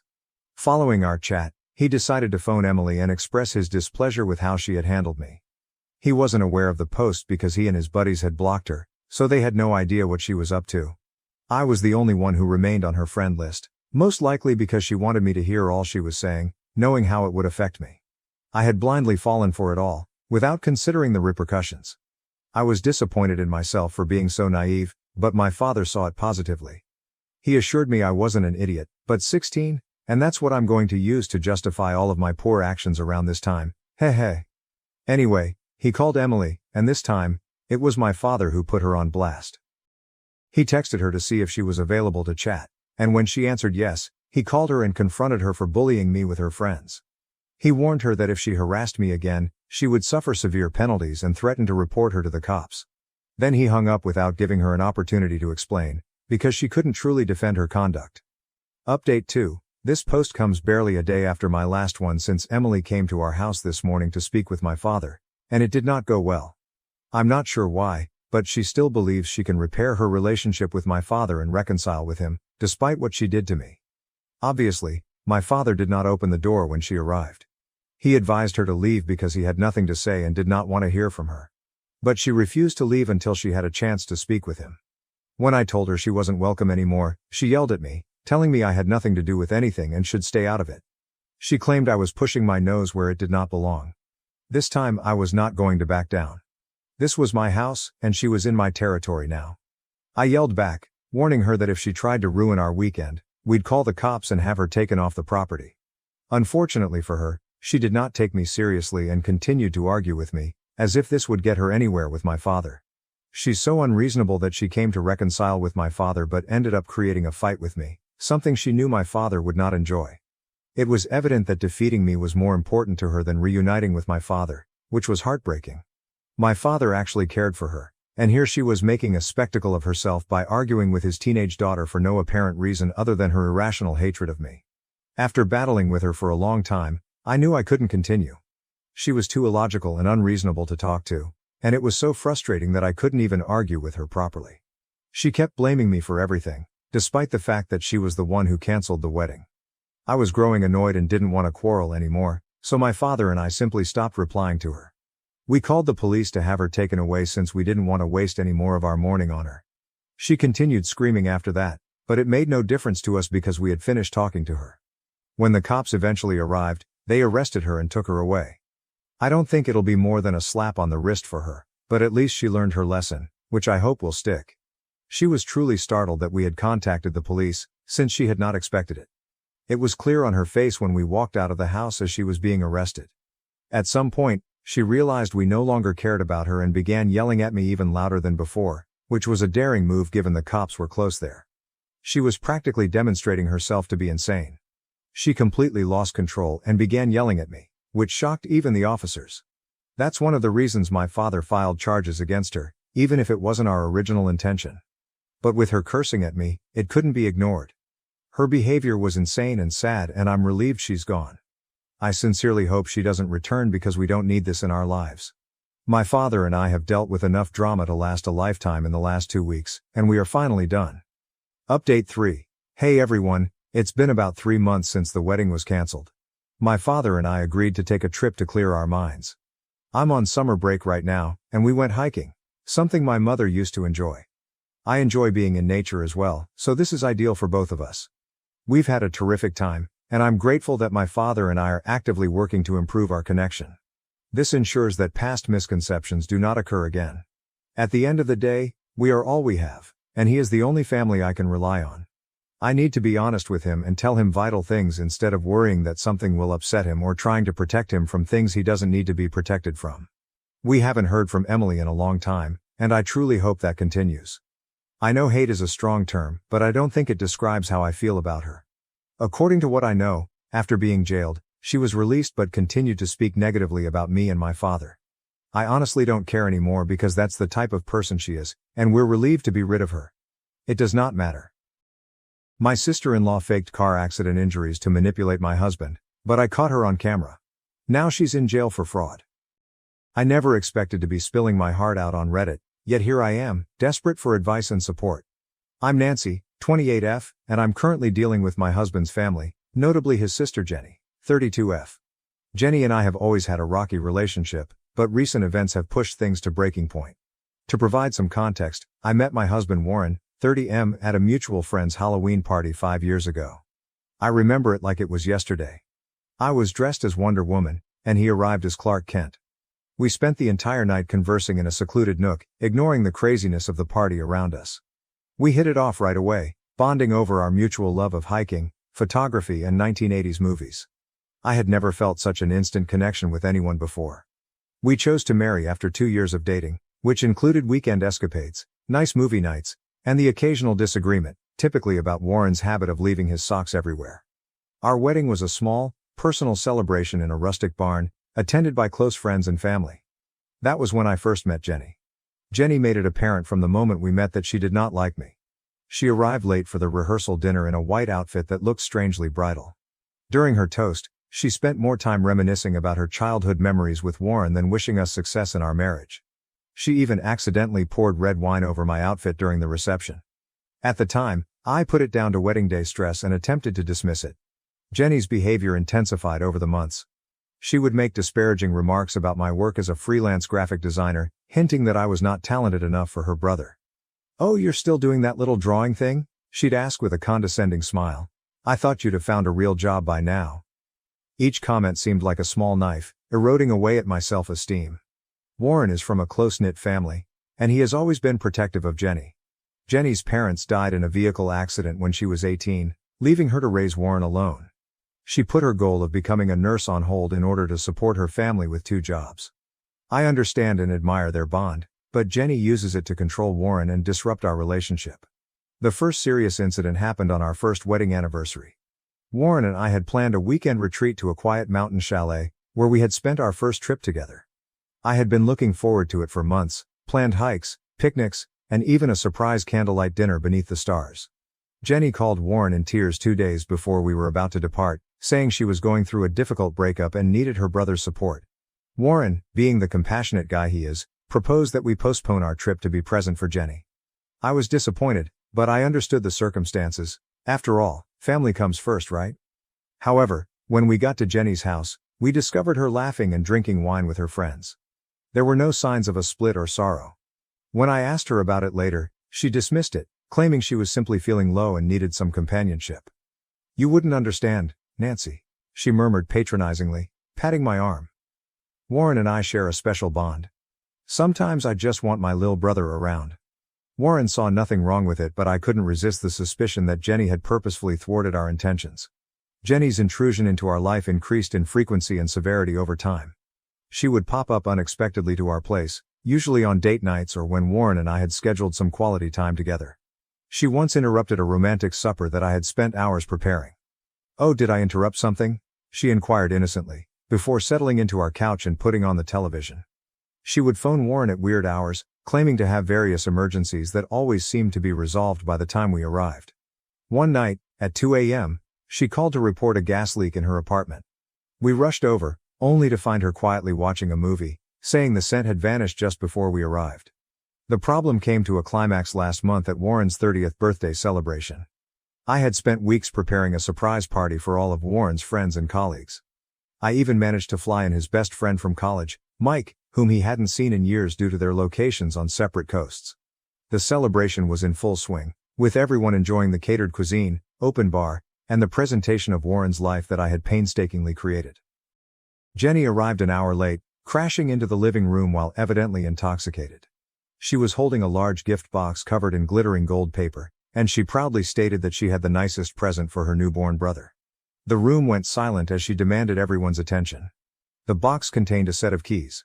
Jenny proudly announced that she had purchased Warren a classic car he had long desired, a 1967 Chevrolet Impala, the very kind his father used to drive. I felt my heart fall. My own gift, a homemade picture album recording our relationship and a weekend vacation to his favorite camping spot, fell short in contrast. The room fell silent as all eyes went to Warren. I could see the conflict on his face. He was definitely moved by the gesture, but he was also concerned by the gift's extravagant nature. "Jen," he continued quietly, "this is too much. How did you afford this?" But what occurred next really stunned me. Jenny looked at me triumphantly and said, "See, this is how you show love, not with some cheap crafts and a trip to the woods." Her words struck deep, and I felt embarrassed in front of all of our guests. The room became uncomfortably quiet, and our friends shifted nervously, unsure where to look. Warren eventually spoke up, his voice strained with rage. "Jenny, that is enough. Your actions are improper and you should go." Jenny's face was distorted with wrath. She threw the keys at Warren's chest before stumbling towards me, pointing an accusatory finger. "You," she muttered, "have turned him against me. You are ruining our family." She stormed out, knocking over a vase of flowers and slammed the door so hard that a picture fell from the wall. The gathering soon dispersed after that, with guests making embarrassing excuses to go early. I was left standing in our living room, surrounded by half-finished food and deflated balloons, feeling completely dejected. Warren and I had a long, emotional chat late into the night after everyone else had left. He apologized for not standing up to Jenny sooner and pledged to establish clearer limits with her. We agreed that Jenny's behavior was harmful and that we needed to minimize our interactions with her for the sake of our marriage. But as I looked into Warren's eyes, I could sense the sorrow and turmoil. How could I ask him to choose between his wife and his sister, who had given so much for him? The next day, Warren called Jenny to discuss what had transpired. He informed her that her acts were inappropriate and that she needed to apologize to me if she wanted to remain a part of our life. Jenny refused, claiming she had done nothing wrong and that I was causing difficulties in their family. "I'm the only real family you have left, Warren," she added, her voice full with sorrow. "Don't let her take that away from you. We've reached an impasse. Warren is caught between his feelings for me and his commitment to his sister. I don't want to force him to make a decision, but I can't keep living with the continual stress and drama. I'm thinking about suggesting that we move to a different city to get some distance, but I'm concerned about Warren's reaction. Will he consider it an ultimatum? Will this merely bring him closer to Jenny? I adore my husband and want to make our marriage work, but I'm beginning to worry if it's feasible with Jenny's frequent intervention. Am I overreacting? Should I work harder to reconcile with Jenny for Warren's sake, or should I take more drastic measures to protect our relationship? Any advice is much appreciated. I feel like I'm drowning in a sea of family drama, and I'm not sure how to get back to shore. Update. It has been almost a month since my original post, and I wanted to provide an update on Jenny's situation. A lot has happened, and I'm still trying to digest it all. Thank you to everyone who gave me advice and support. It helped me get through this difficult period. Following my previous essay, Warren and I discussed Jenny's behavior and its influence on our marriage numerous times more. We decided to take a break from Jenny for a while to focus on our relationship. Warren committed to minimize his contact with her and to always communicate with me before making any plans that involved his sister. It was not an easy decision for him, and I could feel the guilt weighing on him, but he saw that it was vital for our marriage. For the first few weeks, everything was peaceful. Jenny seemed to respect our boundaries, and Warren and I were spending some much-needed quality time together. We resumed regular date evenings, which we hadn't done in months due to Jenny's frequent interruptions. We even began organizing a vacation for just the two of us. A hiking trip through multiple national parks, which we had discussed since we first started dating but had never found the time for. For the first time in a long time, I felt optimistic about the future. However, roughly 3 weeks after Warren's birthday party, events took an unexpected turn. It was a quiet Sunday evening, and Warren and I were watching a movie on the couch when his phone called. Mrs. Johnson, Jenny's neighbor, was identified on the caller ID. Warren replied, his brow pinched with anxiety. Warren's face lost color as I watched, and he jumped up abruptly, nearly knocking over his glass of wine. "We'll be right there," he stated, his voice cracking. He turned to me, his eyes wide with horror. "Jenny has been in a vehicle accident. She is at St. Mary's Hospital." The drive to the hospital was tense. Warren held the steering wheel so tightly that his knuckles turned white while I attempted to obtain additional information from Mrs. Johnson over the phone. Jenny was driving home from a bar when she lost control of her vehicle and smashed into a tree. The police suspected she was driving under the influence. We arrived at the hospital and found Jenny in the emergency department. She was conscious but definitely in pain, with her right arm in a temporary cast and tiny wounds on her face from the smashed windshield. When she spotted Warren, she burst into tears and reached for him with her good arm. "I'm so sorry," she wailed as Warren gently embraced her. I botched up so badly." I stood awkwardly to the side, divided between sorrow for Jenny's situation and annoyance that yet another crisis had interrupted our lives. The doctor informed us that Jenny had been fortunate. Aside from a fractured arm and some cuts and bruises, she had no serious injuries. However, she would require someone to care for her for a few weeks while her arm healed. Warren offered to take care of her before I could even think about what that meant.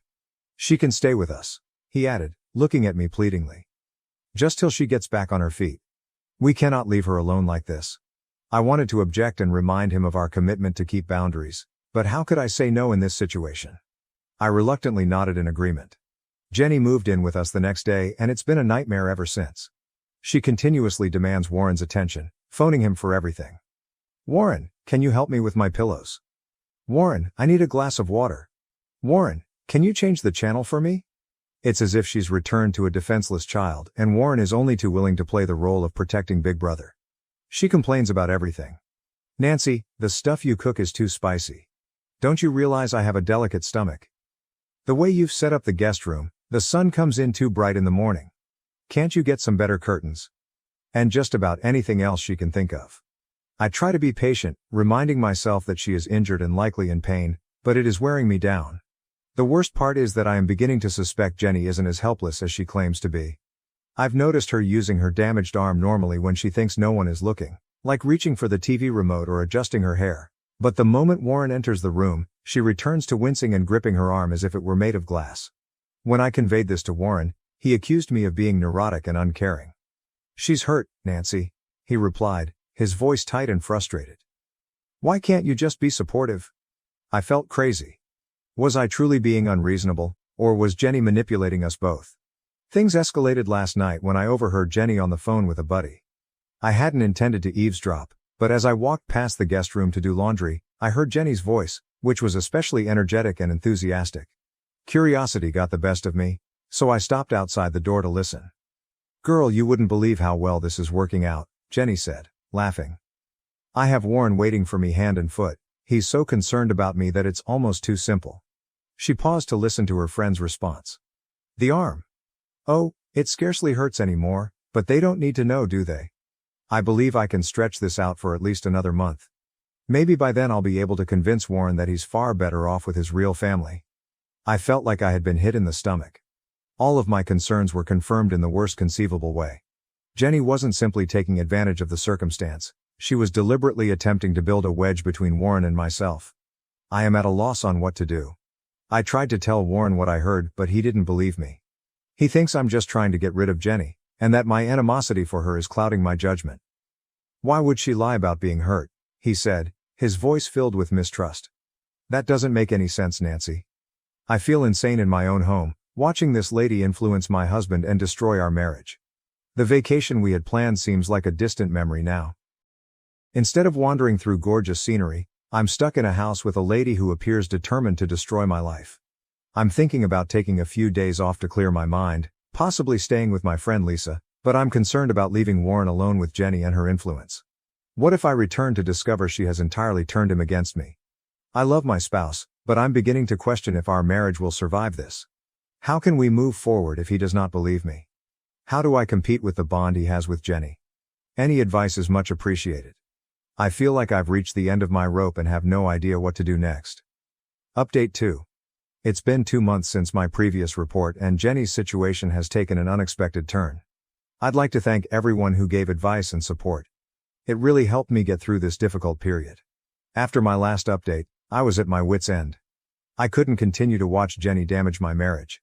Taking several commenters' advice, I decided to collect actual evidence of Jenny's deceit. I know many of you recommended against it, citing privacy concerns, but I felt I had no choice. I installed a covert camera in the living room. I told myself it was only for a few days, just to show to Warren that I wasn't hallucinating. Within 2 days, I had convincing evidence that Jenny used her wounded arm regularly when Warren was not around. I caught her lifting heavy books, fixing her hair, and even opening a tight jar lid with the arm she said was too painful to use. The true shock came when I recorded a chat between Jenny and one of her friends who had come to visit. Jenny blatantly criticized me, calling me gullible and boasting about how simple it was to deceive Warren. "He's always been a sucker for the damsel in distress act," she told me. "A few crocodile tears and he's putty in my hands." I felt horrible listening to it, but I knew I'd found the proof I needed. With shaking hands, I transferred the tape to a USB drive and waited for Warren to return home from work. When Warren came, I sat down and told him what I'd done. He was outraged at first, accusing me of invading Jenny's privacy, but I begged him to simply view the films. His face turned pale as he saw a film of Jenny using her arm normally and heard her taunting words. "I can't believe this," he said quietly, his voice scratchy. "Why would she do this?" I had no response for him, but I felt a flood of relief wash over me. Warren could now see the truth. Warren confronted Jenny in the evening. The subsequent argument was fierce and difficult to watch. Jenny first denied everything and accused me of doctoring the footage. But when confronted with overwhelming facts, she broke down. Jenny acknowledged, through tears, misrepresenting her injuries and attempting to separate us. She discussed feeling abandoned when Warren married and her dread of losing the only family she had left. Jenny had never shown me this side of herself before, vulnerable, terrified, and extremely insecure. Warren, split between rage and concern for his sister, urged Jenny to leave our home immediately. She begged him to let her stay, pledging to reform, but Warren stood firm. "You need help, Jenny," he continued, his tone stern but not harsh. "Professional assistance. And until you respect our marriage, you are not welcome here." Jenny left that night, amidst tears and recriminations. The house felt strangely quiet after she left. Warren and I sat in silence for a long time, absorbing the day's events. Warren finally turned to me and apologized. "I'm so sorry, Nancy," he replied, his eyes overflowing with regret. "I should have believed you. I should have seen what was happening." We talked late into the night about trust, family, and the future of our marriage. Things remained tense for a few weeks, but they gradually improved. Warren went to therapy to sort out his confusing feelings about his relationship with Jenny. We also began couples counseling to repair the trust that had been broken and enhance our marriage. Then, approximately a month ago, we got unexpected news. Jenny had been arrested for fraud. Apparently, she was running a small-scale Ponzi scheme, defrauding friends and acquaintances of their cash. The classic automobile she had given Warren for his birthday. Warren was heartbroken after purchasing the item with stolen money. He felt bad for not recognizing the warning flags earlier and for maybe enabling Jenny's actions over time. I did my best to encourage him during this difficult period, reminding him that Jenny's actions were entirely her responsibility. We've now discovered that Jenny's deceptive behavior stretched far beyond our relationship. She had a history of abusing people's trust and sympathy for personal benefit. It was a difficult realization, but it helped Warren recognize that her actions were not his fault. This entire event has put our marriage to the test. There are times when trust difficulties return, when one of us retreats into our own thoughts, but we're working through them together. We've learned to communicate more openly and rely on one another for assistance. We're still processing what's happened, but we're doing it together. Warren has resolved to entirely remove himself from Jenny until she seeks proper help and makes sincere atonement. It's been difficult for him, but he knows it's vital for our well-being. We're focusing on healing and progress. We postponed our vacation and are looking forward to spending uninterrupted time together. There is still a long road ahead of us, but for the first time in a long time, I am cautiously hopeful about our prospects. Update 3. It has been 6 months since my last update, and I wanted to share some concluding thoughts on this chapter of our lives. Warren and I have made considerable progress in our relationship.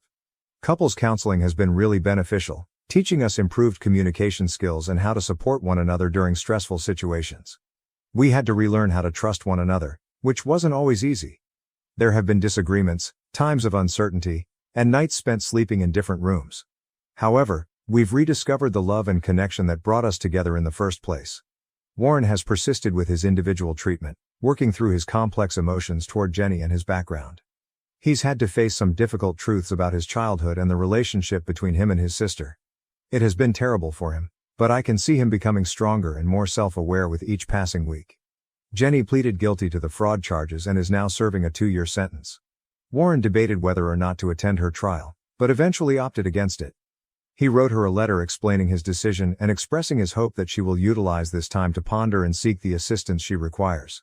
We haven't had direct touch with Jenny since she went to prison, but we did get a letter from her about a month ago. She apologized for her behavior and the anguish she had caused us. She added that she has been diagnosed with many mental health concerns and is now receiving appropriate therapy. While the letter appears earnest, Warren and I are wary about getting our hopes up. We've agreed that if Jenny displays persistent long-term change following her release, we'll explore gradually restoring our relationship with her. But for now, we're keeping our distance. On a bright side, Warren and I finally went on the vacation we had planned. We spent 2 weeks hiking and camping in national parks, reconnecting with each other and the mutual interests that drew us together in the beginning. There were tensions, old scars emerging in quiet moments around the campfire, but also moments of joy, of rediscovering one another away from the stresses of our daily lives. We've also taken important decisions about our future. We plan to relocate to a new city next year for a fresh start. Warren has been offered an excellent work opportunity, and I'm delighted about the prospects for my freelance business in a new market. We both believe that a change of environment will allow us to put the turmoil of the past behind us and focus on creating our lives together. Looking back, I realize how this difficult experience has ultimately enhanced our marriage. We've learned to stand together in the face of external demands, to instinctively trust each other, and to prioritize our partnership at all times. Warren has developed tremendously, learning to set appropriate boundaries and spot manipulative conduct, even from close ones. Personally, I've learned to trust my instincts and speak up when something feels wrong.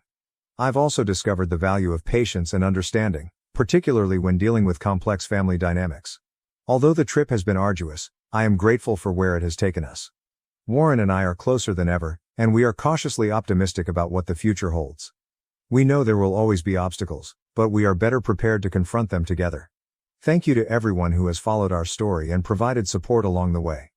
Your guidance and encouragement have been helpful. Here is to fresh beginnings and healthier connections.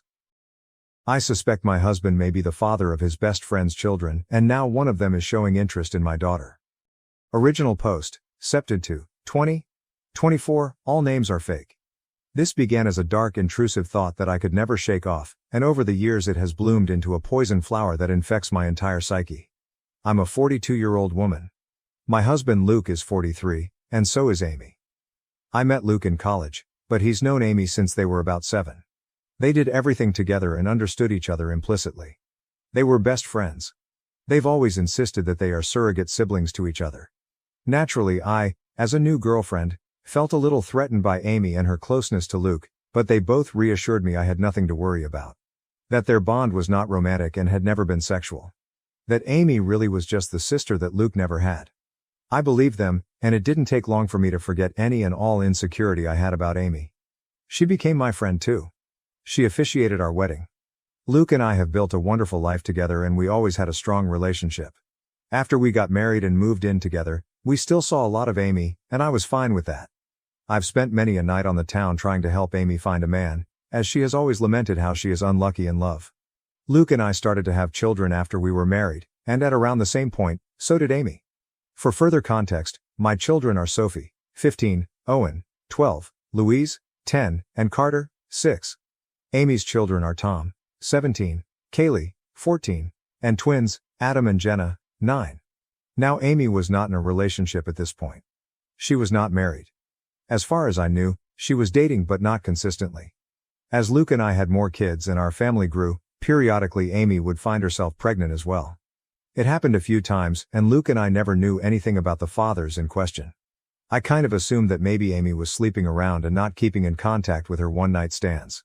Luke agreed this was probably the answer. While I did ask each time if Amy knew the paternity, she always said no, and she didn't seem that worried about the idea of raising kids on her own, so I didn't pester her. Of course, she had us to support her, so there was that. While Amy never asked for any help, of course Luke was never going to let his best friend struggle to stay afloat when she had children to raise. Financially, we are very fortunate and privileged. I have a job that pays handsomely, and Luke also had wealthy parents who already knew and loved Amy, so they were happy to provide for her. My in-laws defy all stereotypes, they are the kindest and gentlest people. So we were able to support Amy. To get her somewhere to stay with her kids. People might be tempted to call her a leech, but I never saw it that way. None of us did. She needed help and we could provide it. I also know people are going to criticize her for her lack of responsibility and question why she never used more reliable birth control. Honestly, that is a long story that I don't want to get into because even I don't fully understand her reasoning, but it was quite important to her that she never be on birth control and that whatever came of that choice, she would accept. It wasn't religiously motivated, I know that, but it was that degree of significance to Amy. She really did not want to take birth control. She's explained it to me more than once, but I'm still not clear on why. Of course, Amy being Luke's best friend since they were kids, it's not unreasonable that sometimes they hang out together while I'm not there. Hey, that's fine. Sometimes I hang out with Amy one-on-one as well, though Luke does it more. She was his friend first. This included him going over to where she was staying and at times, sleeping over there. Was I a fool to trust him and believe nothing was going on? Perhaps. But for years, they presented as being buddies. Like siblings. I didn't pick up on any vibes between them, not ever.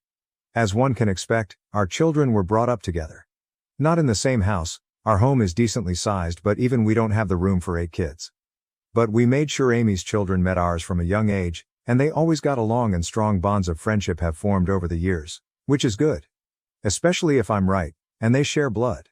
I've been dawdling getting to the main point. Yes. I have come to suspect that Luke fathered at least one of Amy's kids, if not all of them. Frankly, I do suspect they are all his. I would never have believed my husband to be capable of such a thing, and he's given me no indication that he is the unfaithful sort. But he does spend a lot of time with Amy, and I have to confess I cannot remember seeing her with any real boyfriend over the years. She would talk to men at bars and parties, I would try to be her wingman, and so on. But nothing ever seemed to really happen. So when she got pregnant the first time, I was curious. When it happened again, and again, I began to wonder if she had some sort of secret fella who she didn't want us to know about for whatever reason. But I couldn't think of any reason why she would hide him, especially from her children. After Carter, our youngest, was born, Luke and I agreed that the time had come for him to have a vasectomy. Amy's twins had come just a couple of years prior. Of course, after the procedure, Luke and I continued to make love, but I no longer had to think about pregnancy. Meanwhile, Amy never got pregnant again, after the twins. Is it a coincidence that Luke had a vasectomy and then both of us stopped getting pregnant? I don't know. But Luke would still visit her, and he wasn't just going to see her, but checking up on her children as well. In general, I should have paid more attention to it sooner, but Luke has always acted like a father to them, especially as they've gotten older. He's the father they never had. He doesn't neglect me, or our children, not one bit. He's doing double duty. On its own, the idea that he is a surrogate father to Amy's fatherless children isn't inherently suspicious. One could call it noble, but it combines with a lot of other little things. There's appearance as well. I won't go into specifics of hair color, eye color, or unique physical traits, because I'd rather limit the identifying factors of the people involved and keep this whole thing as vague as possible. But suffice it to say, Amy's children? They certainly look like they could be Luke's. Kaylee has a very unusual allergy that Luke also has. The twins look very much like him, Adam in particular. The older Tom has gotten, the more of Luke I can see in his face and personality.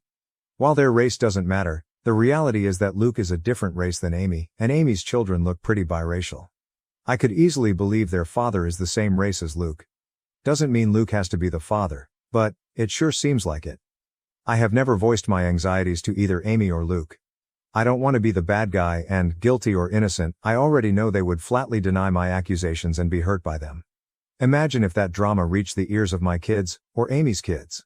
Either way, Luke continues to spend time with Amy and her children, just as her children spend time with mine. I have hinted to Luke that I feel needy for more attention and wish he wouldn't give as much to Amy. But he either missed my cues or pretended that he missed them. I don't want to push this idea that he's favoring her, because it's not even really true. He's never neglected me for her. I can't shake the feeling that Luke and Amy have been intimate before, likely numerous times. So far as I know, Amy never really wanted to be a mother either. She wasn't opposed to it, and when each of her children came into the world she instantly fell in love with them, but motherhood was never really a major part of her life plan or identity. In the grand scheme of things, when we would talk about the future, she would sometimes mention a husband and children, but it never seemed like something she had her heart particularly set on. So I don't think this is a case of Luke just giving Amy children. I doubt that was the motive for the infidelity. That would have been a side effect. I've been letting this go and turning a blind eye for years. It was a dark thought in the back of my mind after Kaylee's allergy was discovered, but I dismissed it. Got worse after the twins were born. I dismissed it. Then when Amy stopped having babies, I wanted to feel reassured by that. But Luke had gotten a vasectomy, so if anything, that made my anxiety worse. There have been nights that I wished the twins were younger, that they had come along after Luke's procedure. It's been twisting me into knots for a long time, but I don't want to be the one who rips our family apart, especially since, technically, I could be wrong.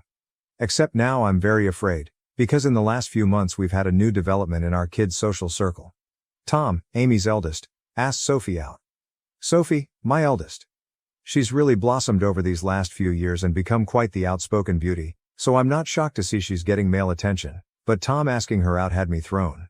Sophie said no, but only because I'm quite protective when it comes to her exploring dating, and she knew she'd have to ask me first. I could tell she was flattered and intrigued by his interest and wanted to say yes. She approached me to talk to me about it. Bless my girl, she did everything right. I think she expected I would see things her way and agree that she could date Tom. Much to her surprise, I very firmly said no. That caused a bit of conflict. She didn't even want to date him that badly, she just couldn't understand why she wasn't allowed to. And I couldn't explain it to her.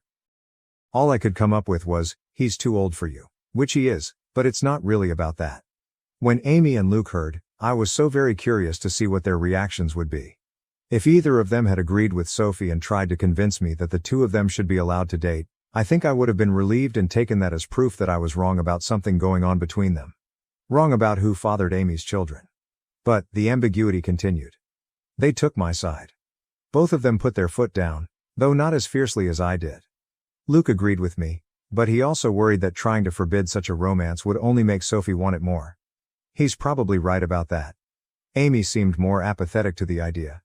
She didn't want Tom to date Sophie either. And she backed me up. But I don't know. She just wasn't taking it as seriously. She seemed to think it was a fleeting crush. Well, it wasn't. In the months following those conversations, Tom would spend more and more time with Sophie. They would be alone, or with other friends, any time they possibly could. It's become abundantly clear that Tom is crazy about Sophie and wants to be with her. And he definitely wants to be physical. I've been watching them like a hawk and noticed his eye wandering many times. And while I'm doing everything I can to kill this budding romance in the crib, I also am feeling somewhat powerless. Sophie hasn't outwardly defied me, she's still just hanging out with Tom, as friends. So forcing them to stop spending time together would be unreasonable, and probably encourage more sneaking around. But I'm so afraid that they're already doing that. My nightmare is that they're secretly dating, and doing God knows what when no one is looking. I've observed Tom being rather handsy with Sophie, and she presents no objection whatsoever. And I just don't know what to say. I had considered trying to convince Sophie that Tom is like her brother, but if she doesn't see him that way, I don't really have the power to rewrite their emotional dynamic or the history of their friendship. I always saw Amy and her children as being like family, but my kids might see Amy's kids more as best friends. The problem is, of course, that if my husband has indeed been carrying on an affair over the years and I'm right about the paternity of Amy's children, then Tom and Sophie cannot be anything more than friends under any circumstances. End of discussion. It can never happen. I feel powerless to stop it though. Luke has apparently talked to Tom about this, as has Amy, but he is unrelenting and he won't give up on Sophie. I think she enjoys that attention and devotion. Tom has also confronted me and asked why I'm so against this when I know him very well and I know he would be good to Sophie. I didn't know what to say other than to fall back on her being too young for him, but that won't work forever. If God forbid, they're still attracted to each other in a few years, then they'll pursue this with abandon and once they're legal adults, there's nothing I can do about it. Amy and Luke agree with me that Tom cannot date Sophie, but that's all they've really done. They feel just as powerless as me to prevent teen love. It genuinely feels sometimes like they've just given up and will bury their heads in the sand about this. Just do nothing and hope the feelings pass as Tom and Sophie get older. Which, yeah, they're in high school. It's unlikely Tom will be in love with Sophie forever. But my fear is that she'll let him do something intimate with her before that time comes, something neither of them can take back. I am this close to opening a door I cannot close, this close to screaming at Luke that all this wouldn't be happening if he hadn't cheated on me these many years. If he hadn't been all but raising a second family with his surrogate sister behind my back. Now Luke's son wants to fuck our daughter, his actual sister, because as far as he knows, she's just his childhood friend. And it's all Luke and Amy's fault for what they've done. If I speak up, everything gets blown to hell. On the off chance that I'm wrong, I'm a horrible monster who accused the love of my life and one of my closest friends of doing something horrible. If I'm right, it still tears our entire structure apart. The family and social unit we've become over the last several years is gone, and everyone will be stressed and upset even if Luke and I don't divorce. If I do nothing, Sophie's eventually going to sleep with Tom and be his girlfriend. And I'm low-key terrified it will happen sooner than later, or worse, that it's already happened under my nose. I hope to hell this relationship fades as they mature, but what if it doesn't? What if they wind up being together for years? What if they marry, want to get pregnant someday? And if I tell Sophie the truth about Amy's kids, then everyone else finds out too, and that's going to ruin so many lives. It would shatter my kids' perception of their father, and their Aunt Amy. Luke is Owen's hero. I don't even want to think about how much this would hurt him. And what about Amy's children? They are innocent. They didn't ask for this, they don't control where they came from, and I don't want to hurt them. Admittedly, I'm not happy with Tom at the moment. A week ago I saw him put his hand on Sophie's butt and I wanted to knock his teeth out. But even he doesn't deserve to be burdened by the knowledge that it's his half-sister he's been fantasizing about. It's all so fucked up and I don't know what to do. I've been looking the other way and letting my husband and his best friend insult me for such a long time now. I thought I could live with it. But this business with Tom and Sophie has me distressed. About a year ago, I suggested we do one of those. Just to see Luke's reaction. He was very staunchly against it, didn't want the government to have our DNA, kept saying ancestry tests were a scam anyway. I brought it up to Amy, and guess which one of us she agreed with? On if Luke knows she knows about him and Amy, The thing is, I think he's aware that I know. Assuming it's true, and I'm not imagining things, it's kind of been an unspoken reality for a while now. Update 1. Reddit won't let me post a link, so you'll have to find the original post on my account page. Sorry for the inconvenience. I could summarize the original, but these posts are already quite long as it is, and frankly, the TLDR is in the title anyway. So here goes. First of all, wow. I did not expect my post to get as much traction as it did.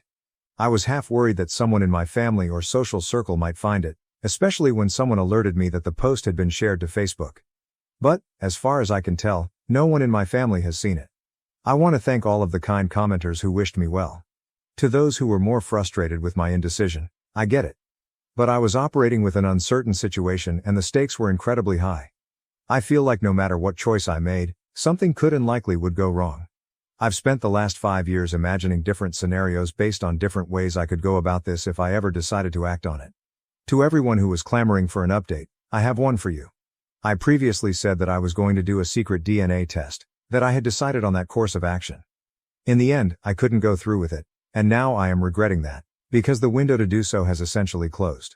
I just felt like it would be out of line for me to do that to another person's child behind their back.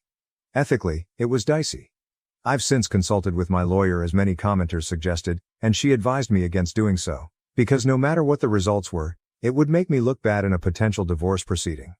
But I really wish I had done it anyway, and just not told anyone. Because I really, badly need to know, and I still don't know for sure.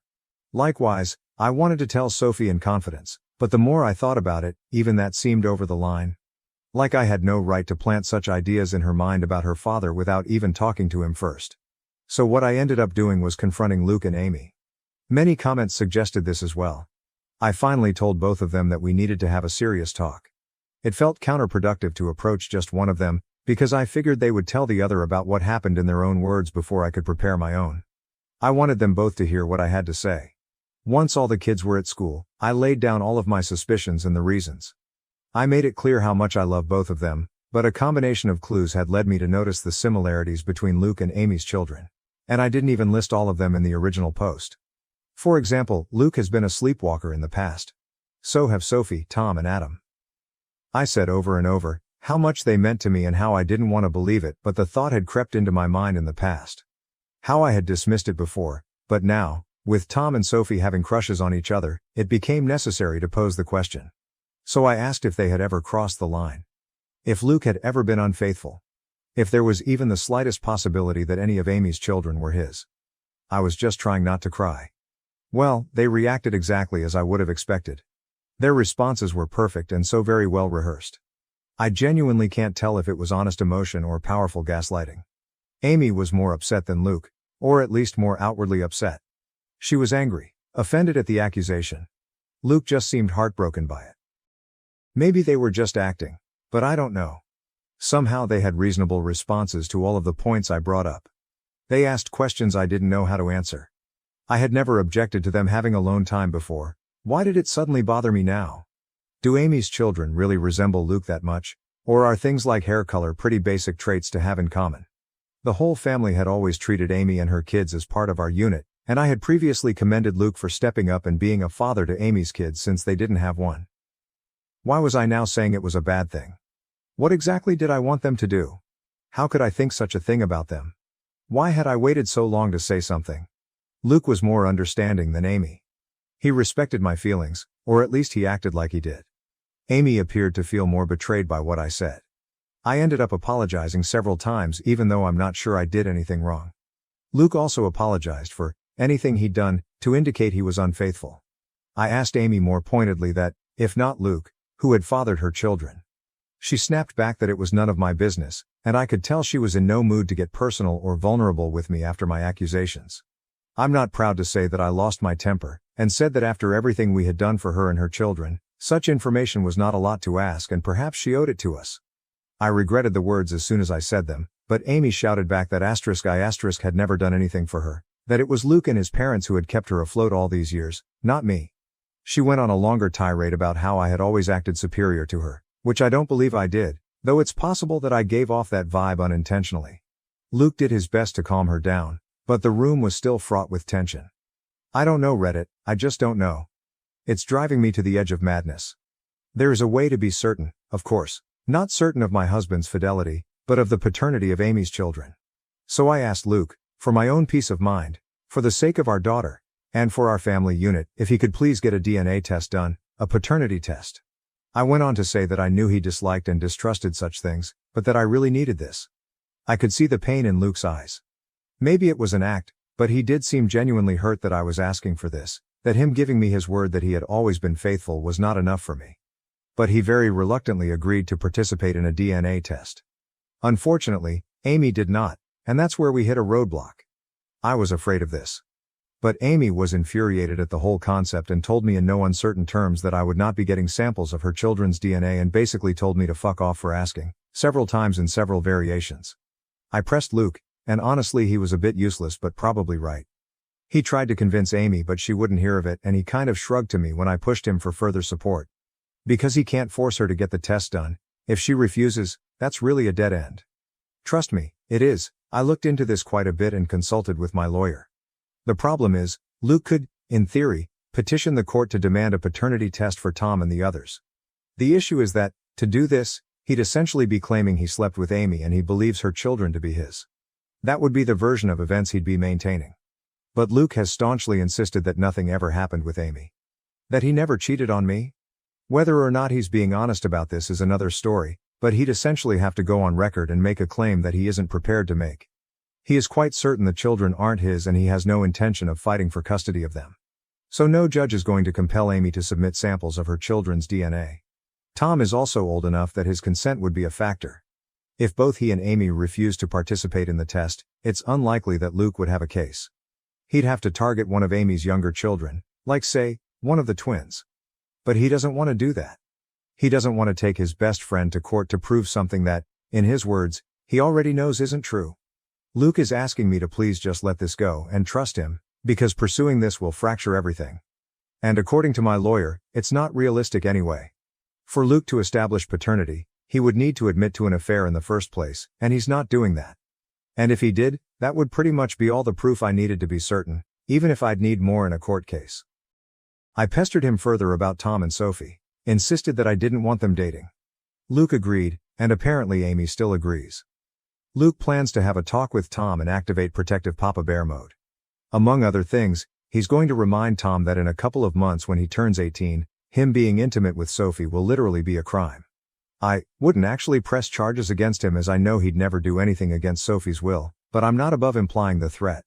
Thankfully, Luke isn't either.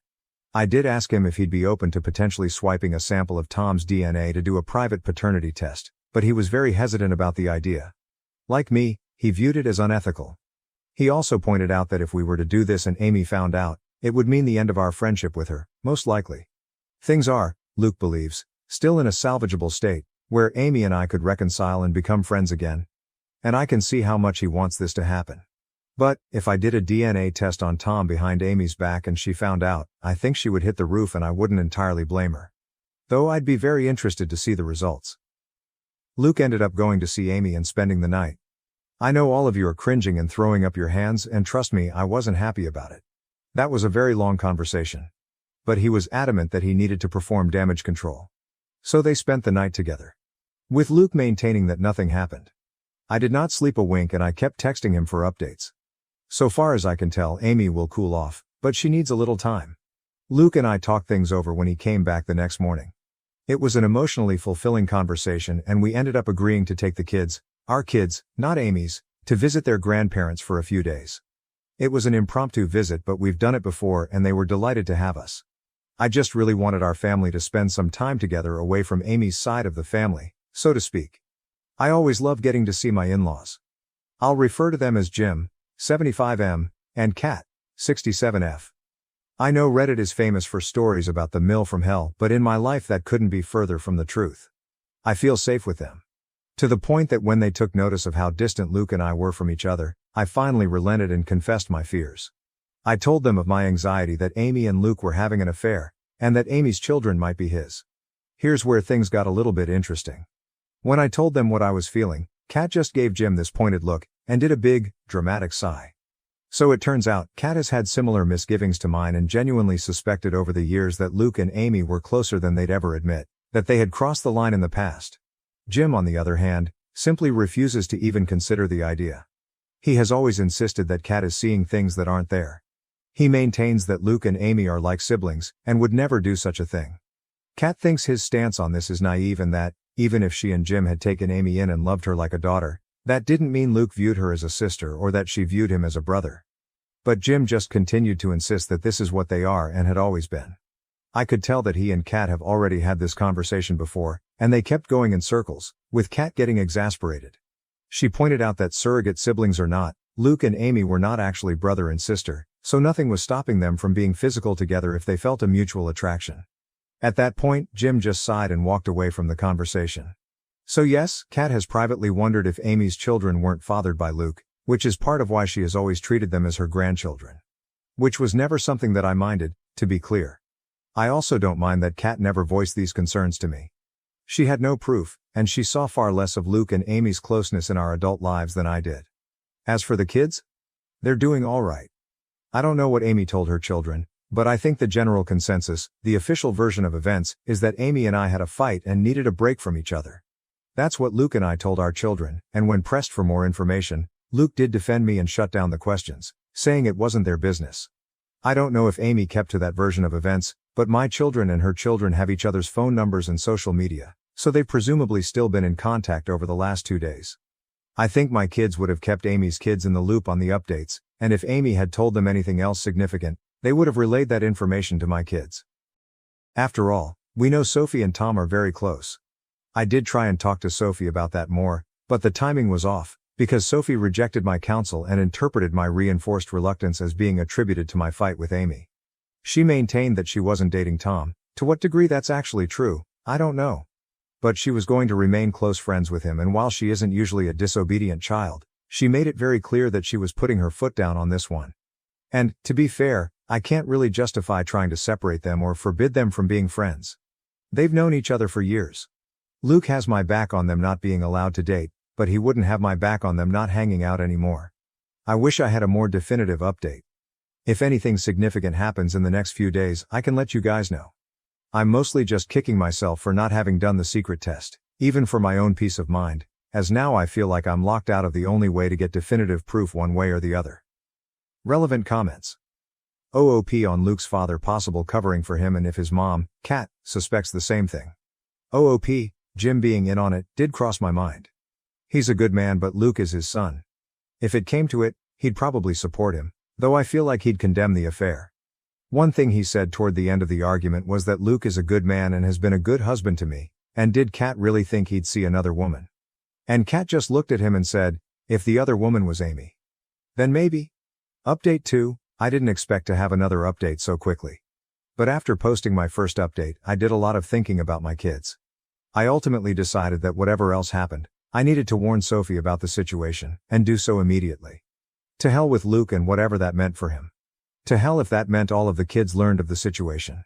She needed to be aware of what she might be getting herself into. So I discreetly kept her out of school.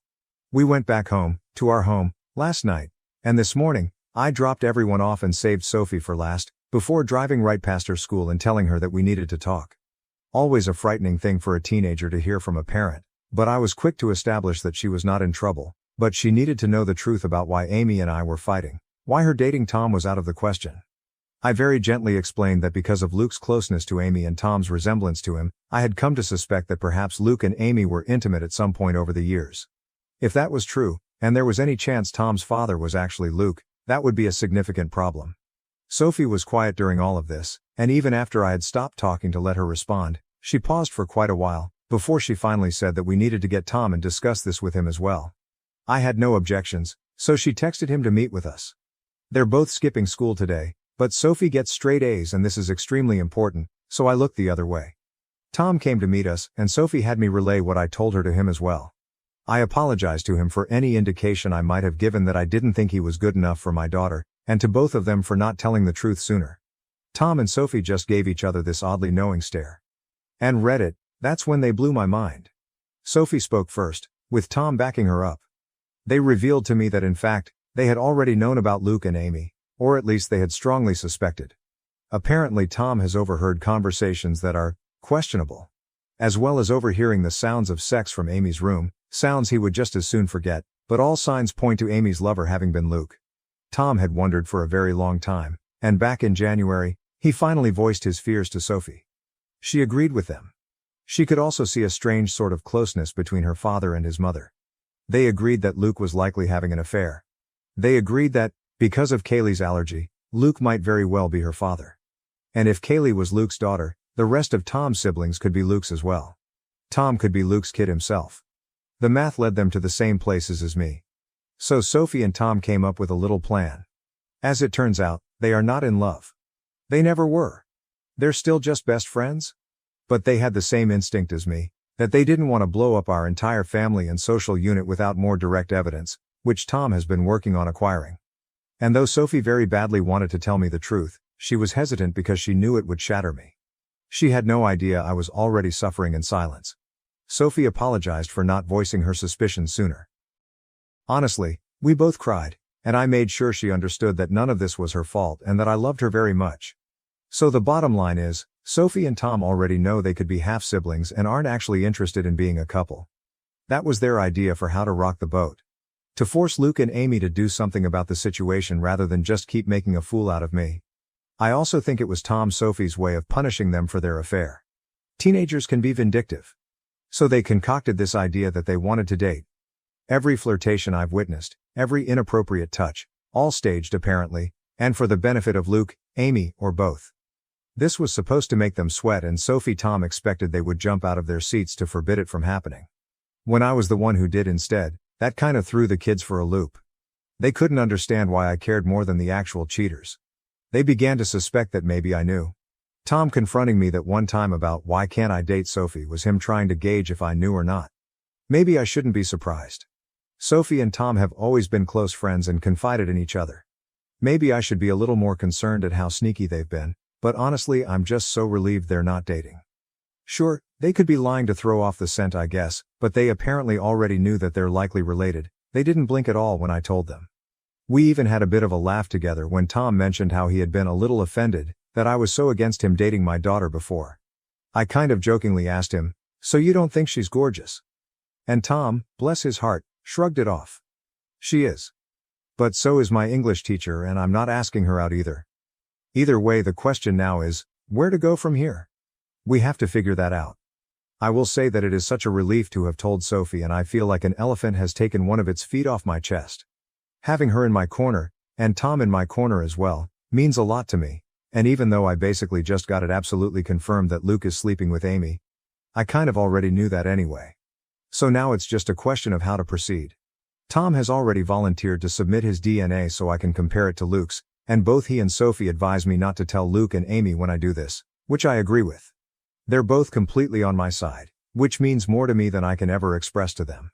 Tom has also been trying to set up a camera in Amy's room to catch her and Luke in the act. Sophie told me flat out that I needed to divorce her dad, and hearing that from my own daughter made it clearer than it's ever been. She's right. Relevant comments. OOP on what she, Luke, and Amy do for their jobs. OOP, Amy runs a bar. Luke writes articles. I'm a nurse practitioner. Update 3, first, a few points to answer from the comments. I don't have any DNA test results back yet, that can take weeks. But now that I know Sophie is in no danger of dating a relative, the pressure is off. I'll get into this momentarily, but it frankly no longer matters if Luke fathered the children. I highly doubt my father-in-law is having an affair with Amy. At worst, he might know, or even just suspect, the truth about Amy and Luke, but it's also possible that he just refuses to believe they would do such a thing. I've been vague about details for privacy, but to put it very simply, Jim and Amy are both pretty white. Kat and Luke are not. Had Jim fathered Amy's babies, they would look different than they do. Nevertheless, I do have an update. While a stream of comments have called me spineless and naive, called me a sister wife, as an ex-Mormon, that hits a particular nerve. And most recently, a stream of comments have said my story is fake. Fair enough, it's the internet, but Luke is not the first scumbag husband to have 2 families.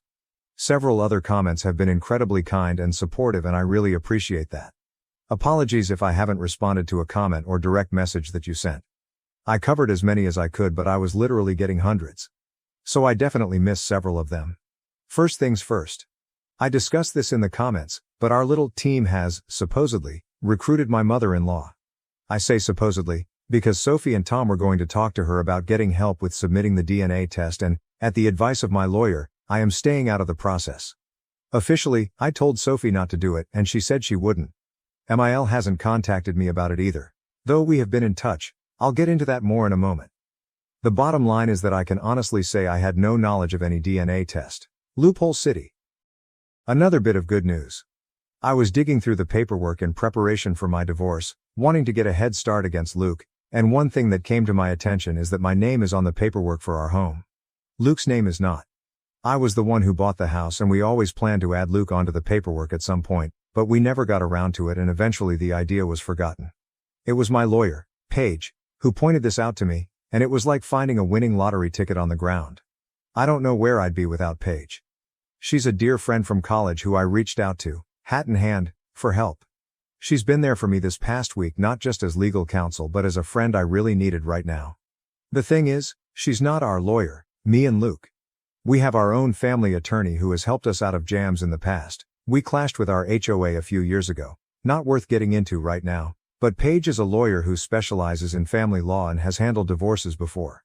Luke remembers her from college and knows she went into law but doesn't know she's a divorce attorney. So I can have her over for coffee like we're catching up, and he has no idea anything is going on. Turns out, he's not the only one who can harbor someone under his spouse's nose under the guise of being a friend. So, on to the update. The last time I looked in Luke's phone was 3 months ago, around the point Sophie and Tom began to go around claiming they wanted to date. I found nothing. While I know how to search for recently deleted photos and didn't see any, my comments taught me how to find recently deleted messages. So, when Luke was asleep, I did just that. Swiped his phone and brought it downstairs, checked recently deleted. I am glad I did, but I also wish I had not, because I'm still reeling from the pain. Sure enough, a conversation with Amy had been deleted. Recent text talking about the conflict between her and me, with Amy describing me as a problem, and Luke trying to pacify her, without defending me at all, to be clear. They both alluded to how they had expected this for a while and just hoped it would never happen, presumably me accusing them of having an affair. While the whole conversation and the fact that it was deleted was sketchy, nothing was actually admitted. So I scrolled a bit higher, to a few days before the fight. Amy's messages got a bit more flirty. Then, I saw it. 5 days before I confronted them, Amy had sent Luke a topless pic. A selfie with no shirt or bra. Guys, I teared up. I knew it was true. I knew it in my bones, but seeing the proof still cut me like a hot knife. Doesn't help that Amy's always had bigger breasts than me. I exited the Messages app and checked Luke's recently deleted photos. Sure enough, the same selfie was there, and others. Amy topless, Amy naked, in various poses to show off. There were pictures of the two of them together, cuddled and pressed close like a couple. In some of these she was naked. In some, they both were. There were videos. Amy sent Luke a video message of herself topless, and I had to actually hear her voice talking to him in a tone that made me sick, about how she was sending him a quick video to help him get through the day. In more than one video, she called him her boo and, hearing her call him that, I almost vomited. Stopped looking at that point, I'd seen enough. For about 5 minutes anyway, then a strange compulsion to keep searching led me to check Luke's laptop. I knew enough of his passcodes to access his iCloud storage and, yeah, basically more of the same. There were letters, long letters between them. I didn't have the heart to read past the first few lines of one of them, but I did read Luke mention our children. There were countless naked topless selfies of Amy. Selfies of them together. Videos where Amy appeared to be masturbating. There were sex tapes, of the two of them. Tom had previously offered to try and hide a camera in Amy's room, but fuck, he never needed to.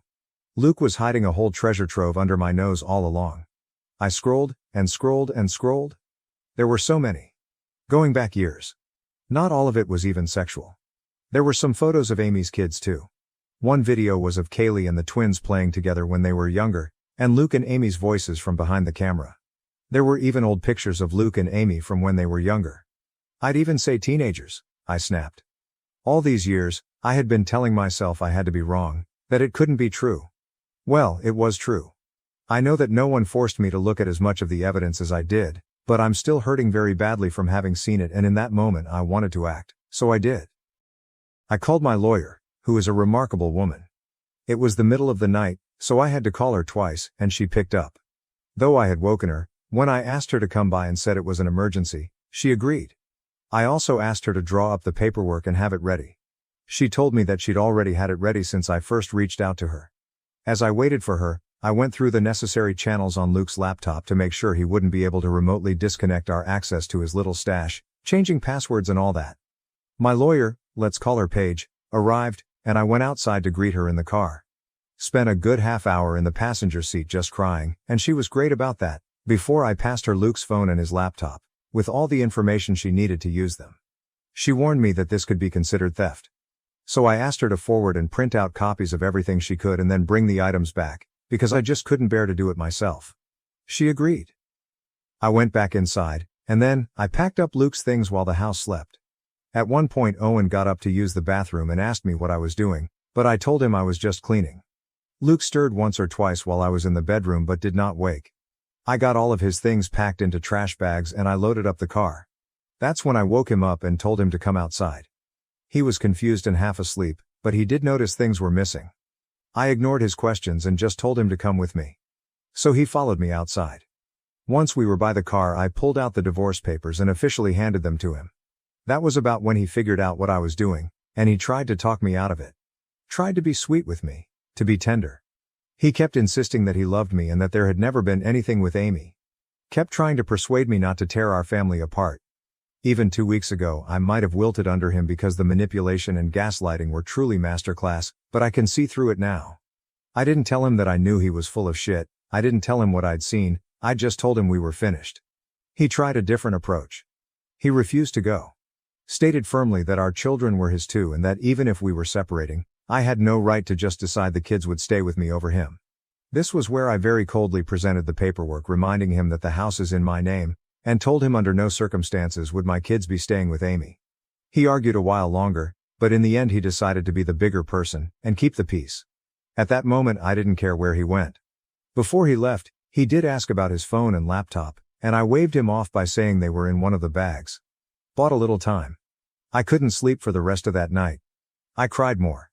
Eventually I realized I'd have to wake my children up early and explain to the extent that I could.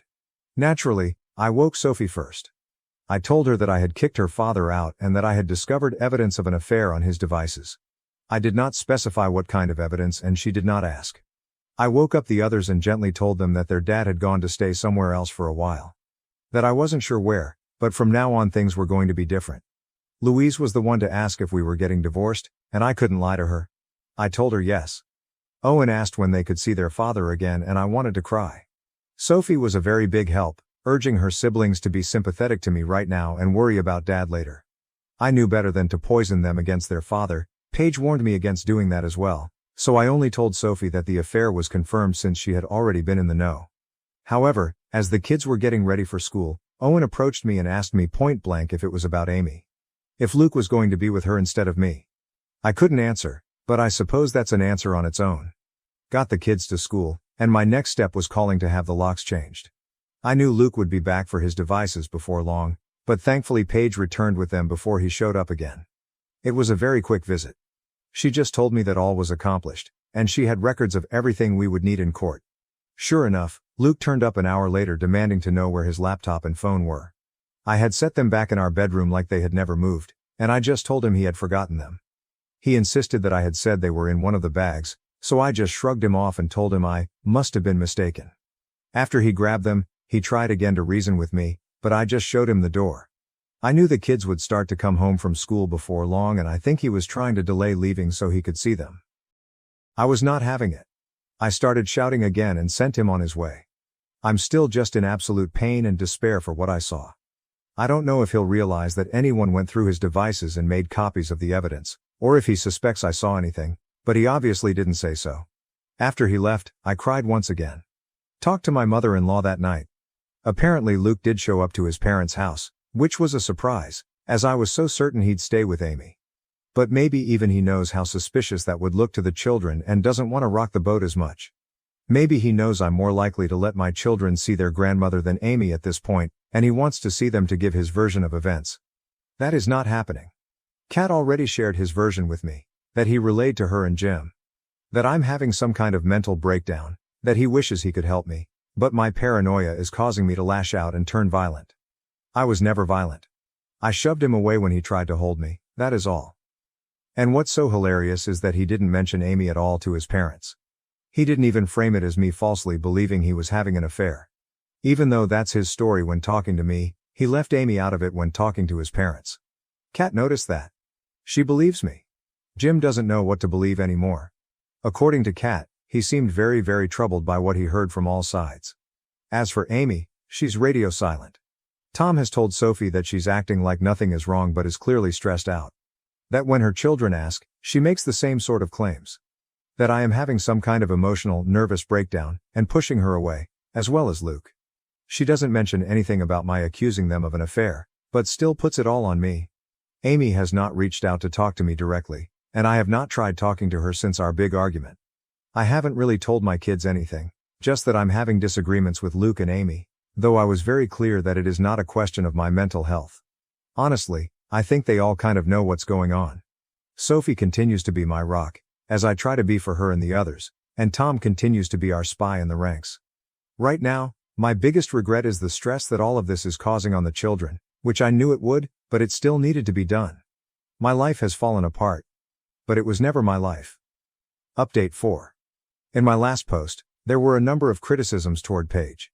You guys will like this update as it turns out, you weren't the only ones who had a problem with her. As far as the deed being in my name, it's not an absolute hook, line and sinker, but Paige is convinced that between that and my having been the one paying the mortgage, I stand a very good chance. It could be interpreted as a common marital property, but I'm going for primary custody with supervised visits anyway. I'm playing hardball. People also questioned whether I should still be posting these, but so long as it's all anonymous, I am in the clear. Doesn't even matter if someone who knows me could figure out I posted this. I didn't use any real names, or reveal my location, or anything like that. As for the laptop, even Paige admitted that was questionable, but technically I gave permission and she was only doing what I could have easily done on my own. I just really didn't want to go through all of that content. As far as the divorce papers, Paige had them filled out after the very first time I contacted her. My serving them to Luke was ceremonial. She still contacted him later to officially serve him and request his lawyer's details. But before he could respond, I had already done something a little sneaky. I reached out to our family attorney, the one who has always been on call to represent me and Luke during our marriage. He helped us out of a jam with the HOA a while back. I'll call him Zach. Now, contrary to some of the comments' suggestions, I cannot just go around town consulting with every lawyer in the area, with the explicit purpose of locking my husband out of hiring them. That is bad faith and judges don't look too kindly on it. However, this was Zach. He had been my attorney, and Luke's, for years. I feel like I had just as much right to him as Luke did. And I got there first. So I was able to nail down our family's lawyer. Met with both him and Paige, and boy howdy, do they not like each other. Zach brought up some of the same problems as some of my comments. He argued that Paige's activity was in the gray area and urged me to hire him to represent me in the divorce instead. That caused a bit of conflict as Paige is explicitly a family attorney and this is her specialization. So I'm going to be consulting both of them from here on out. Zach actually thinks it's a good thing that I made these posts as they can't really do much other than prove my sanity when Luke and Amy try to argue otherwise. Overall, I am doing better. I've been talking to a friend in real life, the mom of one of Sophie's friends. I also have therapy scheduled for myself, and I intend to look into family therapy as well. When my kids ask me what's going on, I simply tell them that their father and I are having adult problems and it's nothing they need to worry about. That worked for about a day. Sophie warned me they were planning to confront me as a group, and they did, asking if Dad had cheated on me with Amy. Obviously they've been talking about this, and perhaps they have been for longer than I had anticipated. Perhaps they've been wondering. Again, even though I had absolute proof, I was hesitant to tell them as much, and let me explain why. I naturally wouldn't tell them about the pornographic content I found. I would simply say that I found messages between Luke and Amy revealing their affair. But, with the exception of Sophie, they wouldn't be satisfied with that. I already know Carter, curious little sweetheart that he is, would want to see these messages. So instead, when I was asked directly by my kids if their dad had cheated on me, I simply said I believe he did, yes. With as much sincerity as I could muster. I think they believe me. Tom and Sophie are texting nonstop, and from what I can gather, there's doubt among Amy's children as well, that this is about me losing my mind, and not about their mother being too close to my husband. I think it's slowly sinking in for poor Jim that what he didn't want to believe was possible is very much possible, and it's happening. I haven't shown him or Kat any letters or anything.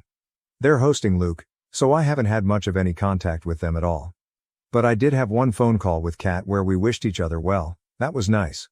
In the background, I could hear shouting, and though Kat quickly went outside, I did hear what sounded like Jim shouting at Luke.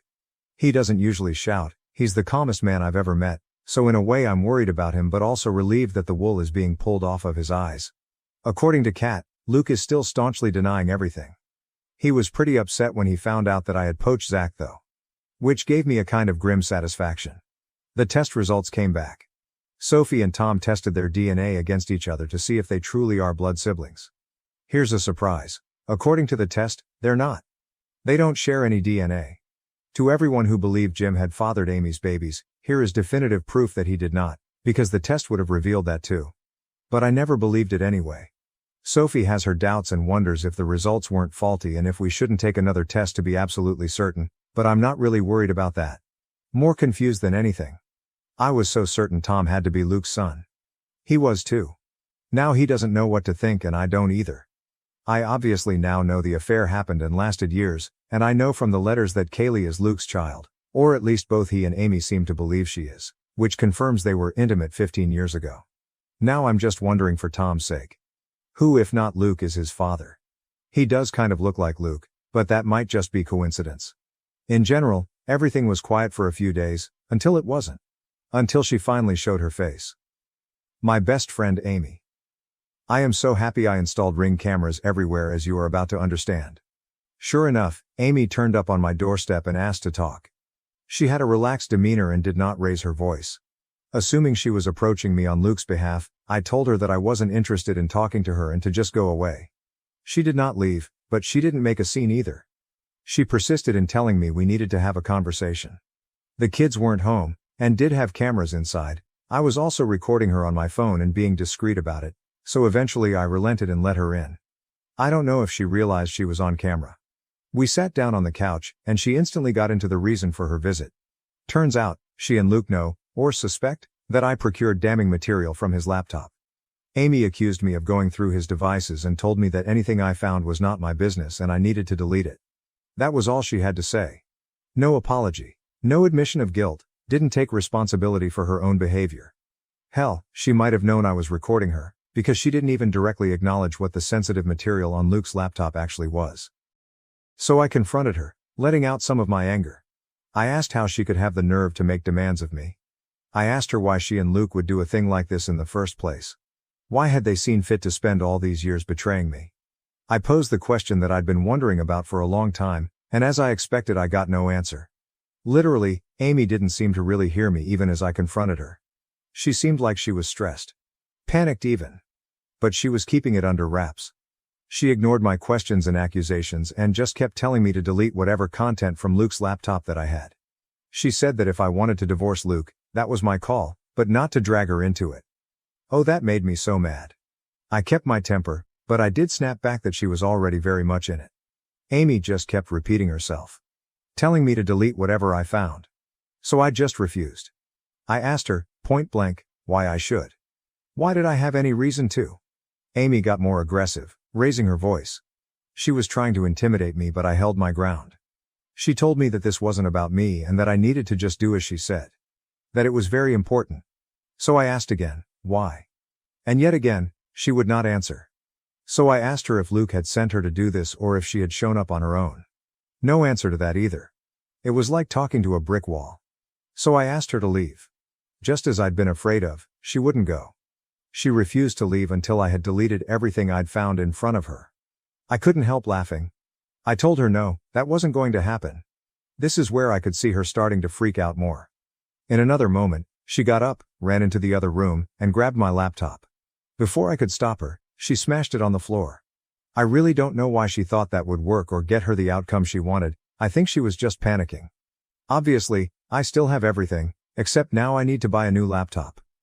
And sadly, her doing this was out of frame of the camera, but it's fine. All of my important files are backed up, and at that moment I was more concerned that Amy would do something else drastic.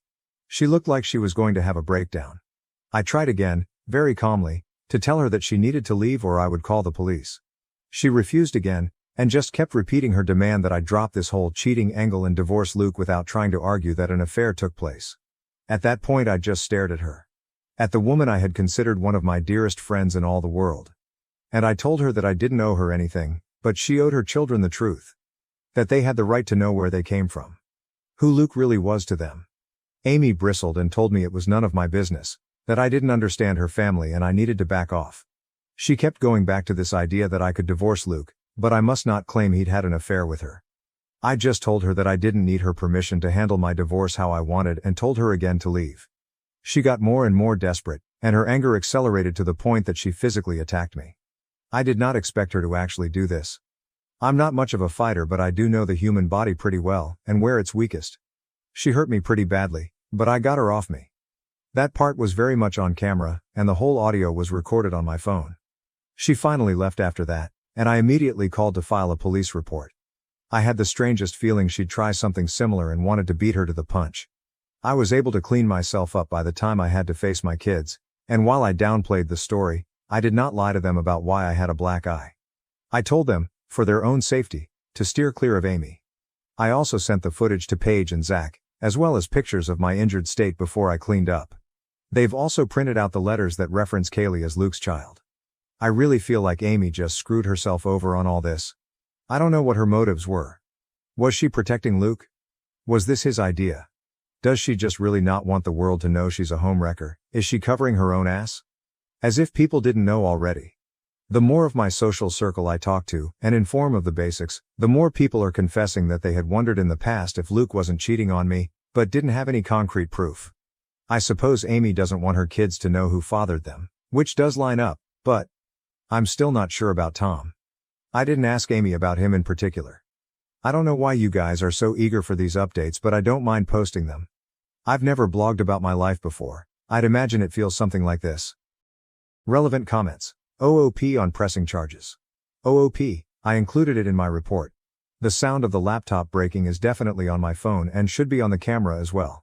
So far as I know, she hasn't been arrested, but I'm aiming for a restraining order now. Has Amy been arrested for assault? Send the recording of the attack. OOP, I sent word to Kat. As far as I know, Amy hasn't been arrested. Nah, that's evidence. I'm not sending it to anyone without the AOK from my lawyer. OOP on if Amy has family around or not. OOP, she's not in contact with her family and hasn't been for many years. They abused her. Luke's family became her family. She never actually admitted to having an affair, actually. I noticed that too. Brief update. Sept 18, 2024. Hey guys. It's been a rough week. A lot has happened. I don't really want to talk about all of it in detail, so I'm going to keep this short. I know I never shut up, it's just how I am, but I'm going to be much more brief this go around. Luke has a lawyer now. I don't know him. But he met with Zach and Paige. To everyone saying I should have Amy arrested, I probably could have if I'd shown the police the video. Instead, I just sent it to my lawyer. Maybe this makes me foolish, but even now, I think part of me is still trying to protect people I once loved and go easy on them. But everything's been on hold for the past few days, because Jim had a heart attack. I saw Luke and I saw Amy, and Amy's kids at the funeral. It was the first time we were all together since before all this happened. Nobody talked about what's going on, short of Amy briefly apologizing for what happened before. She did seem sincere, I'll give her that. But I wasn't about to call her out anyway. Amy, Luke and Kat all seemed pretty devastated. I was too. But we all agreed not to argue or talk about the divorce and to just let the day be a ceasefire to focus on Jim. Luke and I had a nice conversation about him. I've been spending time with my kids and taking a couple of days off work. I have enough of them on the back burner. Luke also saw the kids, twice, before and after the funeral, with me present. It went well. At my direction, and Sophie's, they didn't mention Amy, and Luke didn't try anything funny with any of them. I think he does miss them and hate that he can't see them, thanks to all this. The kids are also pretty upset about losing Grandpa, on top of not being able to see Dad as much as before. I don't think any of them blame me, but that's far from the point, frankly. Carter slept in my bed the last 3 nights. I'll get more into this in the future when I have the energy to talk about what's going on in more detail. But whoever suggested that Kat lied about the test results was correct. She never sent them in. She confessed as much to me. I guess she didn't feel comfortable going behind her son's back.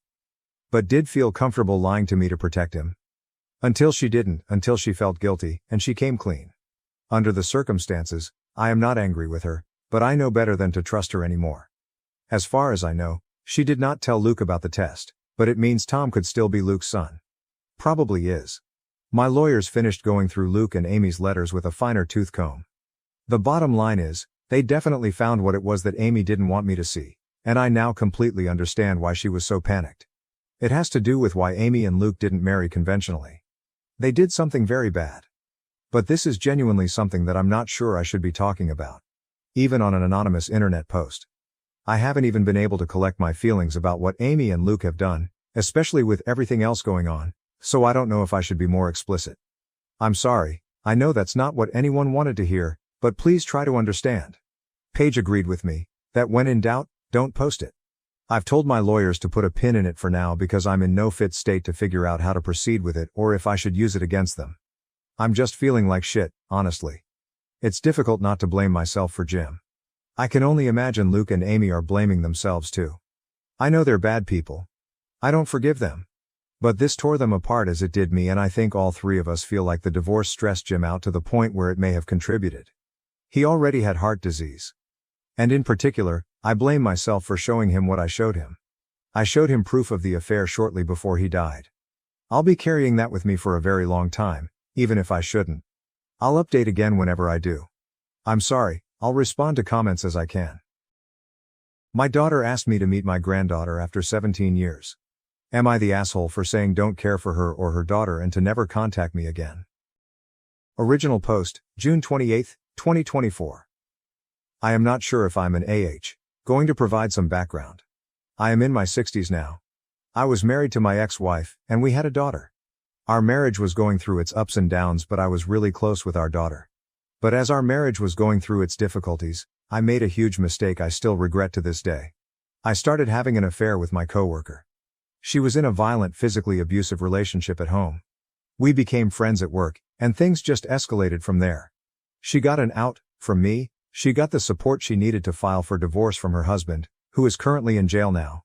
The affair went nowhere and we called it off shortly after, but I was glad that she got out of her abusive relationship and that she was safe. But when my ex-wife found out about the affair, things didn't go well. She lashed out and said a lot of horrible things about me to our daughter, who was 15 at the time. I admitted full fault with the affair, but even after the divorce, I sensed that the distance between me and my daughter was growing, until one day, my daughter said she wasn't going to speak with me anymore, and she was going to cut me off from her life forever. That was the most painful thing anyone had ever said to me.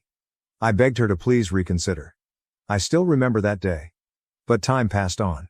My daughter kept her word, and after trying to connect with her for the first year, I gave up. I found out from one of my mutual friends that my ex-wife married a great guy. I was happy because I was hoping that would remove the hatred from my ex-wife and my ex-wife would advise our daughter to at least rekindle a relationship with me.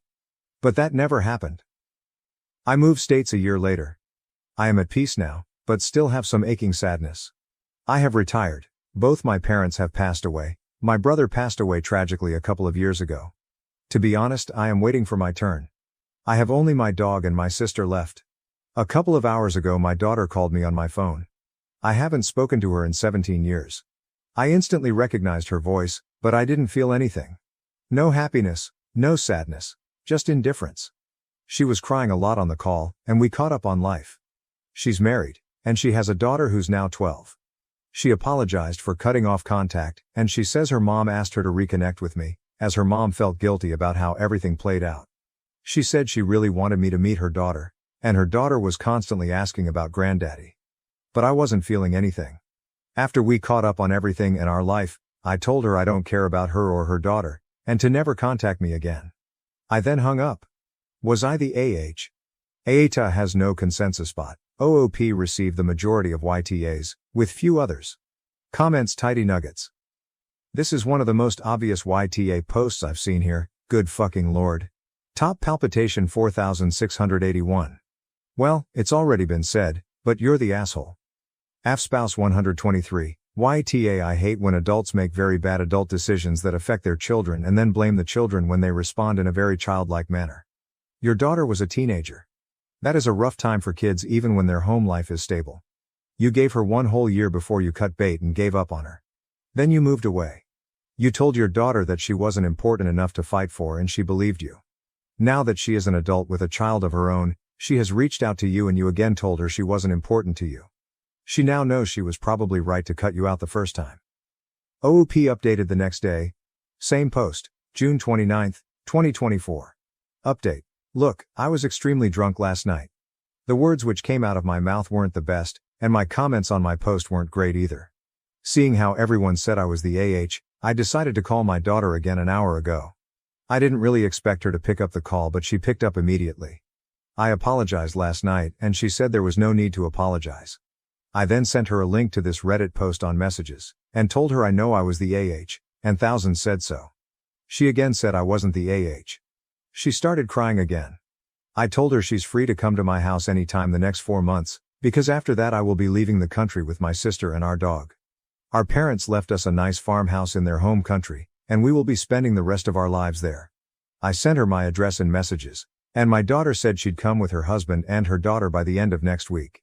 She asked if she was welcome to stay there for multiple days, and I told her she could stay for however long she wanted, as our house was spacious enough. Update 2. I have moved to the farmland, and am looking forward to spending the rest of my life here with my dog and my sister. It is peaceful and scenic. My daughter did come by to visit me with her husband and her daughter before I left the country. It was really nice seeing my granddaughter, who looked a lot like her mom. They stayed over at our place for a week, and we had a good time. However, it got a little sad when I told my daughter in private I had no interest in being a grandfather, and just didn't have strong emotions for it. I think those words really stung her, and my daughter did cry a lot after I said those words. My daughter wanted to rekindle our relationship, but it's just too late now.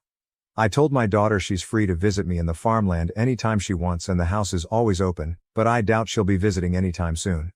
The week she stayed over at my place before I left the country was a final goodbye for us. She has my number, but she hasn't called or texted since she left, and I haven't called or texted her either. That's the update for the many interested. This will probably be my only update. Comments. Commenter 1. I'm definitely about to be an outlier here based on these comments, and I'm going to stick to it. Based on the original post from 81 days ago, where not surprisingly most people called you TA, not only are you TA, you're a deadbeat selfish father and a cheater. You made your bed, you had a child and then cheated on your wife. You then blamed that child for your disgusting betrayal. And this is about to be odd after calling you TA, but I am proud that you decided to speak up and tell the truth. No child deserves to have a father who loves her so little, blames her for his mistakes, and now refuses to see her or his granddaughter because of his mistakes. Thank you for at least being honest that you are a terrible human being and not wasting her time.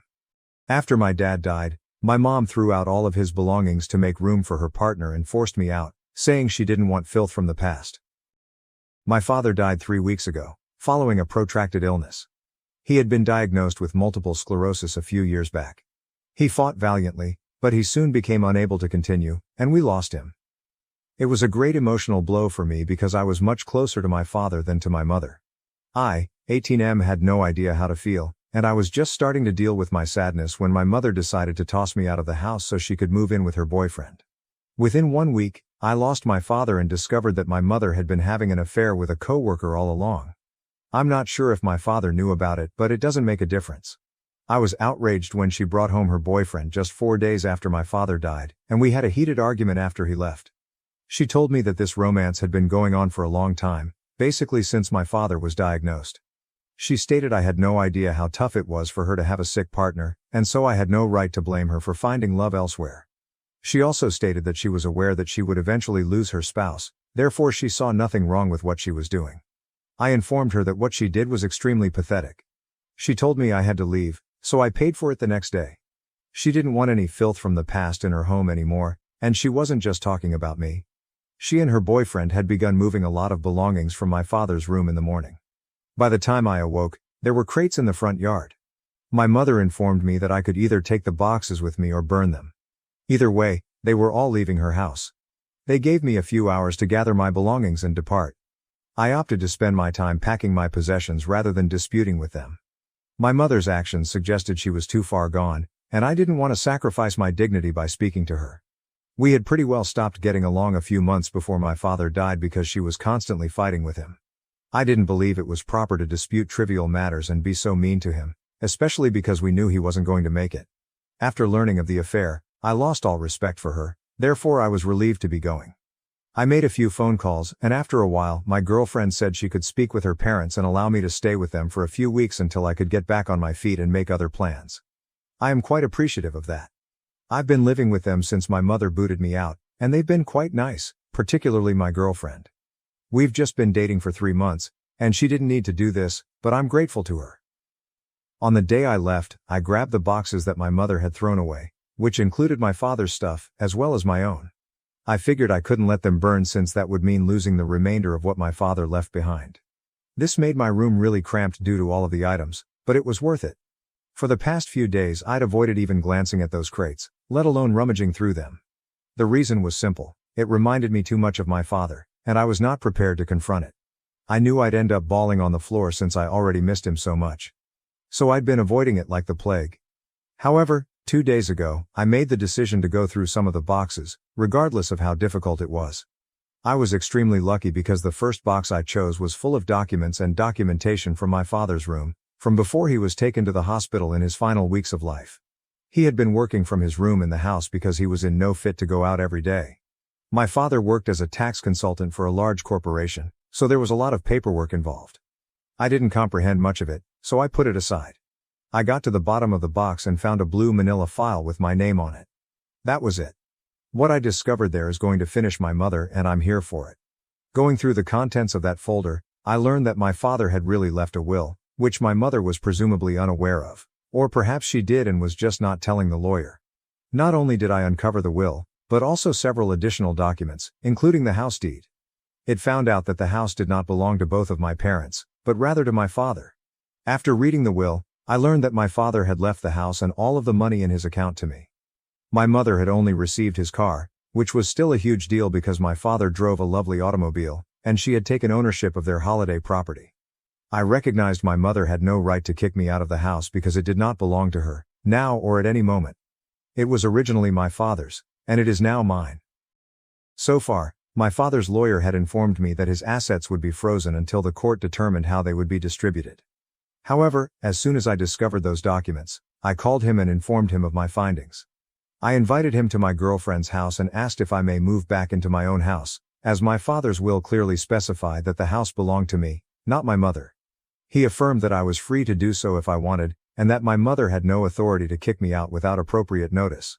That was everything I needed to know. The lawyer would manage the will's execution, but I planned to address the problem with my mother. I called her right away and informed her I'd found my father's will. He had indicated that he would leave me the house and all of the money in his bank account.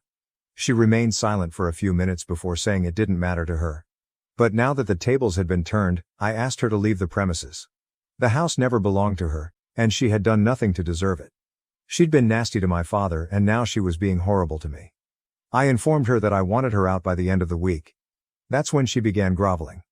To be honest, I anticipated her to argue with me because that is how she has always been, argumentative and unpleasant to everyone around her. Instead, she begged me not to say or do anything because she had convinced her partner to move in by promising to handle everything. Apparently, her co-worker was married but had recently filed for divorce, and his ex-wife was demanding a large sum of alimony, which was understandable given that he cheated. He was concerned about it, and my mother promised him that she would manage everything for him. This meant allowing him to live with her so he didn't have to worry about housing or rent and could concentrate on his divorce. If I approached them and stated that the house did not even belong to her, she would be screwed. So if I talked to her boyfriend, she would not only be homeless, but also alone.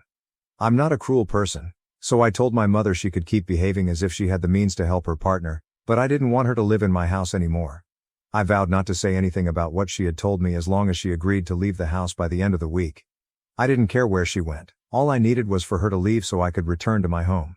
Then she started telling me it wasn't fair, it was blackmail, and I couldn't do this to her. I reminded her of how cruelly she had treated me just a few days before, so it was absurd that she wanted me to consider her circumstances now. I did not believe I was being unjust. After disagreeing with me for a while, she began crying on the phone, saying she couldn't believe I was treating her like this simply because she wanted to be happy in her life for once. She claimed she didn't want to marry my father, but she was already pregnant with me and her family had pushed her to. She claimed my father had never treated her properly, had always been preoccupied with his work, and had never made enough time for her. She was only trying to have a good life with her partner, and the only reason she kicked me out was because she knew I was like my father. I wouldn't stand in the way of her happiness. She stated that my actions were proving her point. I didn't know what to say at this point, so I told her she had 1 week and hung up. Since then, I've been feeling rather guilty. I'm not sure why, but hearing her cry over the phone made me feel horrible. I'm not sure if this is because I'm doing anything wrong, or if it's simply because I'm a sensitive person who can't bear hearing people cry. I'm bewildered, so I'm here to ask, AITA, why did you tell my mother and her boyfriend they had 1 week to vacate the house? Edit. I don't have any family in this state, so I had to rely on my friends for aid. I've spoken with my grandparents because I'll be attending college in a few months and will need their support to handle expenditures. After describing the issue to them, they severed relations with my mother. She's probably not worse off for it, because she never got along with her own parents and only had a cordial relationship with her in-laws. Regarding the will, I'm not sure why my father left the house and all of his money to me, or why he hadn't discussed it with his lawyer. I did ask my father's lawyer about it and he revealed that he had been urging my father to prepare a will since he was diagnosed, but my father kept claiming he would do it later. Now, it appears that he left behind a holographic will because there were no witnesses or lawyers involved, which may make it simpler for my mother to fight it. We'll deal with it as it arises. Fortunately, in our state, even such wills are regarded as genuine, and I'm thinking my father was aware of this. As for why he left the most essential stuff to me, I'm guessing it's because he presumably drafted this document while at home, and my mother had been arguing with him over nothing in particular. She was only arguing with him because she could, and he couldn't just leave her, no matter how upset he was. I suppose that is why he took this decision, and to be honest, I believe it was a good one. To address your questions, I don't know my father's specific motives, but here is my theory. Update 1. Hello, I am still living with my partner, and after reading the comments, I have decided to rethink my decision. I will continue to insist that my mother leave the house, but I have chosen to modify the terms of my agreement. After I posted the last update, many of you urged that I consider the possibility that my mother will fight the will, which would cause me a lot of grief. I thought about it, and you were correct. I didn't think about it at first, so I called my mother back. I informed her that I was now willing to give her 6 months to locate a place and move out of the house. She looked astonished when I mentioned it because we hadn't spoken since our last conversation.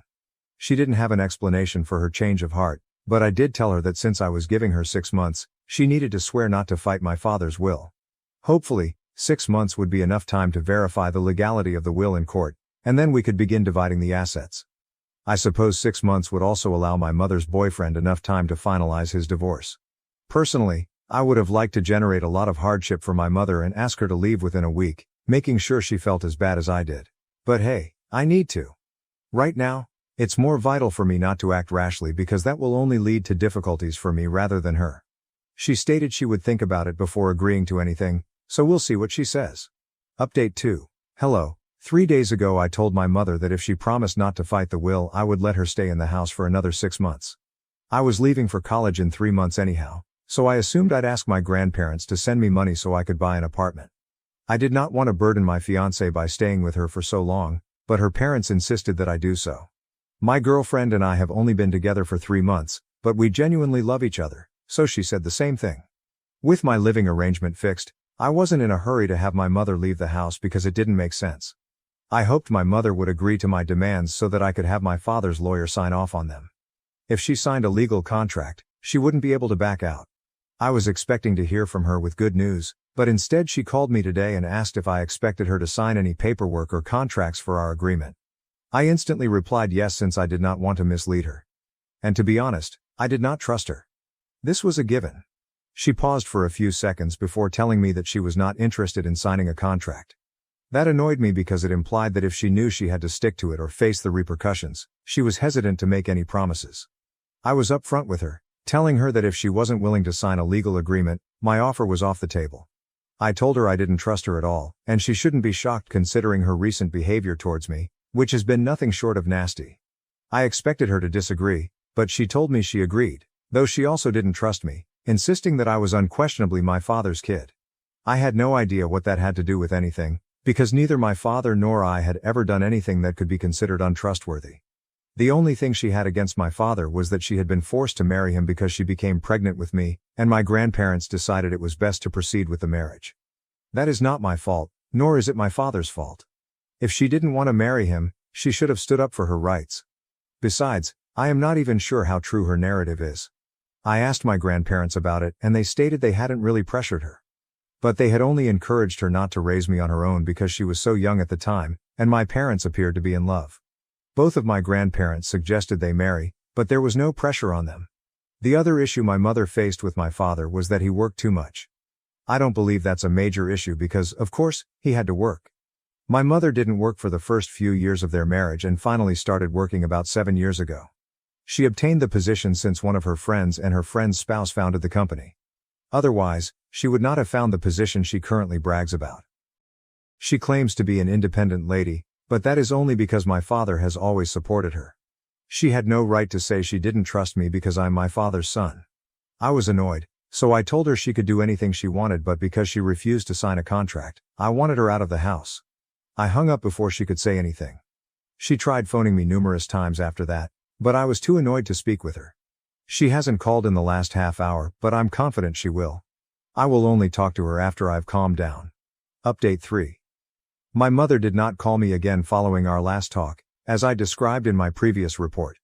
I waited for her to call for the next 2 days, but she just did today. I was nervous because I wasn't sure what to anticipate.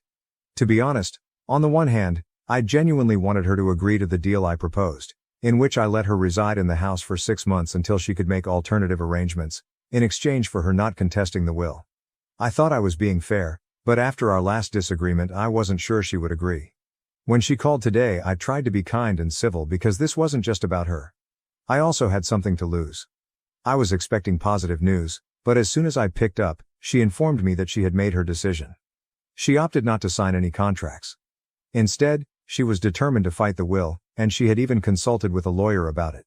I was taken aback because this obviously meant she would no longer be residing in the house, which belonged to me.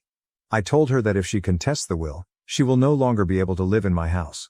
I hoped that would bring her back to her senses, but she said I had no authority to kick her out because the will had not yet been ratified.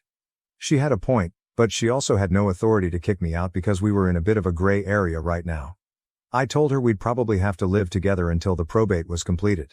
That concept clearly made her uncomfortable, and after a few seconds, she informed me she'd look for a place to live, but she'd take her time because I had no right to tell her what she should do. I assured her again that she could take as much time as she wanted, but that I would be back by the end of the week. She began ranting, accusing me of being a bother and claiming she had done nothing to deserve the harassment I was subjecting her to. I almost laughed because her claim that I was bothering her was the biggest joke of the century. She kept attempting to rant, but I hung up because we had nothing else to talk about. She'd made her decision and I didn't think I could change it anymore. I'm going to do what I believe is right and she can't stop me. Her partner, who is going through his own divorce, will not be much assistance to her either. I, on the other hand, have my family, girlfriend, and friends on my side. In fact, I believe I will tell her boyfriend the truth about my mother because I have been withholding information for far too long. Since she has made up her mind, I have decided to be an inconvenience, and there is no reason to keep this a secret any longer. Update 4. I did it. I informed my mother's lover the truth about the situation at the house. I don't think he had any notion until recently, which is strange considering he lived with my mother. This is a major deal to keep from your boyfriend, especially since she was still in contact with me, and I'm sure he would have asked about it. But I assume she's pretty adept at keeping secrets. After all, she hid her affair for a few years. It was not difficult to reach him. I just searched him up on Facebook and sent him a message containing proof. I also explained why I was telling him the truth now and not earlier, because I had been negotiating with my mother. But since she had made it apparent that she was not interested, I believed he had a right to know the truth. I sent the message 2 days ago and I finally heard from my mother today. I was expecting an eruption, but I didn't realize it would come so late. Anyway, she tried contacting me this morning, but I blocked her out of frustration. I've also blocked her on social media. When she ran out of other ways to contact me, she set up a fake email account and sent me a message from that address. In the email, she said that I should be pleased now because I had caused so much drama between her and her boyfriend for no reason. She claimed he had decided to leave her and return to his wife to attempt to work things out, blaming her for the entire situation, which, to be honest, he was correct about. I'm not really sure what she's furious about. The message was lengthy, and it contained warnings that she would make sure I paid a high price for this. All I could think was, she can bring it on. Truth be told, she no longer scares me. I've already lost all I could lose, and there's only one direction to go. Up. So, I'm looking forward to the court case. Update 5. Hello guys. I haven't kept you updated on what's been going on in my life over the last year, and I believe it's time I did. As I previously stated, I was looking forward to the court process, and my mother did end up fighting the will. The case got to court, and my father's attorney and I fought as hard as we could.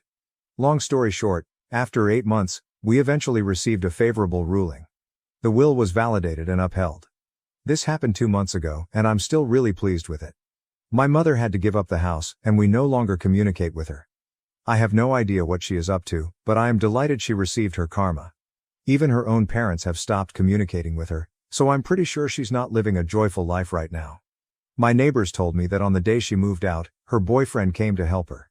So I'm betting they're back together, because no self-respecting lady would return to a man who had cheated on her. I'm very sure his wife rejected him, so he crawled back to my mother to make things right, and she gratefully accepted him back. Honestly, I'm pleased they're together. They deserve each other. I'm confident my father is beaming down at me from heaven because I've demonstrated resilience, strength, and a willingness to stand up for what is right. I'm in college now, set to begin my second year. My grandparents are currently supporting me financially, and they will continue to do so until I find work, for which I'm glad. I know many of you are intrigued about my relationship. She also attends college, and we meet on weekends. In fact, we're arranging a little break for just the two of us this weekend. We are still going strong and are really serious about each other. Life is currently serene, and I am grateful to be at this point. Getting here was the most difficult part. After that, everything else felt easy. Caught my pregnant wife on camera cuddling with a coworker. Now I'm questioning everything, including paternity. My wife, 38F, and I, 39M, have been together for 12 years. I don't know how to characterize it other than as the perfect connection. In 12 years, I believe we've only raised our voices at each other perhaps 2 or 3 times. We do everything together, but we've never had a problem letting each other live our own lives and pursue our own interests. We bought a house where we wanted, and we both had fantastic high-paying jobs with excellent work-life balance. Basically, it's been everything but perfect. We've been trying to become pregnant for 2 years and haven't been successful. We were preparing to begin fertility treatments when I returned home from a business trip, and guess what? She was pregnant. I got this strange notion. Wait, I thought we didn't try during the week last month because of fertility testing. But I couldn't remember exactly since we were so busy. So I assumed I had misremembered. Now, I frequently travel across the country for work. Other than during COVID, I've been on the road for up to 40 weeks per year. Since COVID, it has been reduced, but still more than a week every month for the past 4 to 5 years. My wife has become quite friendly with the guy she works with. Let us call him Matt. Matt is slightly younger, around 34 million. I know him. He is married, and I know his wife. They've been working together for around 7 years. He's always been around, and we've been friendly.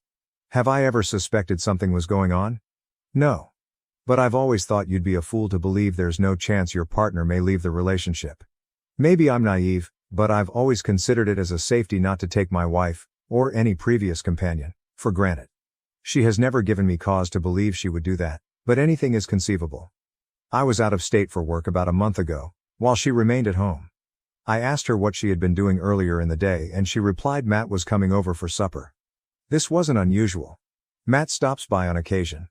Sometimes with his wife, sometimes alone, and occasionally when I'm not around. I didn't think much about it. We installed a security system with cameras inside and outside the house following an unrelated event a few years back. The cameras record footage, which she and I can view live. I frequently use those cameras to check on the dog while I, or both of us, are away, because the rest of the system is monitored by a business in case an alert goes out. She knows I check those cams. There's even an installed system that allows me to communicate with them. If any of us is out of town, I'll play pranks on them, and she will do the same. She travels for work, although far less than I do. The point is, it's known that I check them frequently when I'm not at home. So I switch on the camera and see my 4-month pregnant wife sleeping on her side on the floor, with Matt sitting on her leg and massaging her hips with a foam roller. Okay, what the __ is this? I begin rewinding through the footage and they are eating and talking regularly. But then they get on the couch and share the same blanket. They are now feet to feet, but that couch isn't that huge. Then they move to the floor, and I logged in. Anyway, I text her while I'm still monitoring the cameras. They both appear like deer in headlights, and he swiftly departs. We get into an argument. She isn't angry with me for accusing her, but she is adamant that nothing happened, or ever will happen. and that what I witnessed was innocent. She complained about being in agony from the pregnancy, which I know is real. She is already experiencing back pain and other symptoms. The most significant moment of the conversation was when I questioned her, if I were there, would you two have been comfortable doing any of that in front of me? She hesitantly said, no, probably not. I told her I didn't want to talk after that, but we'd discuss it when I returned home in 3 days. That's when it occurred to me. What if my strange gut feeling about her telling me she was finally pregnant was related to this? What if my 1% chance came true and we did not have this child? It's now eating away at me while I spend 3 days alone in a motel 1,000 miles away. I resolved with myself that I believe it is less likely than more likely that something between them occurred, but my 1% has now increased to 10%, 20%, or possibly more. When I arrive home, she's walking on eggshells and doesn't say it. I wait to see what she will do. 2 days later, she finally brings it up and collapses. She claims nothing happened and that she would never cheat. She doesn't go beyond to prove her innocence, which I viewed as a positive sign. Anyway, we resolve the issue and continue forward, at least for the time being. I'm still coping and figuring out how to trust her after all this time. I'm gradually realizing that they've been pals for a long time. Maybe he has intentions, but I don't think she does. I've spent a lot of time with both of them and have never noticed anything wrong. What is destroying me right now is the concept that if I am wrong and something happens, I will be able to deal with it. What if the child is not mine? I've never mentioned it in our disputes or the few lengthy discussions we've had about the problem, and she hasn't either. Mostly because I don't want to further the situation by crushing her, especially if she's telling the truth, which I mostly believe. The only option I can think of at this point is to wait until the baby is delivered and then order a paternity test in secret. Should I do this? Should I tell her and deal with the situation now? If you were a woman in her circumstances and told the truth, would it ruin you or your opinion of me? If I asked you if you were lying, how would you respond? I don't want to ask such a vague question, but what should I do? Mini update. There are a lot of comments. Thank you everyone. More than I can handle directly, but I'll continue reading. Some have made valid comments about tackling it now rather than later, which I am contemplating more than previously. Thank you to those that concentrated solely on my relationship. I understand, but that is not my main focus right now. We've been discussing it a lot. My wife and I are fairly open with each other. I'm not saying I believe nothing happened, but I'm more concerned with paternity right now. If I need to track or spy on my wife using Life 360, then this relationship is gone. That is not the connection we have, nor is it one that I want or believe anyone should have. We are working to rebuild trust. As I said in this lengthy essay, my 1% suspicion increased to 10% or so. Trust me, I take my relationship seriously, but if the child isn't mine, there's no use in continuing the talk. I have previously addressed this with my lawyer. I don't live in a state where the birth certificate issue would be a problem. If I have documentation proving the child is not mine, divorce will be less of an issue. We are both in independent financial situations, so it will not matter much. I'll keep updating this page as long as possible and offer an update when and if anything is fixed. Update 1, May 10, 2024. She was out of the state on a work trip until late last night. It is Friday, and she is working from home in our kitchen today. I asked to speak and brought it up, requesting a paternity test. She quickly responded yes, without hesitation. She stated unequivocally that she has no reason to be concerned. She has no trouble taking the test right now. The one condition I left was that if it is at all intrusive, according to our doctors, I am fine with waiting till it is low risk. I'm not a doctor, and I have no idea what they'd have to do to test now, so we'll see. But she is aware, and we are receiving one. It was a decent and lengthy talk. We're currently sitting together for lunch. She has no idea I did this on here, therefore the new account because she is on here somewhere. Thanks to everybody for your assistance and opinions. A lot of you reminded me that we are already very open about everything, and if nothing happened, she wouldn't be concerned about getting a test. I was more concerned about her health and adding an absurd level of stress if there was a problem, given she is in a high-risk pregnancy and it has taken us so long to become pregnant. So again, thank you for your assistance. I suppose I could update whether the child is mine or not, but I'm not sure how long it will take. I am 90 to 95% certain the baby is mine, but this will help us continue the conversation. Update 2. Because it appears to be a more relevant topic in this post than in the other, I do have the film. No, I have not spoken to Matt yet. He's informed her he wants to discuss it, but I've ordered them to wait. My relationship with my wife, as well as the paternity test, are currently the most important things. I will ultimately speak with Matt. No, I am not going to purposefully entangle Matt's wife. I don't see why I would, except to be vindictive. I won't cover for him, of course, but his relationship is his, and mine is mine. I'm not interested in making things worse. Whatever happens between him and his wife is none of my business. We've had a lengthy discussion about why my wife believed she could be intimate with someone else. Nothing is being neglected. I could write an essay about our history, her motivations, and my thoughts about it, but instead I'll simply state that I'm aware of it. She denies any more wrongdoing, but concedes it was not a good appearance. She was not thinking about it at the moment, and that is what we are currently dealing with. When asked if it appeared harmless and if my wife visited Matt's house when his wife was not present, I said that she was 4 months pregnant and I was at home. We've been so busy with work that the days have blended together. Trust me, we are quite open people who are at ease with themselves and one other. I'm not sure if she's been to his place without his wife. I mean, the 3 or 4 of us maybe only hang around once or twice a month, but they work directly together every day and have for years. So, obviously there is some closeness there. They are both in senior executive positions at their organization. I too have long-term female friends with whom I have traveled, had dinner, and hung out in hotel rooms, but I have never crossed any lines since it is not who I am. I'm married, and I adore my wife and life. I see no reason to do anything inappropriate. So yeah, the optics are awful, but I need to determine whether it's just lousy optics or anything else. Matt may have motives, but I'm not sure. That's the thing I need to figure out, if I trust her to handle it. She claims she has never been aware of Matt's intentions. She spends almost the same amount of time with him and his wife as he does with us. She works in a building nearby, while I reside on the coast while my company is headquartered in Chicago, so my coworker buddies are considerably more dispersed. We can't simply grab after-work beverages as others can. Because of this, I frequently attend her work hangouts rather than my own.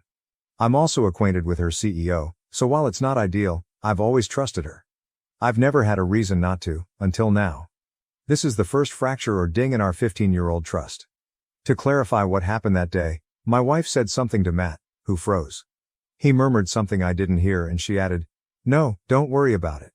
He put something in the dishwasher and she let him out the front door. He did not jump out the window or anything. I'm not going to include every single nuance or detail in this post because it would take hours to write, and I'm not uploading security tape for strangers to see. I installed the security system after an event involving a stranger on the internet. I'm not suggesting nothing transpired between them, rather I'm not sure. That is what my wife and I talk about practically every day, and what we are going through.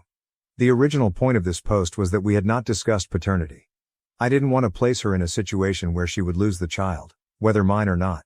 Not only was I unable to describe every delicate detail, but I also included incorrect details about our life that had nothing to do with what happened.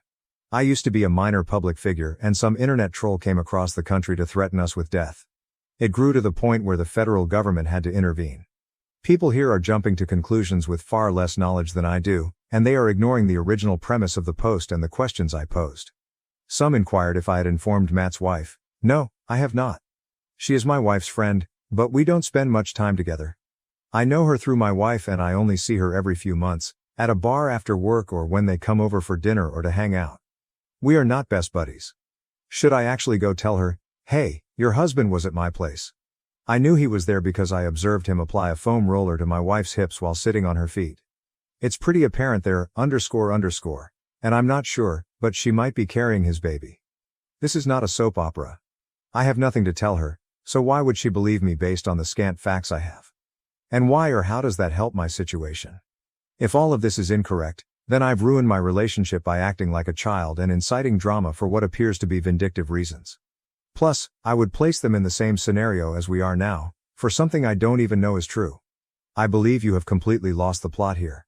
Update 3, August 21st, 2024. Hello everyone, here's your next update. I also included this in the recent update. This is where we are at. Yes, my wife is still extremely pregnant. She is at the hard to pick things up off the floor stage. She's due in 8 weeks, but it's actually 6 weeks. I simply looked at the calendar. We are currently having weekly ultrasounds. The youngster already weighs approximately 5 pounds and has a large head. Her and I had very lengthy, direct chats about everything. She is convinced that nothing has ever happened and never will. For a long time, she was furious with herself for triggering this and my doubts. I've done my best to correct this, because I need to keep the stress off her as much as possible right now. But it will definitely be reviewed after the birth. As I've stated throughout, my only concern is the child and the successful birth. Okay, mostly. Perhaps not asterisk only asterisk. The only thing we still disagree on is that I believe he was getting too close because he had developed feelings or was receiving attention that he wasn't getting elsewhere. She doesn't see it that way, but she has admitted that it is feasible, even if she was unaware of it. When I told her I wanted a paternity test, she readily consented, stating it was no problem at all. My only caveat was that it not be medically risky or stressful, as she is in a high-risk pregnancy. We both discussed it with our doctors, and they basically told us that our only option was to go to court since they wouldn't do one without the law involved, which we both thought was crazy. Her doctor was confused by it, so I didn't press too hard. To be honest, she pretty much demanded the test. I knew there were other alternatives, and I researched them, but I ultimately decided to wait until the birth. I already have a lab set up and ready for the test. I'm 95% confident it's unneeded, but I'm getting one for my own peace of mind and, most importantly, to ensure that nothing comes between me and my child. Thank you to everyone who has sent me supportive messages that I have not responded to. I'm going to go through them tonight before I leave again. For those of you who believe I should be acting like a 17-year-old high school student, either by being aggressive or purposefully cheating on my wife to illustrate a point, or implying other childish behavior, thank you for the entertainment. Stop watching TLC or TikTok. That idiotic drama isn't the way to go, kids. And to the one individual who recommended I provoke an accident with my wife, I hope you wind yourself in prison someday. It's quite unlikely that I'll return here after tonight, at least until I receive the test findings. If you're still interested in the results, check back in 1.5 to 2 months. I've been advised that the findings take roughly 48 hours after submission. I'll give you your moment then.